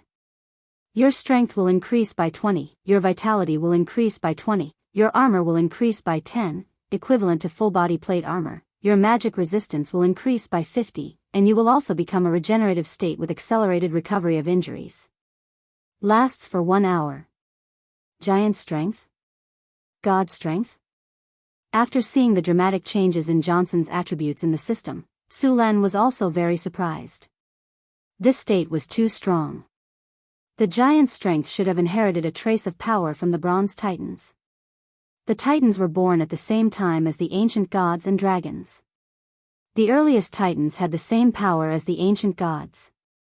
Many of the ancient gods were Titans themselves. In the newly born multiverse, Titans, ancient gods, and dragons were all abnormally powerful creatures. With the continuous perfection of the rules of the universe, the ancient gods retired, and the Titans and dragons gradually declined. According to the research of the Arcane Empire, the original dragons were far more powerful than the current dragons.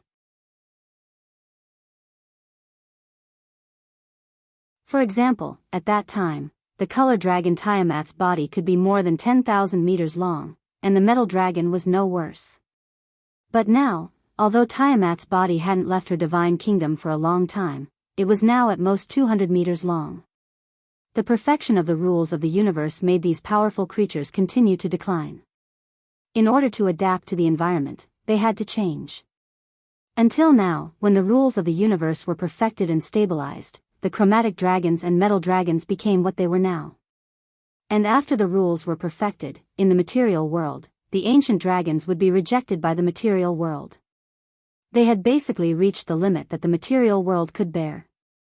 Of course, there were also ancient dragons who used secret methods to suppress their strength, shrink their bodies, and force themselves to stay in the material world. The same was true for the Titans. Their bloodline continued to decline, and each generation was weaker than the previous. This situation would continue until the rules of the universe felt that they would no longer threaten the safety of the universe. The dragons were fine, at least they could still live in the material world. But the Titans were not so lucky. There had been no trace of them in the material world for a long time. They were now living in a place called the Titan world in the astral world. The dragons used different ways to survive. For example, the legendary dragons paid more attention to quality and were unwilling to reduce their strength too much. Therefore, the number of these dragons had become very rare. There were only a dozen powerful dragons like the Time Dragon in the entire universe. The white dragons, on the other hand, chose numbers and obtained the strongest reproductive ability of the true dragons. However, their strength was a little lacking compared to the other dragons. The storm giants, frost giants, and cloud giants also had some Titan bloodline, but like the dragons, it was gradually deteriorating. This time, Su Len used all the blood of 30 frost giants, including a legendary level frost giant, to purify and condense the blood with a trace of Titan bloodline power. After obtaining Titan's strength, Johnson's strength also rose to the peak of Tier 4. After activating Titan's strength, he reached the legendary level. Seeing the powerful effect of the magic pattern inscription, Su Len began to experiment with the other barbarians. This time, Su Len didn't purify a lot of Titan's blood. There were only enough for 12 barbarians. Apart from Johnson and Boulder, there were still 10 more who could be inscribed. After confirming the safety of the experiment, Su Len began to inscribe the magic patterns on the barbarians. It was a lot of work to inscribe 11 barbarians. Su Len spent a week to successfully inscribe the magic patterns on all the barbarians. Apart from Johnson and Boulder, the attributes of the remaining barbarians also changed greatly after the magic patterns were inscribed. What made Su Len the happiest was that these barbarians had evolved from ordinary combat units to elites. Their names had also changed from barbarian battle-axe berserkers to barbarian marauders. Their strength had also broken through from Tier 3 to Tier 4. Although they couldn't compare to Boulder and Johnson, they were definitely the strongest among the many armies in northern Battlefront City. The 12 barbarians all activated Titan strength and obtained the God's Descent status. Now, northern Battlefront City had 2 more legends and 10 more peak Tier 4 powerhouses. If they all swarmed up, even the Frost Giant chieftain from last time would have to kneel. Their defenses were strong, and their attacks were powerful. When they formed a formation, they could completely rampage through the battlefield. These barbarian marauders successfully made up for the awkward situation of northern Battlefront City's high-end forces. In order to test the strength of these barbarian marauders, Su Len specially brought them to a tribe of about 300 orcs in the wilderness and had them deal with it. The 12 barbarians roared and activated Titan's strength, activating God's Descent. A powerful aura spread out from their bodies, and a bronze metallic luster appeared on their bodies. After activating Titan's strength, these barbarians didn't use any battle formations or plans. They directly swung their weapons and charged forward like bulldozers. Seeing these dozen barbarians attack, the orc camp immediately counterattacked. A large number of orcs raised their weapons and charged at these strange-looking barbarians. However, what made them despair was that their weapons only left shallow marks on the barbarians' bodies. They couldn't break through their defenses at all. The barbarians didn't even bother to dodge. They directly charged at the orcs, swinging their axes and clearing the monsters in front of them as if they were vegetables.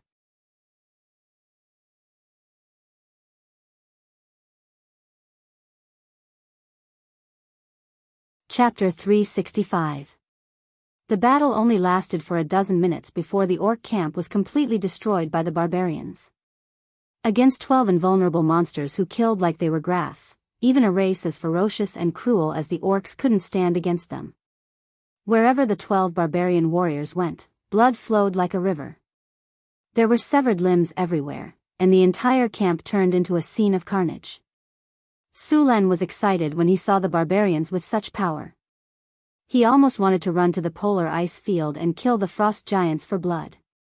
Fortunately, he knew that place was the nest of the frost giants, so he didn't act rashly. The orcs began to flee, but the centaurs who had been lying in ambush intercepted them.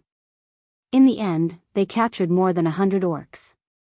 The rest, except for a few who escaped, were all killed by the barbarians. In fact, the barbarians' God's Descent state could only be called a fake God's Descent. The real God's Descent had the body of a titan.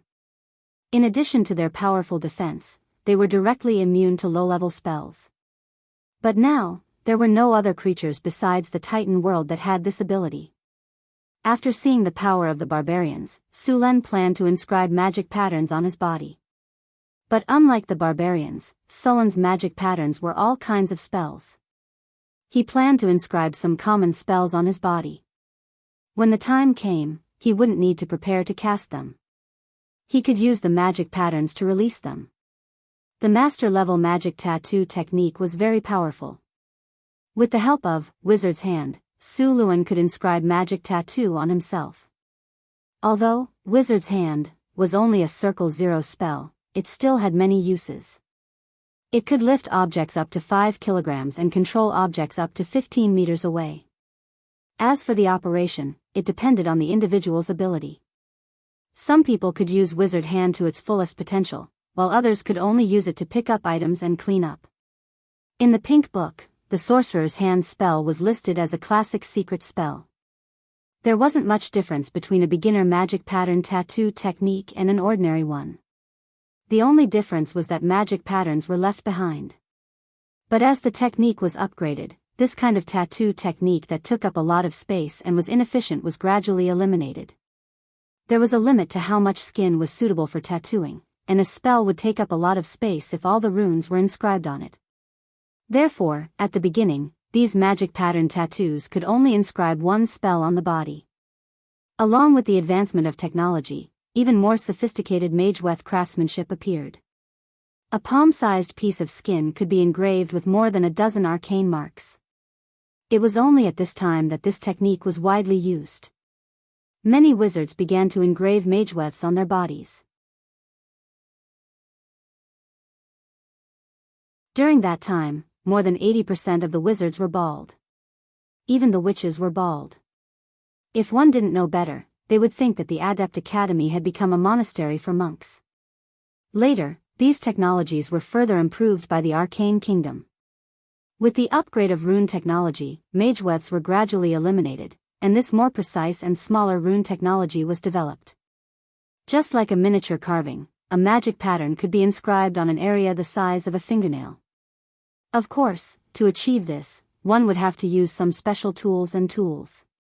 Sulan didn't know how to do that at the moment. In fact, to be more precise, it was already rune engraving, an upgraded version of mageweth technology. Mageweths were only a single arcane mark, while runes were a combination of arcane marks. In order to inscribe this kind of rune, arcanists used a special machine. This machine was very complicated, and ordinary carving knives were no longer capable of this technology. Therefore, they created a technology that condensed the scorching ray into a very, very thin line. According to Sulan's understanding, it was a very thin laser. This scorching ray was as thin as a micron. Then, using this machine to engrave runes on the body, and the machine wasn't operated by humans. It was a tower spirit made by arcanists. When the rune was engraved, the plan of the rune would be inputted to the tower spirit. After confirmation, the tower spirit would control the machine to engrave the rune. It was important to know that the tower spirit wasn't human and was easily influenced. The tower spirits in the wizard world were like artificial intelligence. Those powerful tower spirits were stronger than artificial intelligence. They would complete the plan meticulously. There were two types of mageweth tattoos. One was permanent, like the ones on the barbarians and marauders. The other was temporary. These temporary mageweths would disappear after the spell was cast, and could be re-engraved. Wizards would usually modify them according to the environment and the enemies or monsters they were about to face. Sulan was engraving a temporary mageweth tattoo on his body. This kind of tattoo had another advantage: it was relatively cheap. Sulan was going to engrave defensive spells, energy deflection field, energy barrier, bear's brute force, and greater haste. In the laboratory, Sulan took out all kinds of things he needed and put them on the workbench next to him.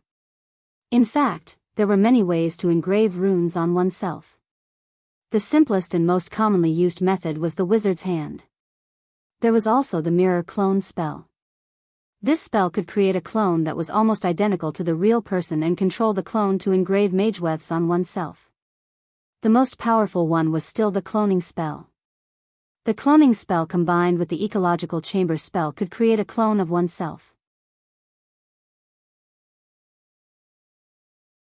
This clone would be exactly the same as the original, but it would have no soul. Under normal circumstances, this was a life-saving technique used by legendary wizards. It was like the Lich's phylactery. As long as the Lich's phylactery couldn't be found, even if you killed the Lich 10 times, it would resurrect after a while. The cloning spell was very similar to the Lich's phylactery. As long as the wizard was prepared in advance, once the wizard was killed, the wizard would wake up in another body. The only loss was some soul energy. Of course, the things on the body couldn't be brought back. After resurrecting with the cloning spell, the wizard would lose a profession level. Sulan planned to teach Hathaway this mageweth tattoo technique, but this was a matter for the future. Sulan took out the specially made silver needles.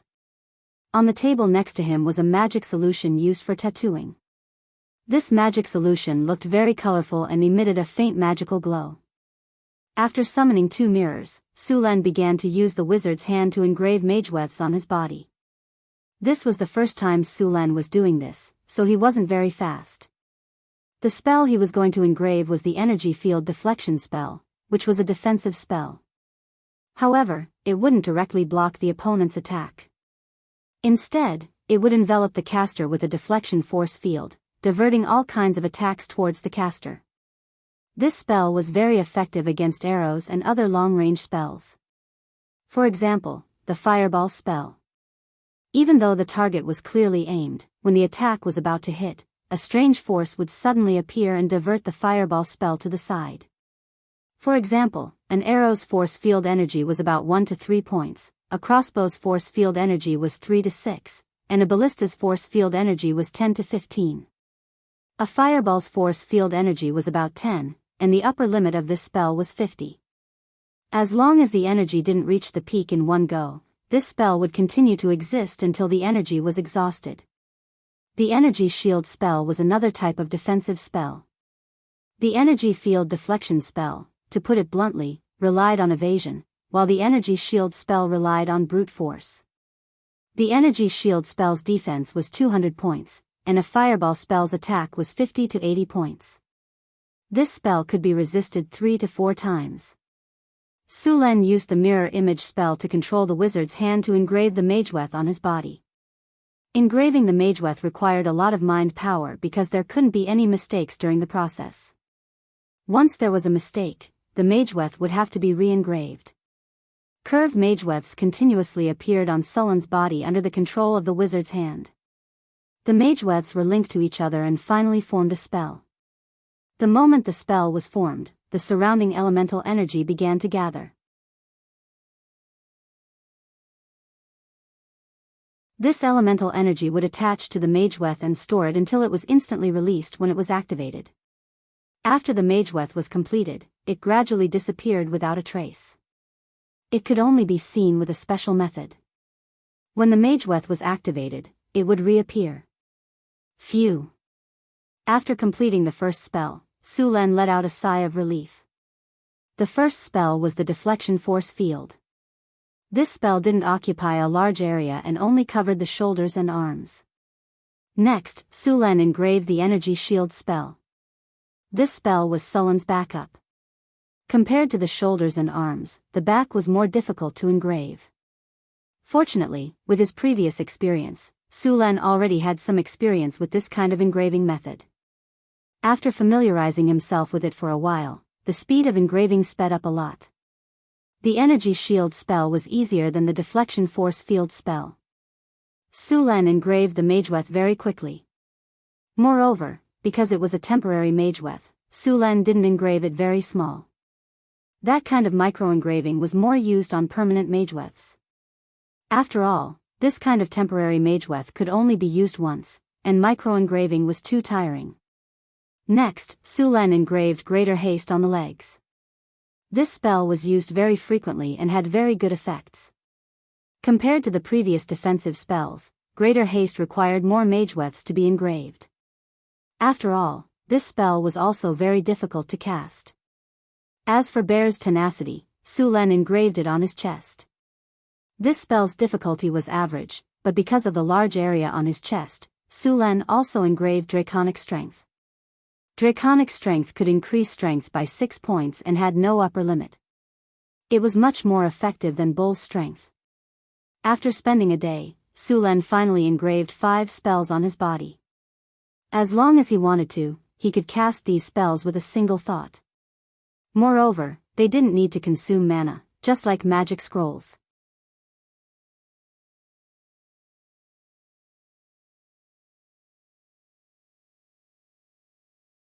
Chapter 366. Sulan's magewef inscription was like a magic scroll, but it was more convenient than a magic scroll. After he mastered the rune inscription technology, the effect of these spells would be stronger. And the application of this technology was not only for inscribing on the body, but it was also useful for making magic props and arranging runic arrays. It could be said that the rune inscription technology was also very advanced in the era of the Arcane Empire. Only a few great arcanists had mastered it, and more arcanists had only learned the Mageweth inscription technology. Another important use of the rune inscription technology was to make tower spirits. Now the tower spirits made by the wizards were using arcane marks, which was used in the early days of the Arcane Empire. When the Arcane Empire raised the super-floating city that could house 300,000 people, the tower spirits' computing and processing ability could not keep up. At this time, the great arcanists used the rune inscription technology to create new tower spirits. If the effect of upgrading the tower spirit technology had to be described, it was almost equivalent to upgrading the CPU of the computer mainframe from the original 80486 to the Pentium 1, and then to the i5 and i7.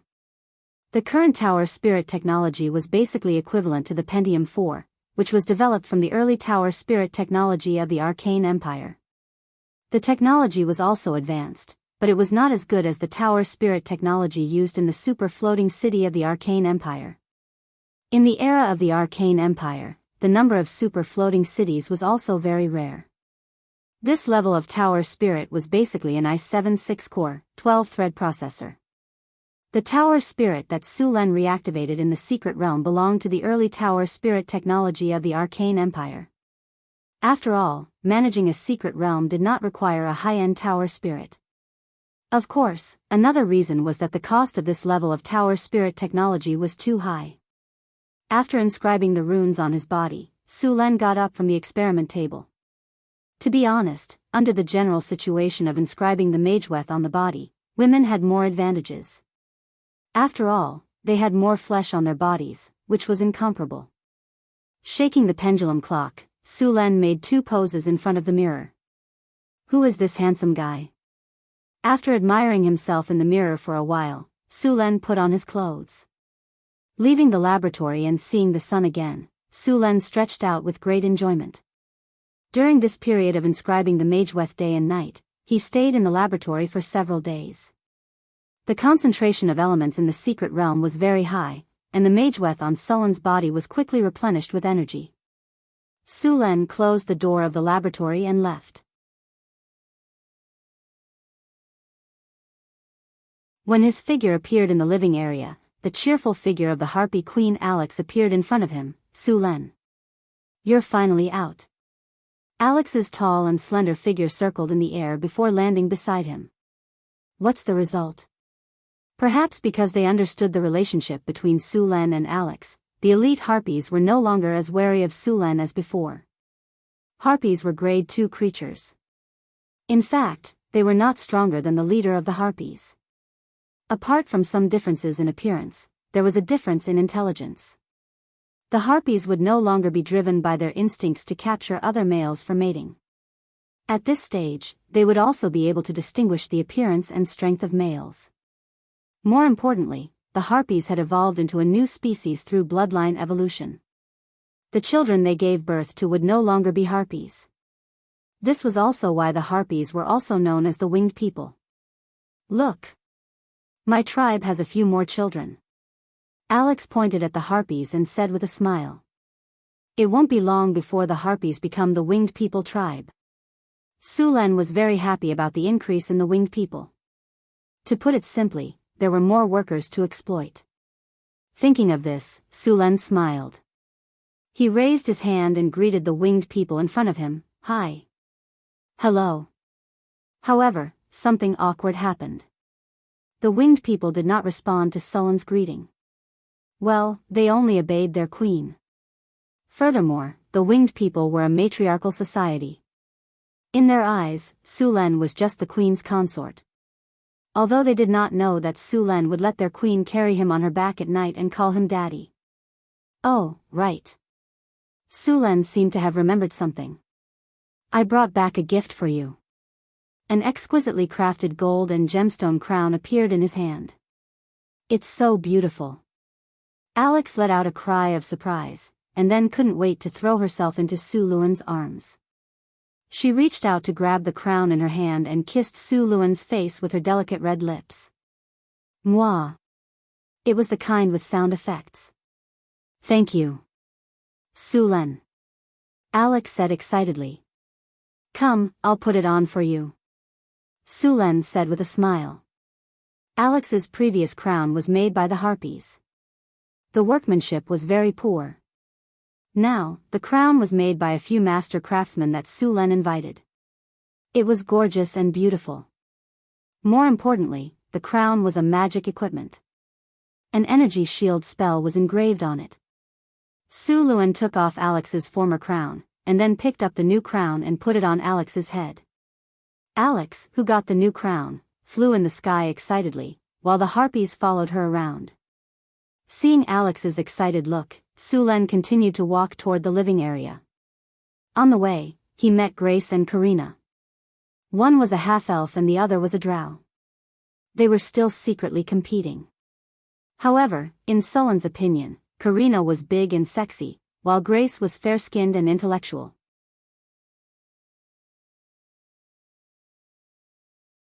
Both of them had their own merits. However, Grace had the upper hand for now. After all, there were twice as many half-elves as drows. In the living area of the secret realm, many houses had been rebuilt. Compared to the northern city, it had a more natural feel. This was because there were many winged people living here. Compared to houses, they preferred treehouses. The half-elves also liked to live in trees. This was why most of the buildings in the living area were treehouses. These treehouses were the masterpiece of the half-elf druids. They cultivated special seeds and used druid spells to make these trees grow quickly. In the end, they grew into all kinds of treehouses. Of course, there were also some other houses, such as pumpkins and mushrooms. It looked like a fairy tale. Sulen's residence was also a treehouse. However, his treehouse was very large. It was 80 square meters. The room was very clean. Even if no one lived here for a long time, there would still be harpies or half-elves who would come to clean it. After such a long period of high concentration, Sulen felt a little tired. As soon as he came back, he lay on the soft velvet bed to rest. The night passed without a word. After enough sleep, Sulen looked very energetic the next day. The smell of food wafted over, and Sulen's stomach couldn't help but grumble. After yawning, Sulen walked out of the treehouse and saw Grace watering the plants around with a water bottle. Good morning, Sulen. Grace raised her head and greeted him. At the same time, she flipped her long hair and said with a smile, Do you want some breakfast? I made strawberry raisin bread. Morning. Sulen greeted. Thank you. I'm hungry. You're welcome. Wait a moment. Grace picked up the water bottle and walked to her treehouse. Soon, she came out with a large plate of strawberry raisin bread and a cup of nectar made by the half-elves. Sulen didn't refuse. He didn't eat yesterday and rested. Now that he was hungry, he took a bite of the bread. The sweet and sour strawberries, the fruity raisins, the soft and delicious bread with the fragrance of wheat. It was delicious. Great bread. Grace smiled reservedly. Then, she raised her head proudly at Karina who had just come over. I'm here. A crisp and pleasant voice came from the sky, followed by the sound of wings flapping. Alex's figure appeared in the sky. The harpy queen circled in the air and then landed on the ground not far away. Alex, you almost ruined my breakfast, Sulen said unhappily. Alex's speed was too fast, and when he landed, the wind blew up a lot of dust. Fortunately, Sulen's eyes were sharp and his hands were fast. He cast a small spell and separated the place.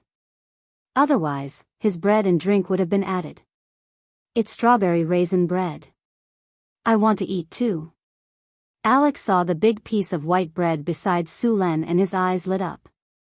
The next second, he appeared beside him. He opened his mouth wide and bit the strawberry on the bread. Then, he chewed the bread in 2 or 3 bites. It's delicious. Grace must have made it. Sulen looked disgusted. He tore off a piece of the strawberry that Alex had just bitten and put it in her mouth. Eat yours.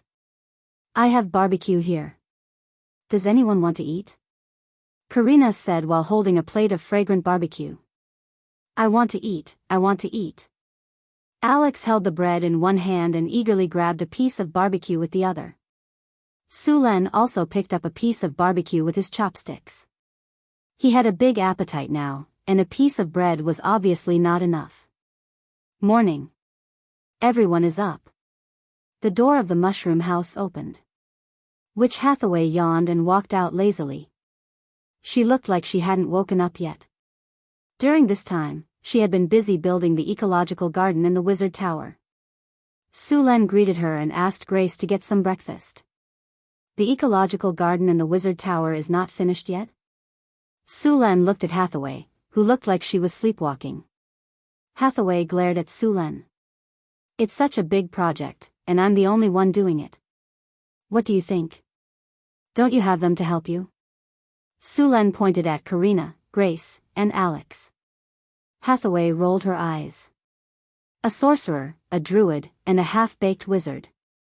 How many arcane scars can they engrave? You're tuning into the Carefree Valley YouTube channel. Don't forget to subscribe and join us on this journey to catch the most captivating stories.